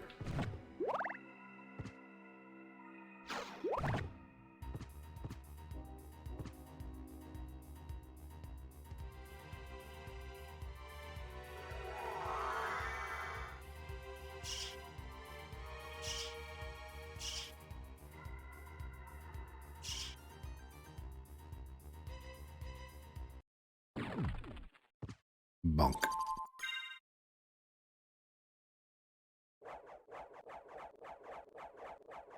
But ultimately, having this RPG system so that they can give you interesting gear that actually like does interesting things and isn't just raw numbers going up. That is a huge part of what makes this game fascinating, because like, again, there were what, like 5 of the items that I had that I pointed out were like, yeah, this is your primary like movement junk.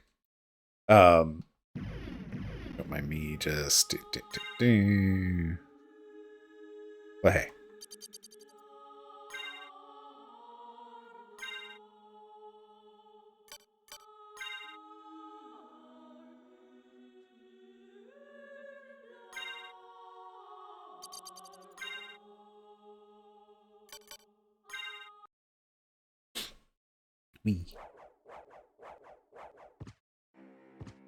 The other major thing is like, because your actual like Metroid progression movement mechanics and such are like, that's fairly limited, it makes it to where you can look at the map and before you like in, you know, the first castle when you're still exploring everything, the second castle is kind of a victory lap, kind of.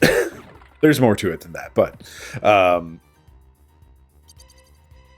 like as you're progressing and, you know, doing the Metroidvania thing of just like, okay, cool, there were places that I couldn't go before, but now I have a new ability, where should I go with this?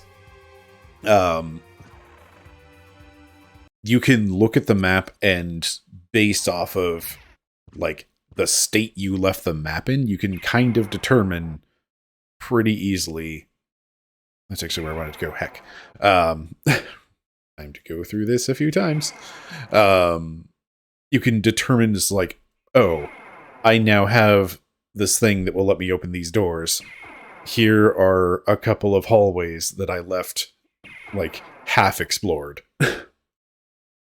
As opposed to like entryways, or, you know, these are places that I obviously couldn't get to because I couldn't jump high enough.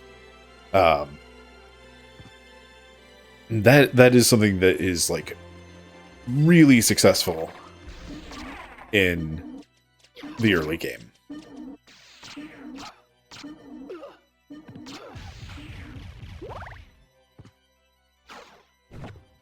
And again, like, because there's so few like key progression traversal items,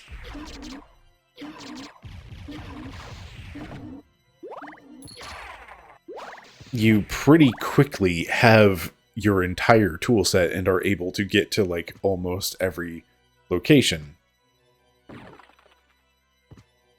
So it's like you're doing the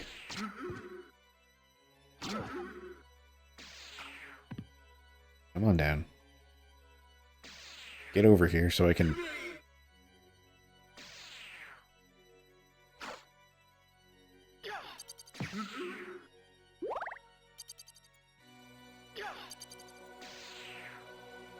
Okay, moves rather than items. Yeah. And like... there's a lot that they unlock that is just like...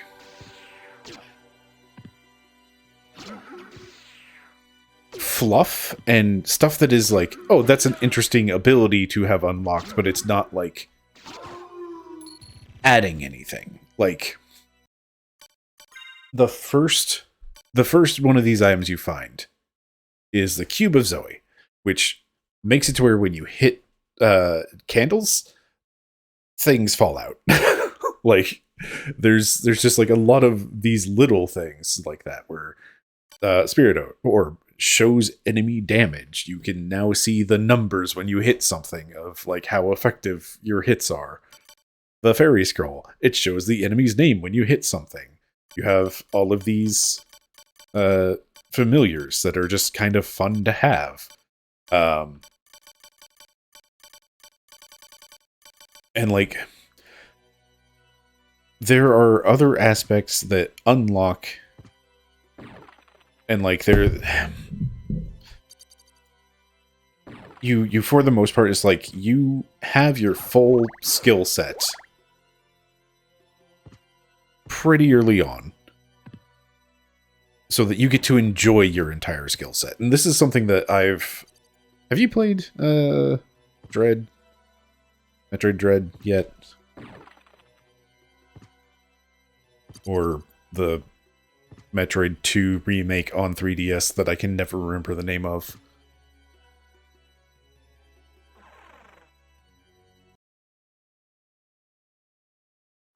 Alright, I'm going to be not talking about, like, specifics, but I am going to be talking about, like, the structure. Samus Returns, yeah, that's the one. So that is my word of warning for anybody watching that hasn't played Dread and doesn't want to know a damn thing. Something that I have found, like, in particular with Samus Returns and Metroid Dread, is that I didn't want to explore early on. It was just like, okay, I could go back, like, I got some power up that lets me get the next, it's my next progression item. It's going to allow me to do progression things. The only thing left is, like, final boss fight, so I'm going to just go somewhere else while I rant for a while. Somewhere with better music. This'll do.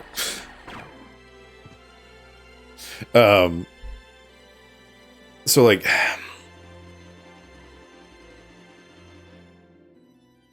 hooray, I got my next progression item, and I could, like, go back and maybe get a power-up or two with this, but also I know that I'm going to need X many other power-ups to do the full sweep of stuff. So why bother going back until I just have my full kit? And then I get to, the end of the game, right at the wall, the final boss fight has a neon sign over the door saying, "This is the end game." And it's like, okay, cool. Now that I have my entire skill set, let me go turn around, do an entire sweep of the map, and numbers go up, and it's just like ammunition and health and whatnot. And it's just like, nothing about that is particularly interesting. It's like the most important number that's going up is the item completion number. Like, that's what matters in that point. And, like, this is a thing that I did just save, so this is fine. It's like, you'll notice there's no item collection percent here. There's just map percent. That is something that I do find super fascinating as a distinction between Metroid and Castlevania. In particular, is Metroid tracks item collection, Castlevania tracks map visit percent. But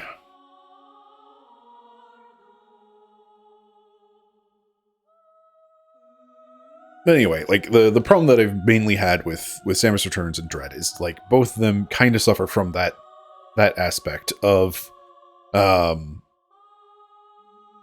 there's not a reason to backtrack until the end of the game, at which point the only thing left is the end of the game.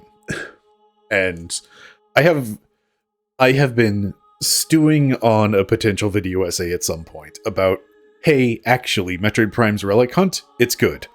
And a large part of that is that it provides you something to do with all of the power-ups that you have in Metroid Prime. It's like, if you were playing it casually and you haven't been picking up relics along the way because you already know they're there, then you now have this second lap through the world to search for these relics, and you have your entire movement, like, you have your entire kit. You still can get, all the things of ammunition goes up, health goes up, and power bombs go up. But you still have, like, a second lap to enjoy your full power.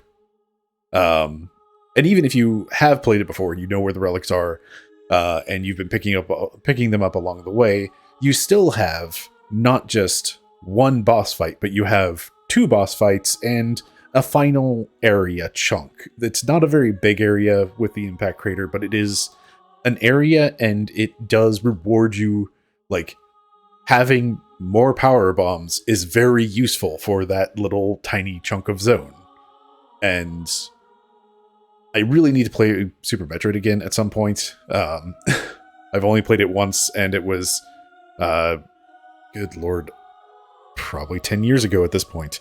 And that was the first time I ever played it, and the only time I ever played it.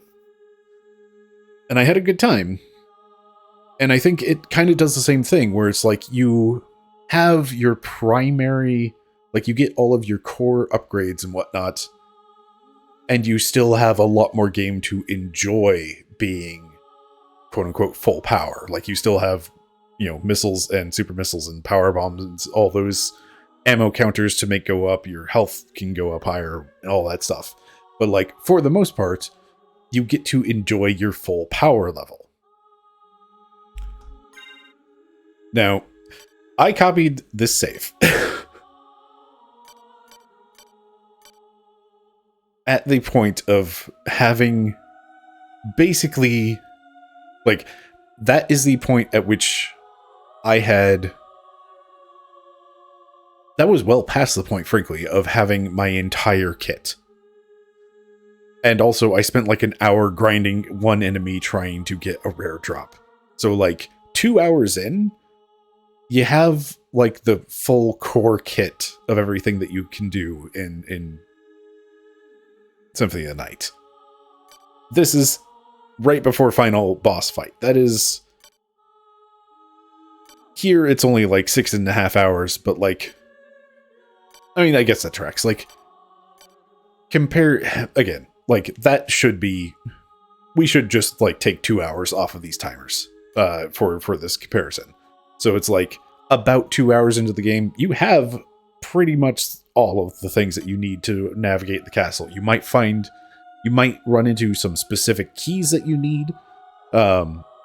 And that's, like, the loose term of key, not, like, literal key.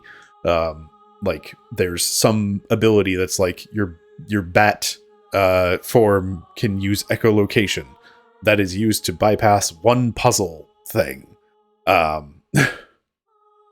So it's like, it's an ability, but it's a key and lock situation ability.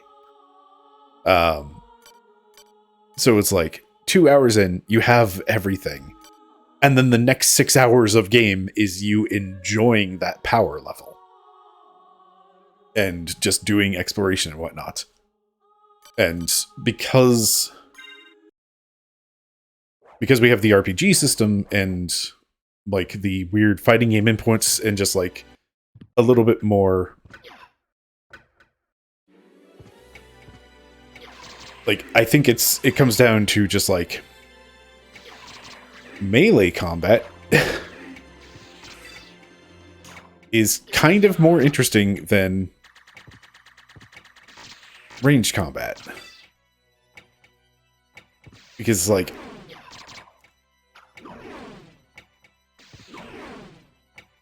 Look at how much effort I'm having to put into dodging this jerk's attacks, even though he keeps doing the same attack. Stop it. And he hits very hard. And I'm getting bounced around.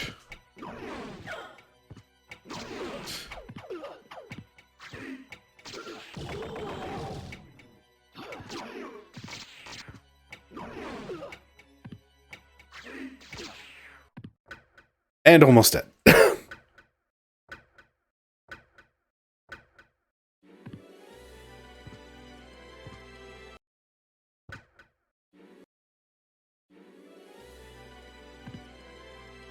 Okay, can I...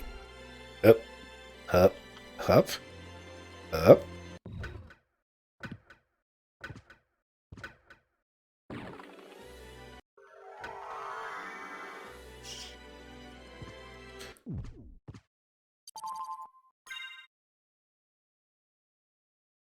Like,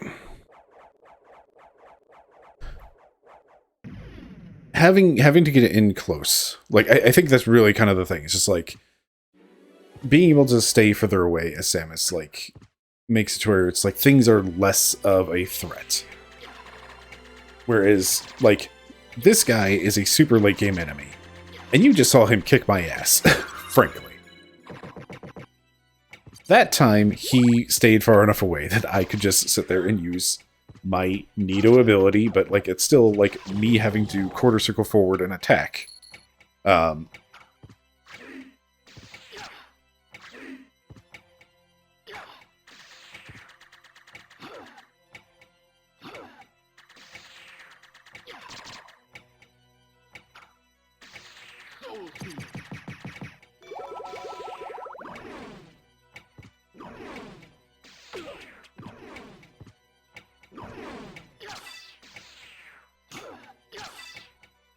It's like, I think you can point to also, like,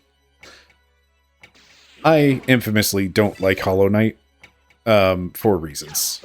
And I have analyzed those reasons. I think they're valid. I don't want to get into it too much, but like, there is a lot of depth in that fairly simple combat system. Am I doing 2 damage? Jeez, my dude. No wonder he's kicking my ass. Yeah, I'm sorry, Will. I don't like Hollow Knight. It's fine. I will explain those reasons at some point. But, like, you can point to Hollow Knight and just, like, that's a very simplistic combat system. But it offers a ton of depth in ways that matter. And it's just like, it's... I've in like trying to figure this whole thing out of just like, okay, why is the combat good in this? It's like, some part of it is, yes, you have all of these options of like all of the spells and your different attacks, and I am in a very bad position here.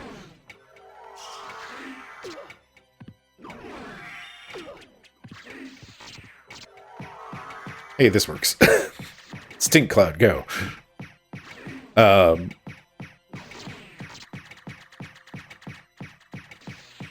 like the other example I kept bringing up was Zelda 2. Like, just by having like a high and a low attack of attack or duck and attack, and then having enemies that have shields that are either held high or low.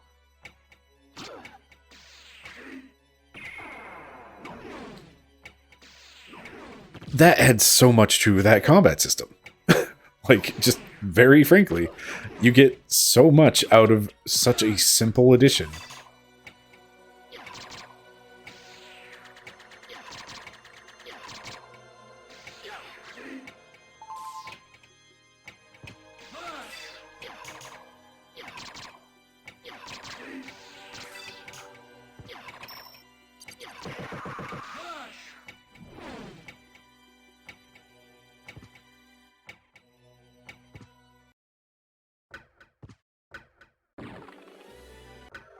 Anyway, I think those are kind of like the 3 major points of like why this is good.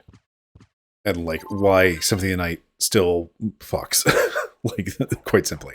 A lot of it comes down to just like in the early game when you are exploring and doing your Metroidvania and getting your progression unlocks.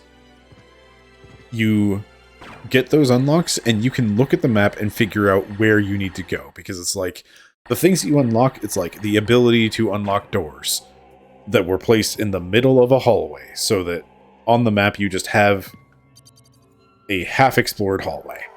And there's a very clear indication, it's just like, oh, there was more to this. But I couldn't go this way. Why couldn't I go this way? Well, clearly there was something there in the middle of the hallway. What could it be? A door. Oh, hey, I unlocked double jump. Let me look at my map and see all of the uppity corners that I just couldn't reach by jumping to. Hey, cool. I now have unlocked being a bat. Let me look at all the places that I still couldn't reach even when I got double jump. The combat system is like, it's honestly pretty complex. Like, there's a lot of complexity added by the various things that they do.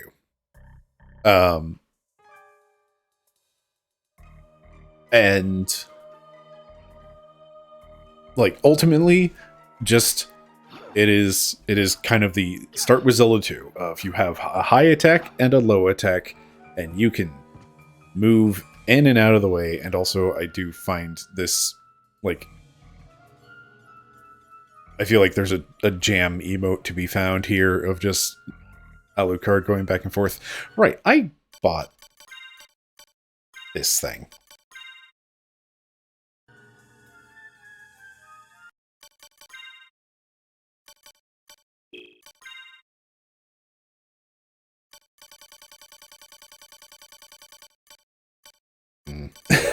Okay, it only goes up to 32. You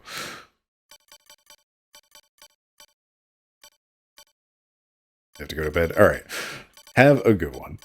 Let's find a color for cloak.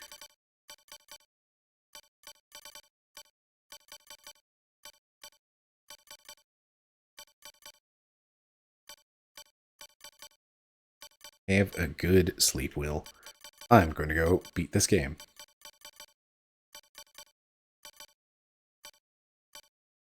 Bam.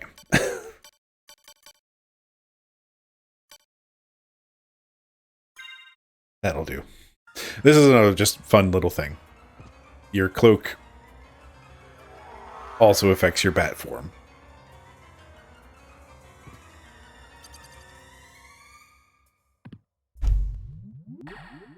All hail the son of our master. Yeah, I've already heard you say this.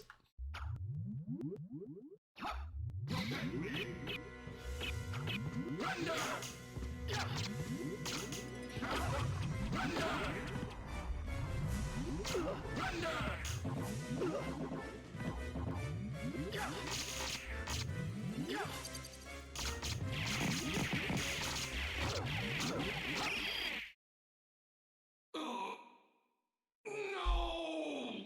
Your beloved darkness awaits you.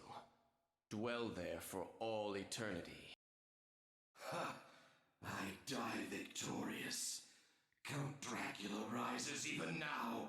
Let him purge the world in flames. Oh my goodness. Oh hey, it is after midnight, isn't it?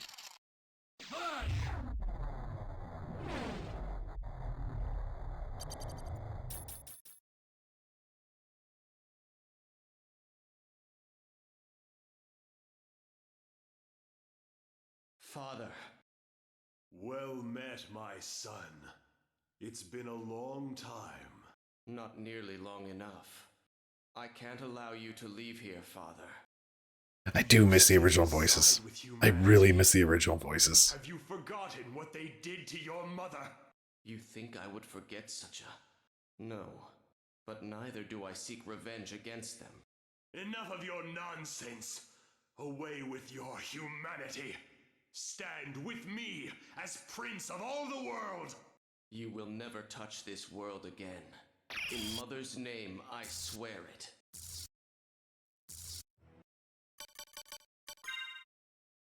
Do, do, do, do.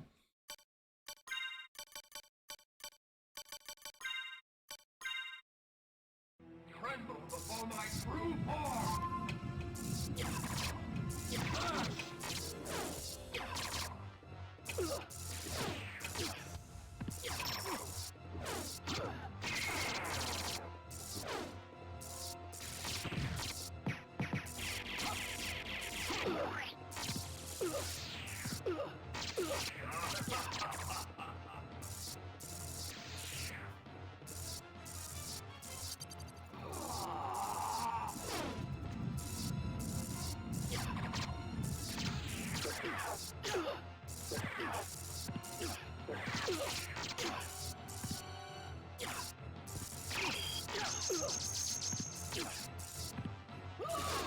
Okay, I'm dead.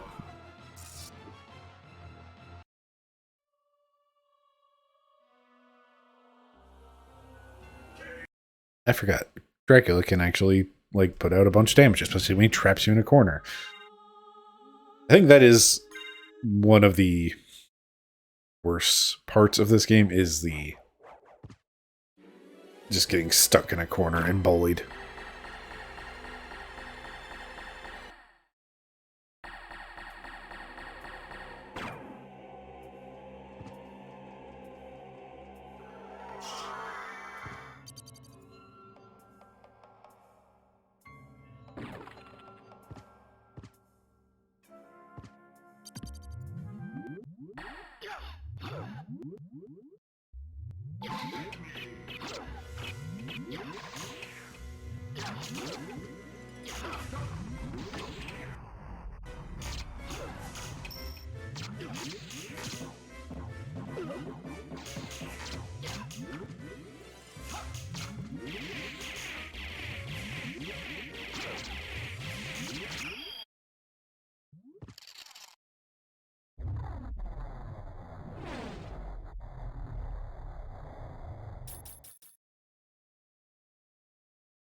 Oh, boo. I'm in the regular Alucard cloak. Oh, wah.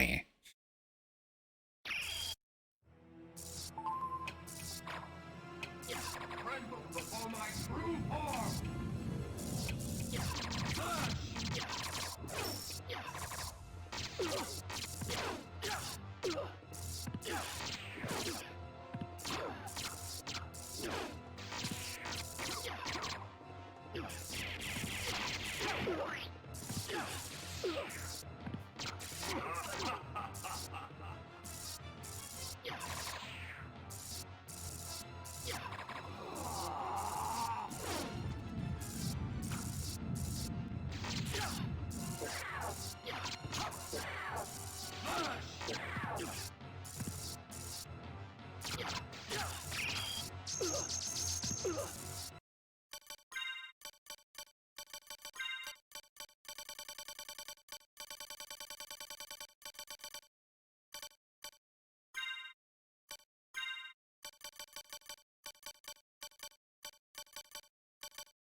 Good to know that the meal ticket doesn't actually do things.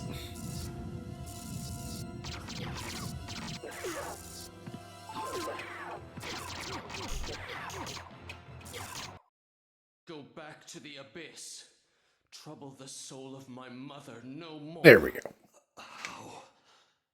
How could I have lost? You lost your heart, your soul. You'll never win without them. How poetic. So, I tragically sacrificed all I held dear in a search for power, did I? Did you not? Tell me, what were Lisa's last words? She said, do not hate humans. If you cannot live with them, then at least do them no harm, for theirs is already a hard lot. She also said that she would love you for eternity. Lisa, forgive me. Farewell, my son.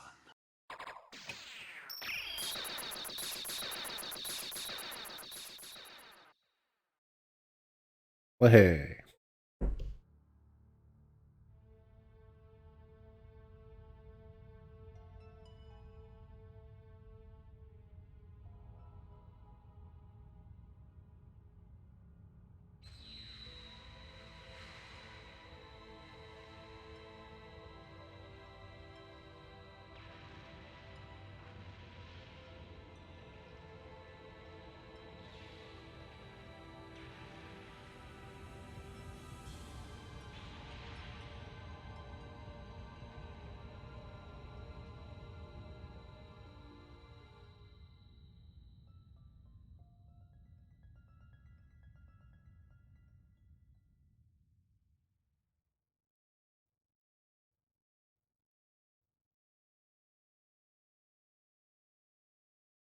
So you made it.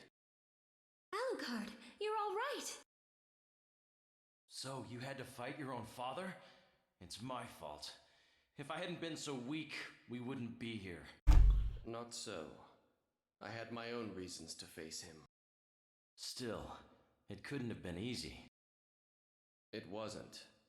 But remember, the only thing necessary for evil to triumph Is for good men to do nothing. So what now, Alucard? The blood in my veins is cursed. It's best for the world if I disappear, now and forever. I see. Farewell, then. We'll not meet again. Alucard, Well, are you going after him or not? I'm sorry. I have to follow him. I can't just... It's all right. Hurry up and catch him. If anyone can save him, you can.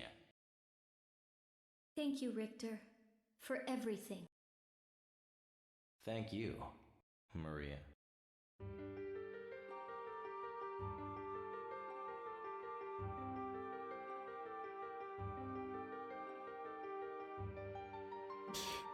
Man.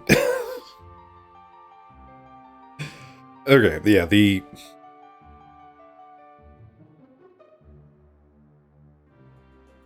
new voices are just like, what the hell? Like, what? I understand they probably changed it because, you know, they didn't want to pay the old voice actors, slash licensing agreements. But, like,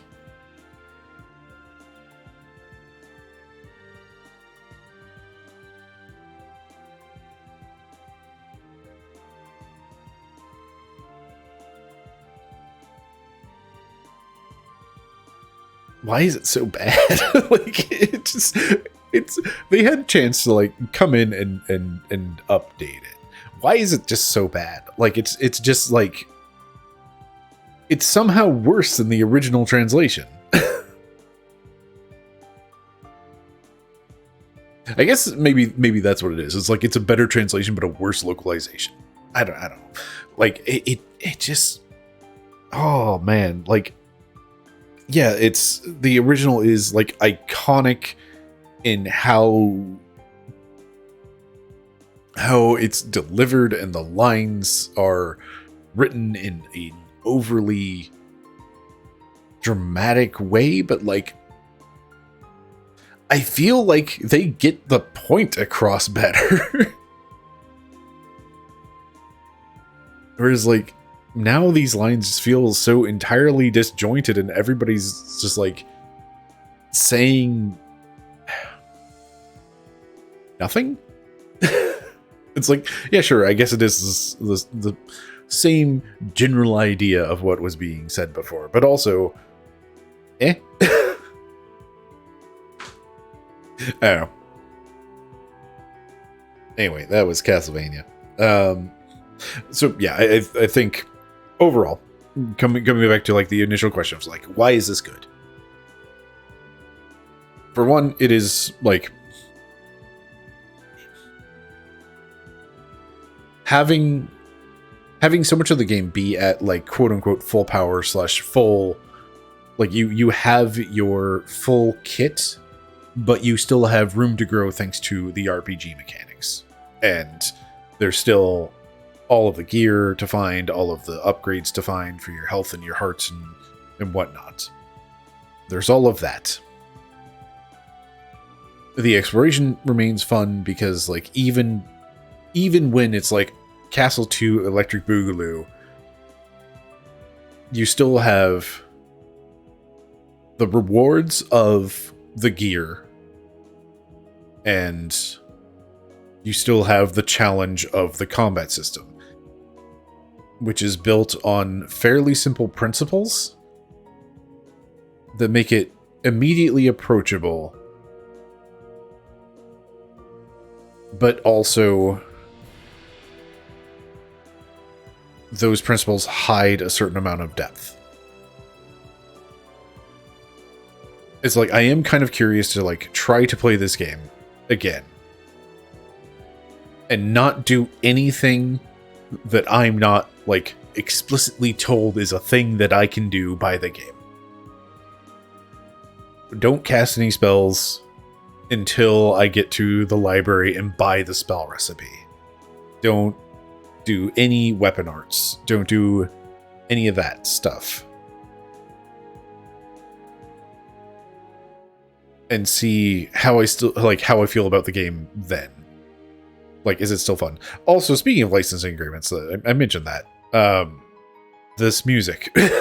We don't have the weird pop song about, like, not something wind, something wings, not wind beneath my wings, but, like, I don't know.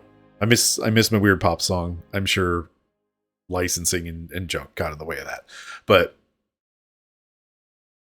overall, like,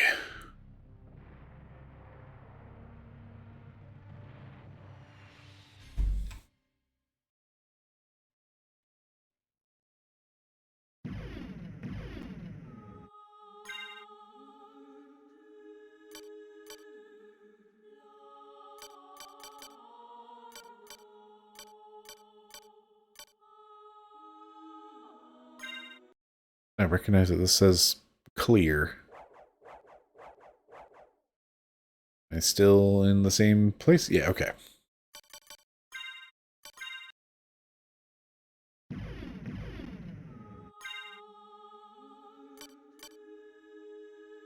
So we have our clear, which also is 200.6% completion, which, hooray, that's the whole deal.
Boo.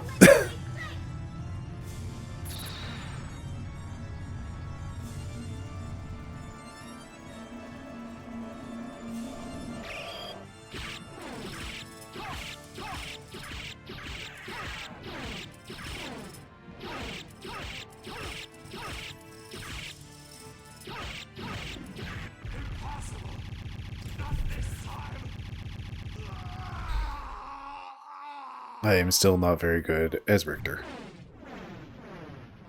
Is this still unskippable? Okay. Count Dracula had risen.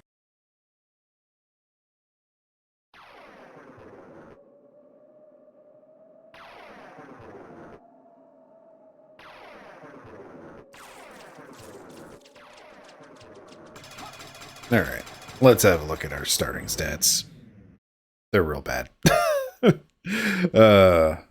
Half of what they should be. Wah. Oof, only 20 MP.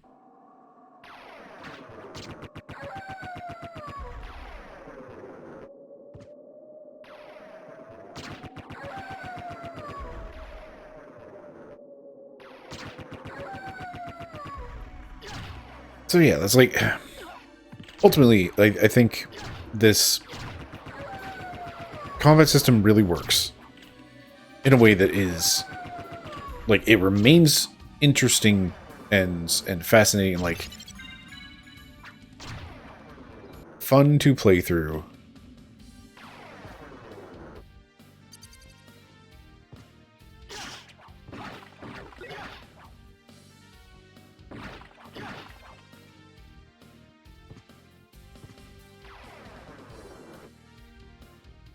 And it's just like, it's just fun to control the character. Like, that is, like, I'm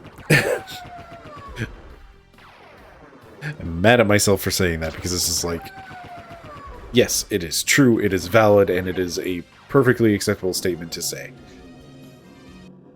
But, like, I'm trying to dig. I am trying to dig as deep as I can on this, of, like, why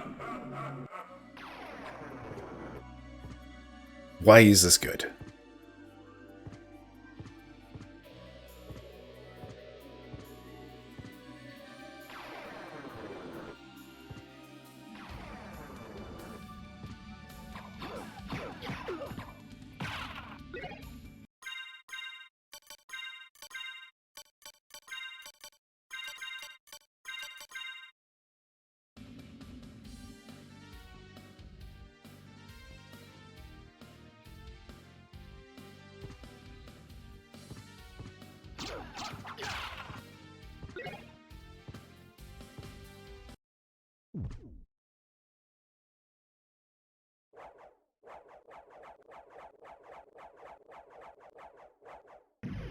Why is it fun to control the character? Like, what about that? Why is it fun to control Alucard? He moves not particularly fast, frankly.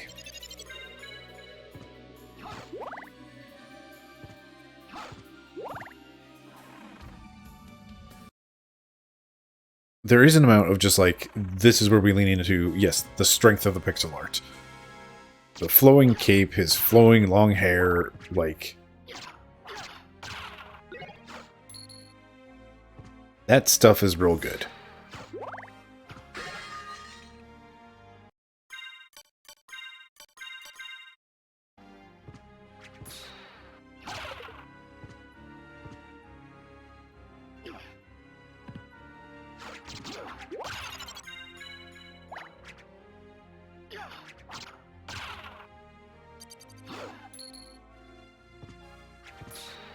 His attacks aren't particularly fast.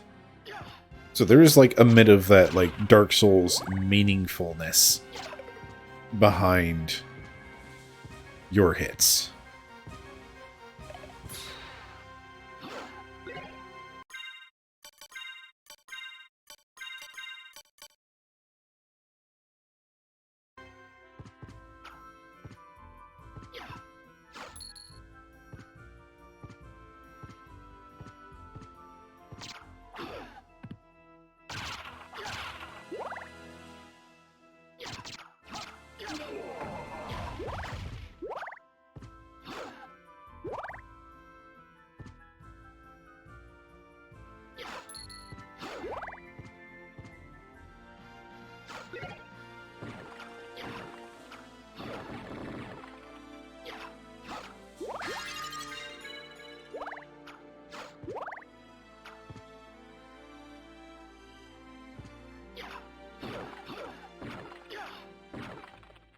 Like, honestly, he's got a bit of, like, the Terminator gait.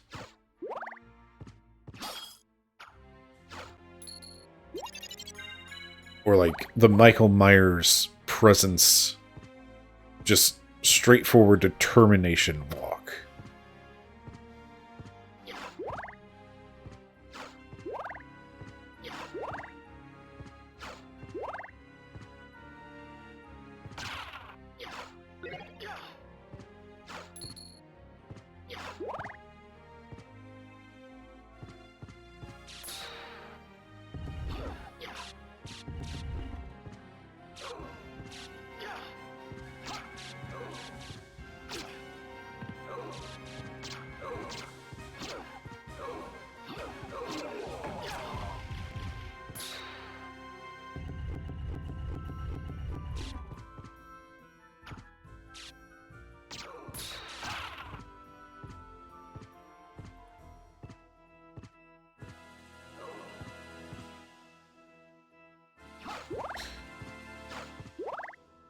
It's like, his jump is not fast either. Like, there's not a lot about Alucard that's actually, like, fast. Like,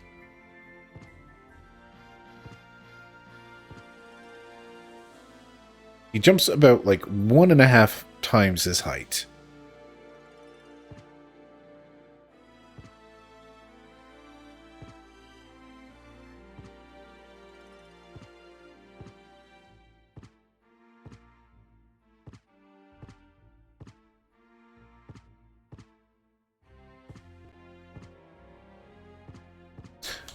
It's like, as soon as you let go of the jump button, you start falling, basically.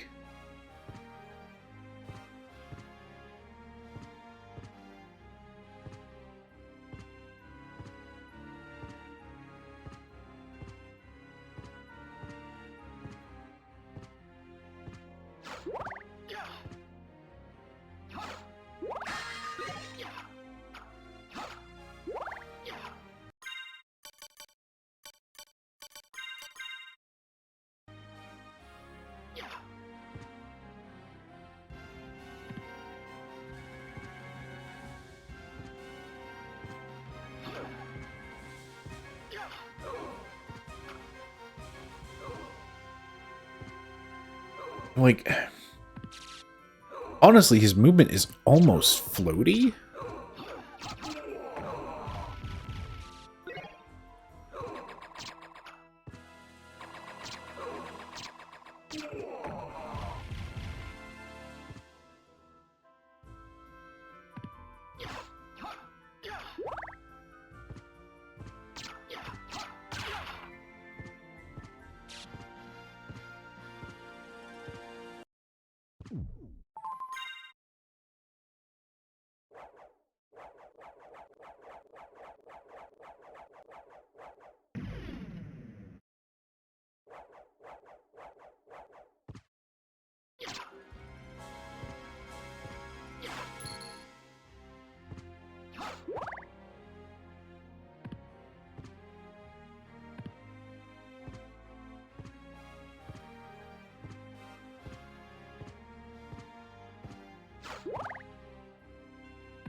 For a lot of these early jumps and, like, vertical climbs,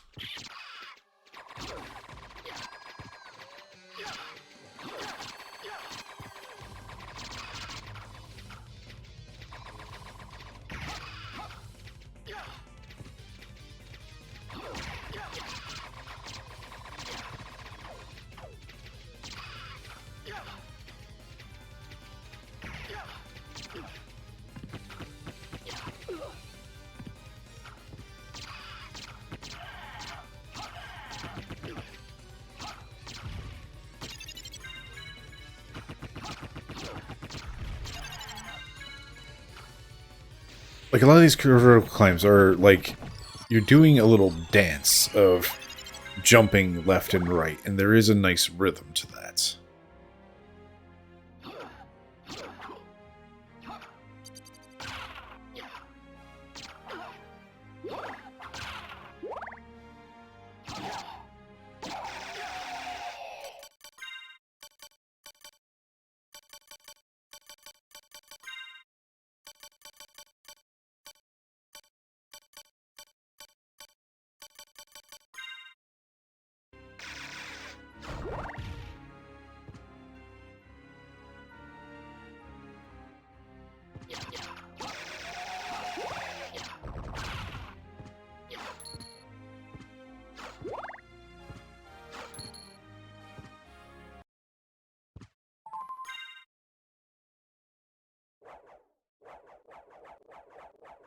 do think that that is like a notable thing about like the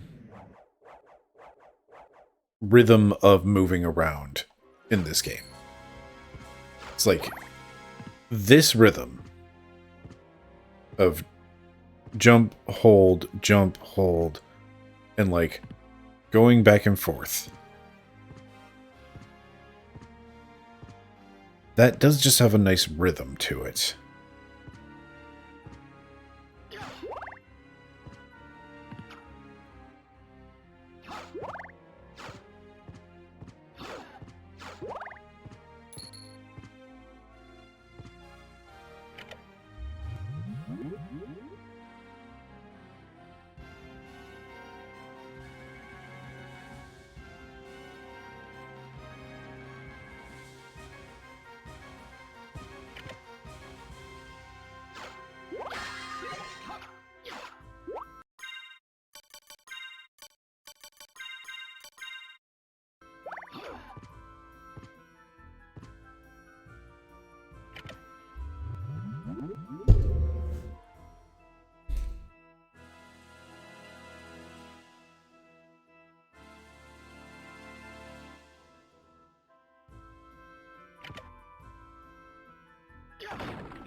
Oh, I didn't realize the basil art is a knife.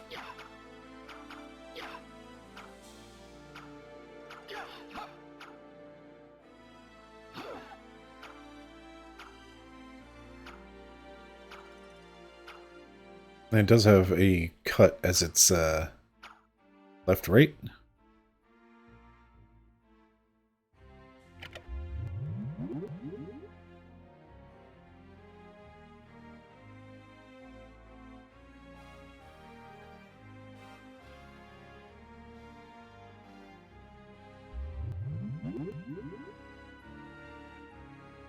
It's something I do find interesting about the audio design in this game. It's like it's not afraid to use kind of cartoony noises every once in a while. Even in the final Dracula fight we just went through.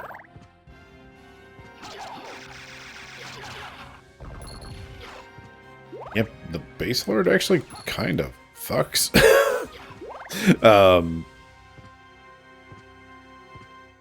Like, even going through the Dracula fight, there was, like, when he was, like, summoning things to squish, to, like, absorb their blood. That was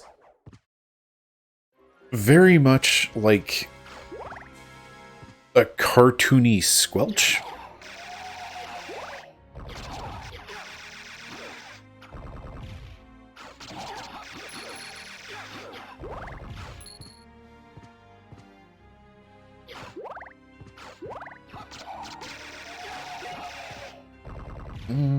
You know what? No, we'll keep it.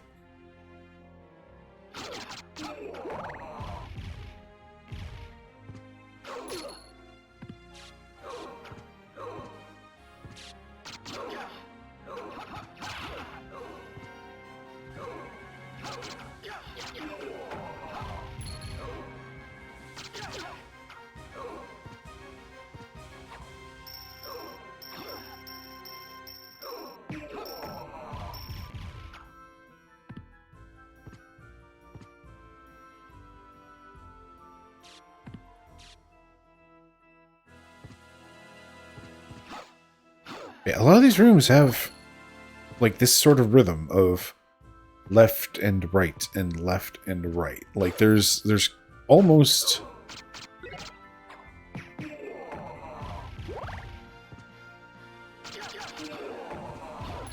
like a sing-song dance. Like it does almost have like a dance sort of rhythm to it of when you jump and when you turn around and like how often as you're going through things.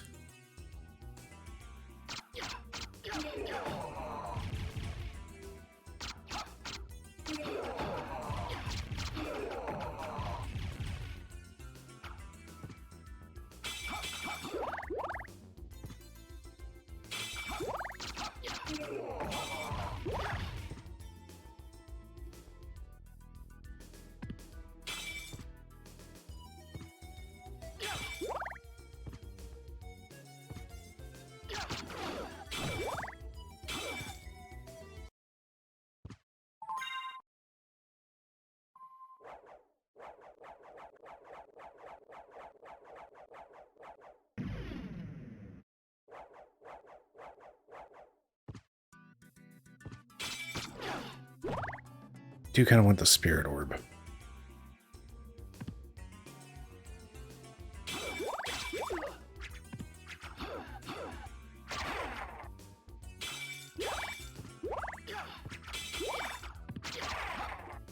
Yeah, like, particularly early on, there is just kind of a sing-song dance rhythm.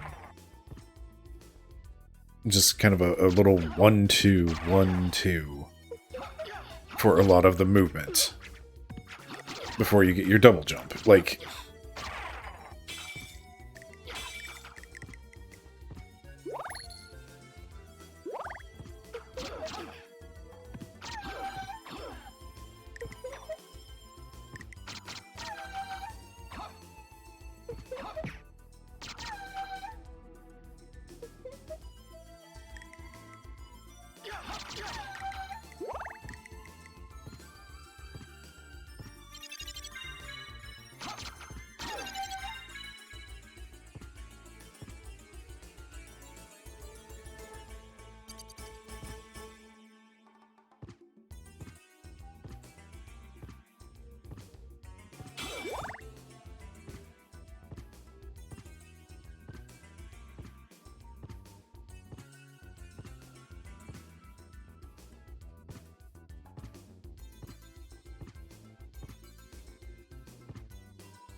this is just kind of like getting into like the nitty-gritty of just like, why is jumping fun?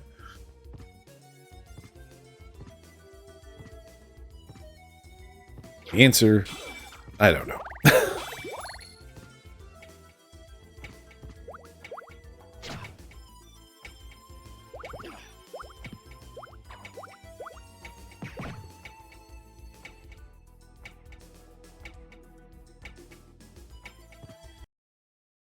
Wait, are you...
So I do think like these hallways are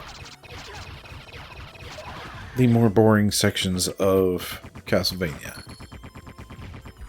And it is just like, okay, yeah, it's hold a direction and occasionally stop to fight a thing.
Yeah.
It's tough when he outranges you.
I do wonder if there's anything to that. Like, this dagger hold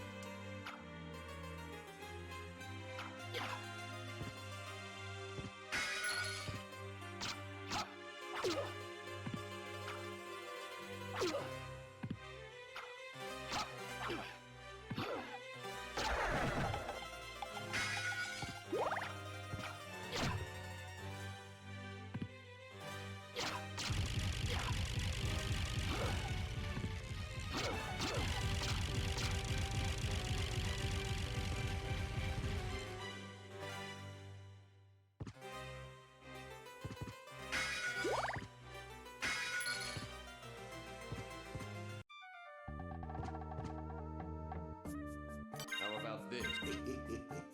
Thank you. How about this? Thank you.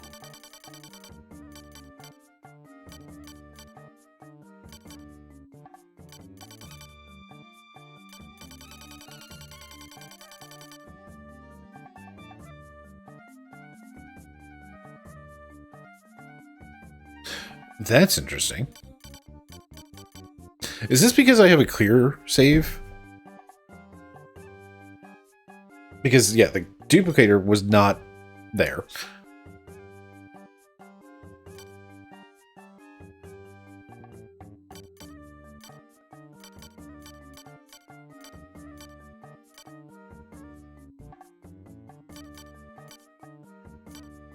And now we have 5 magic scrolls for Dark Metamorphosis, Summon Spirit, Hellfire, Shift Spirit, and Soul Steel. Like,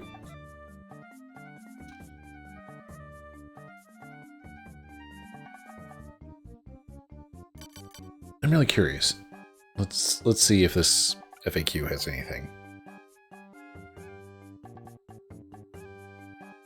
Shop. Librarian.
There's sound test.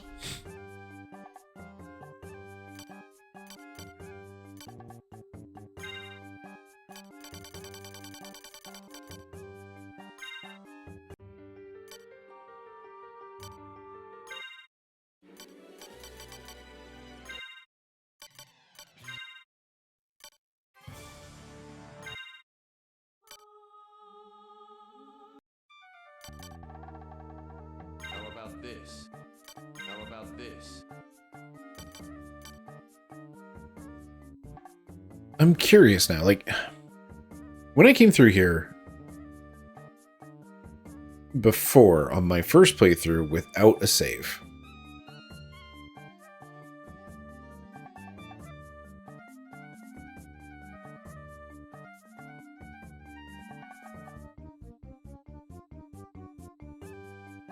he did not have any of the spell tomes. How about this?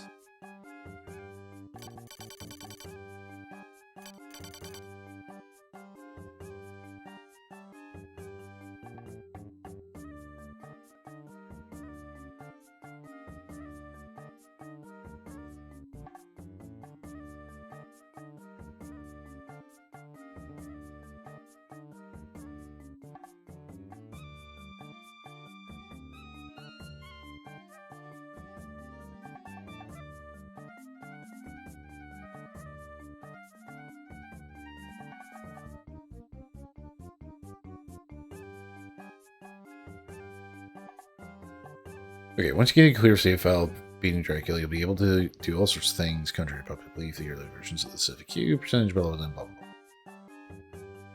That sound test starts on the duplicator for $1 billion. Time attack.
Interesting. There's a set bonus for the Alucard equipment. I didn't know about that.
Okay.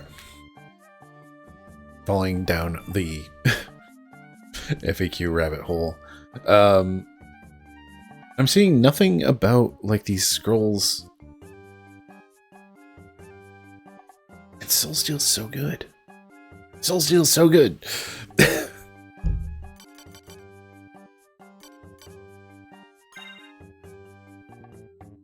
All right. Now I'm curious. Hey, I learned a spell without your help. Young Master Alucard. How about this? No, they're still there.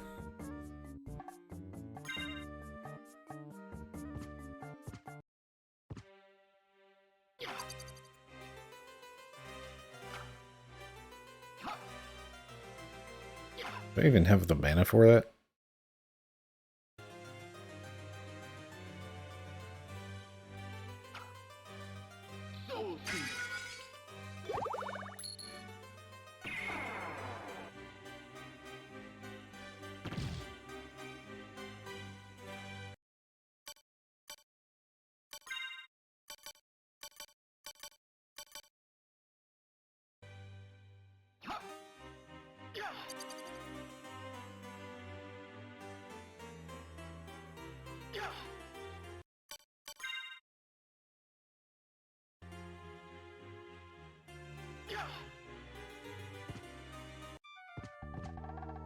Master Alucard. How about this?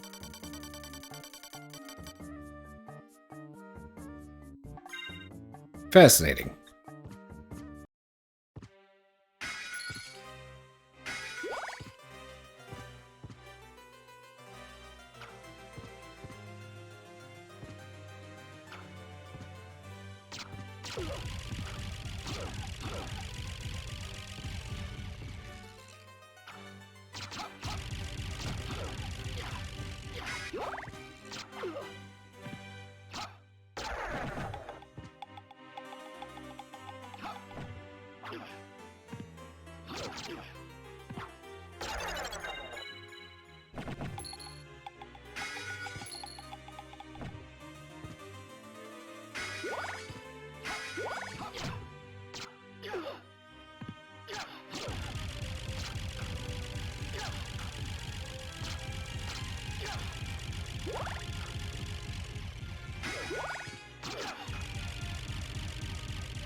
Back me through this bamboo sword.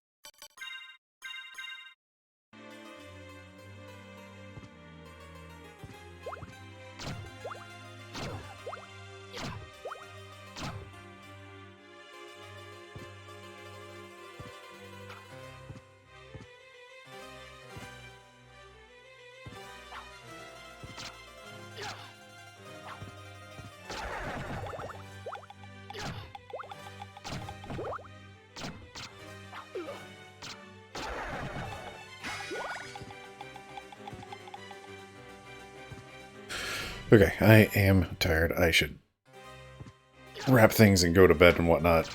But I'm still just, like, so curious about, like, things.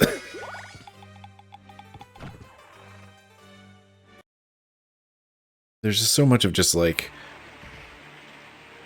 but why such fun?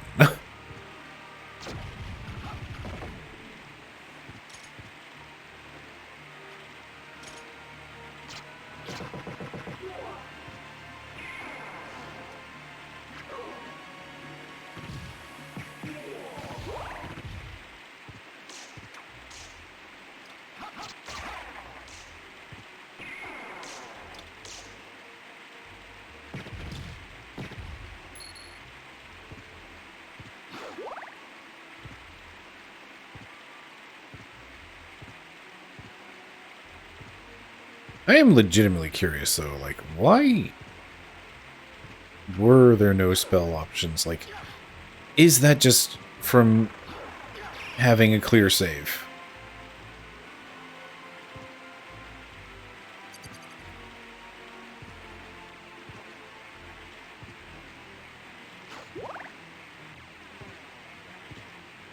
Or is it because I, like, hecked around and found some spells early on?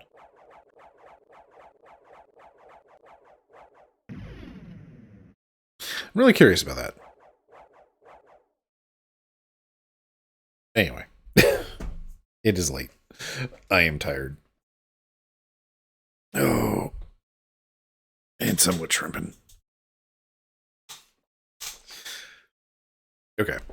That is going to be it for me. Don't think I know anybody streaming. Eh.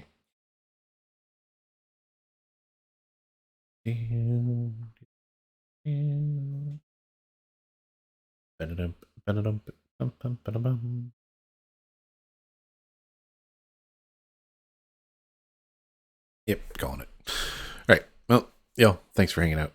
Have a good one. I will catch you some other time. When, I have no idea. For what? Who knows? That's me in a nutshell. Anyway, I'm tired. Good night.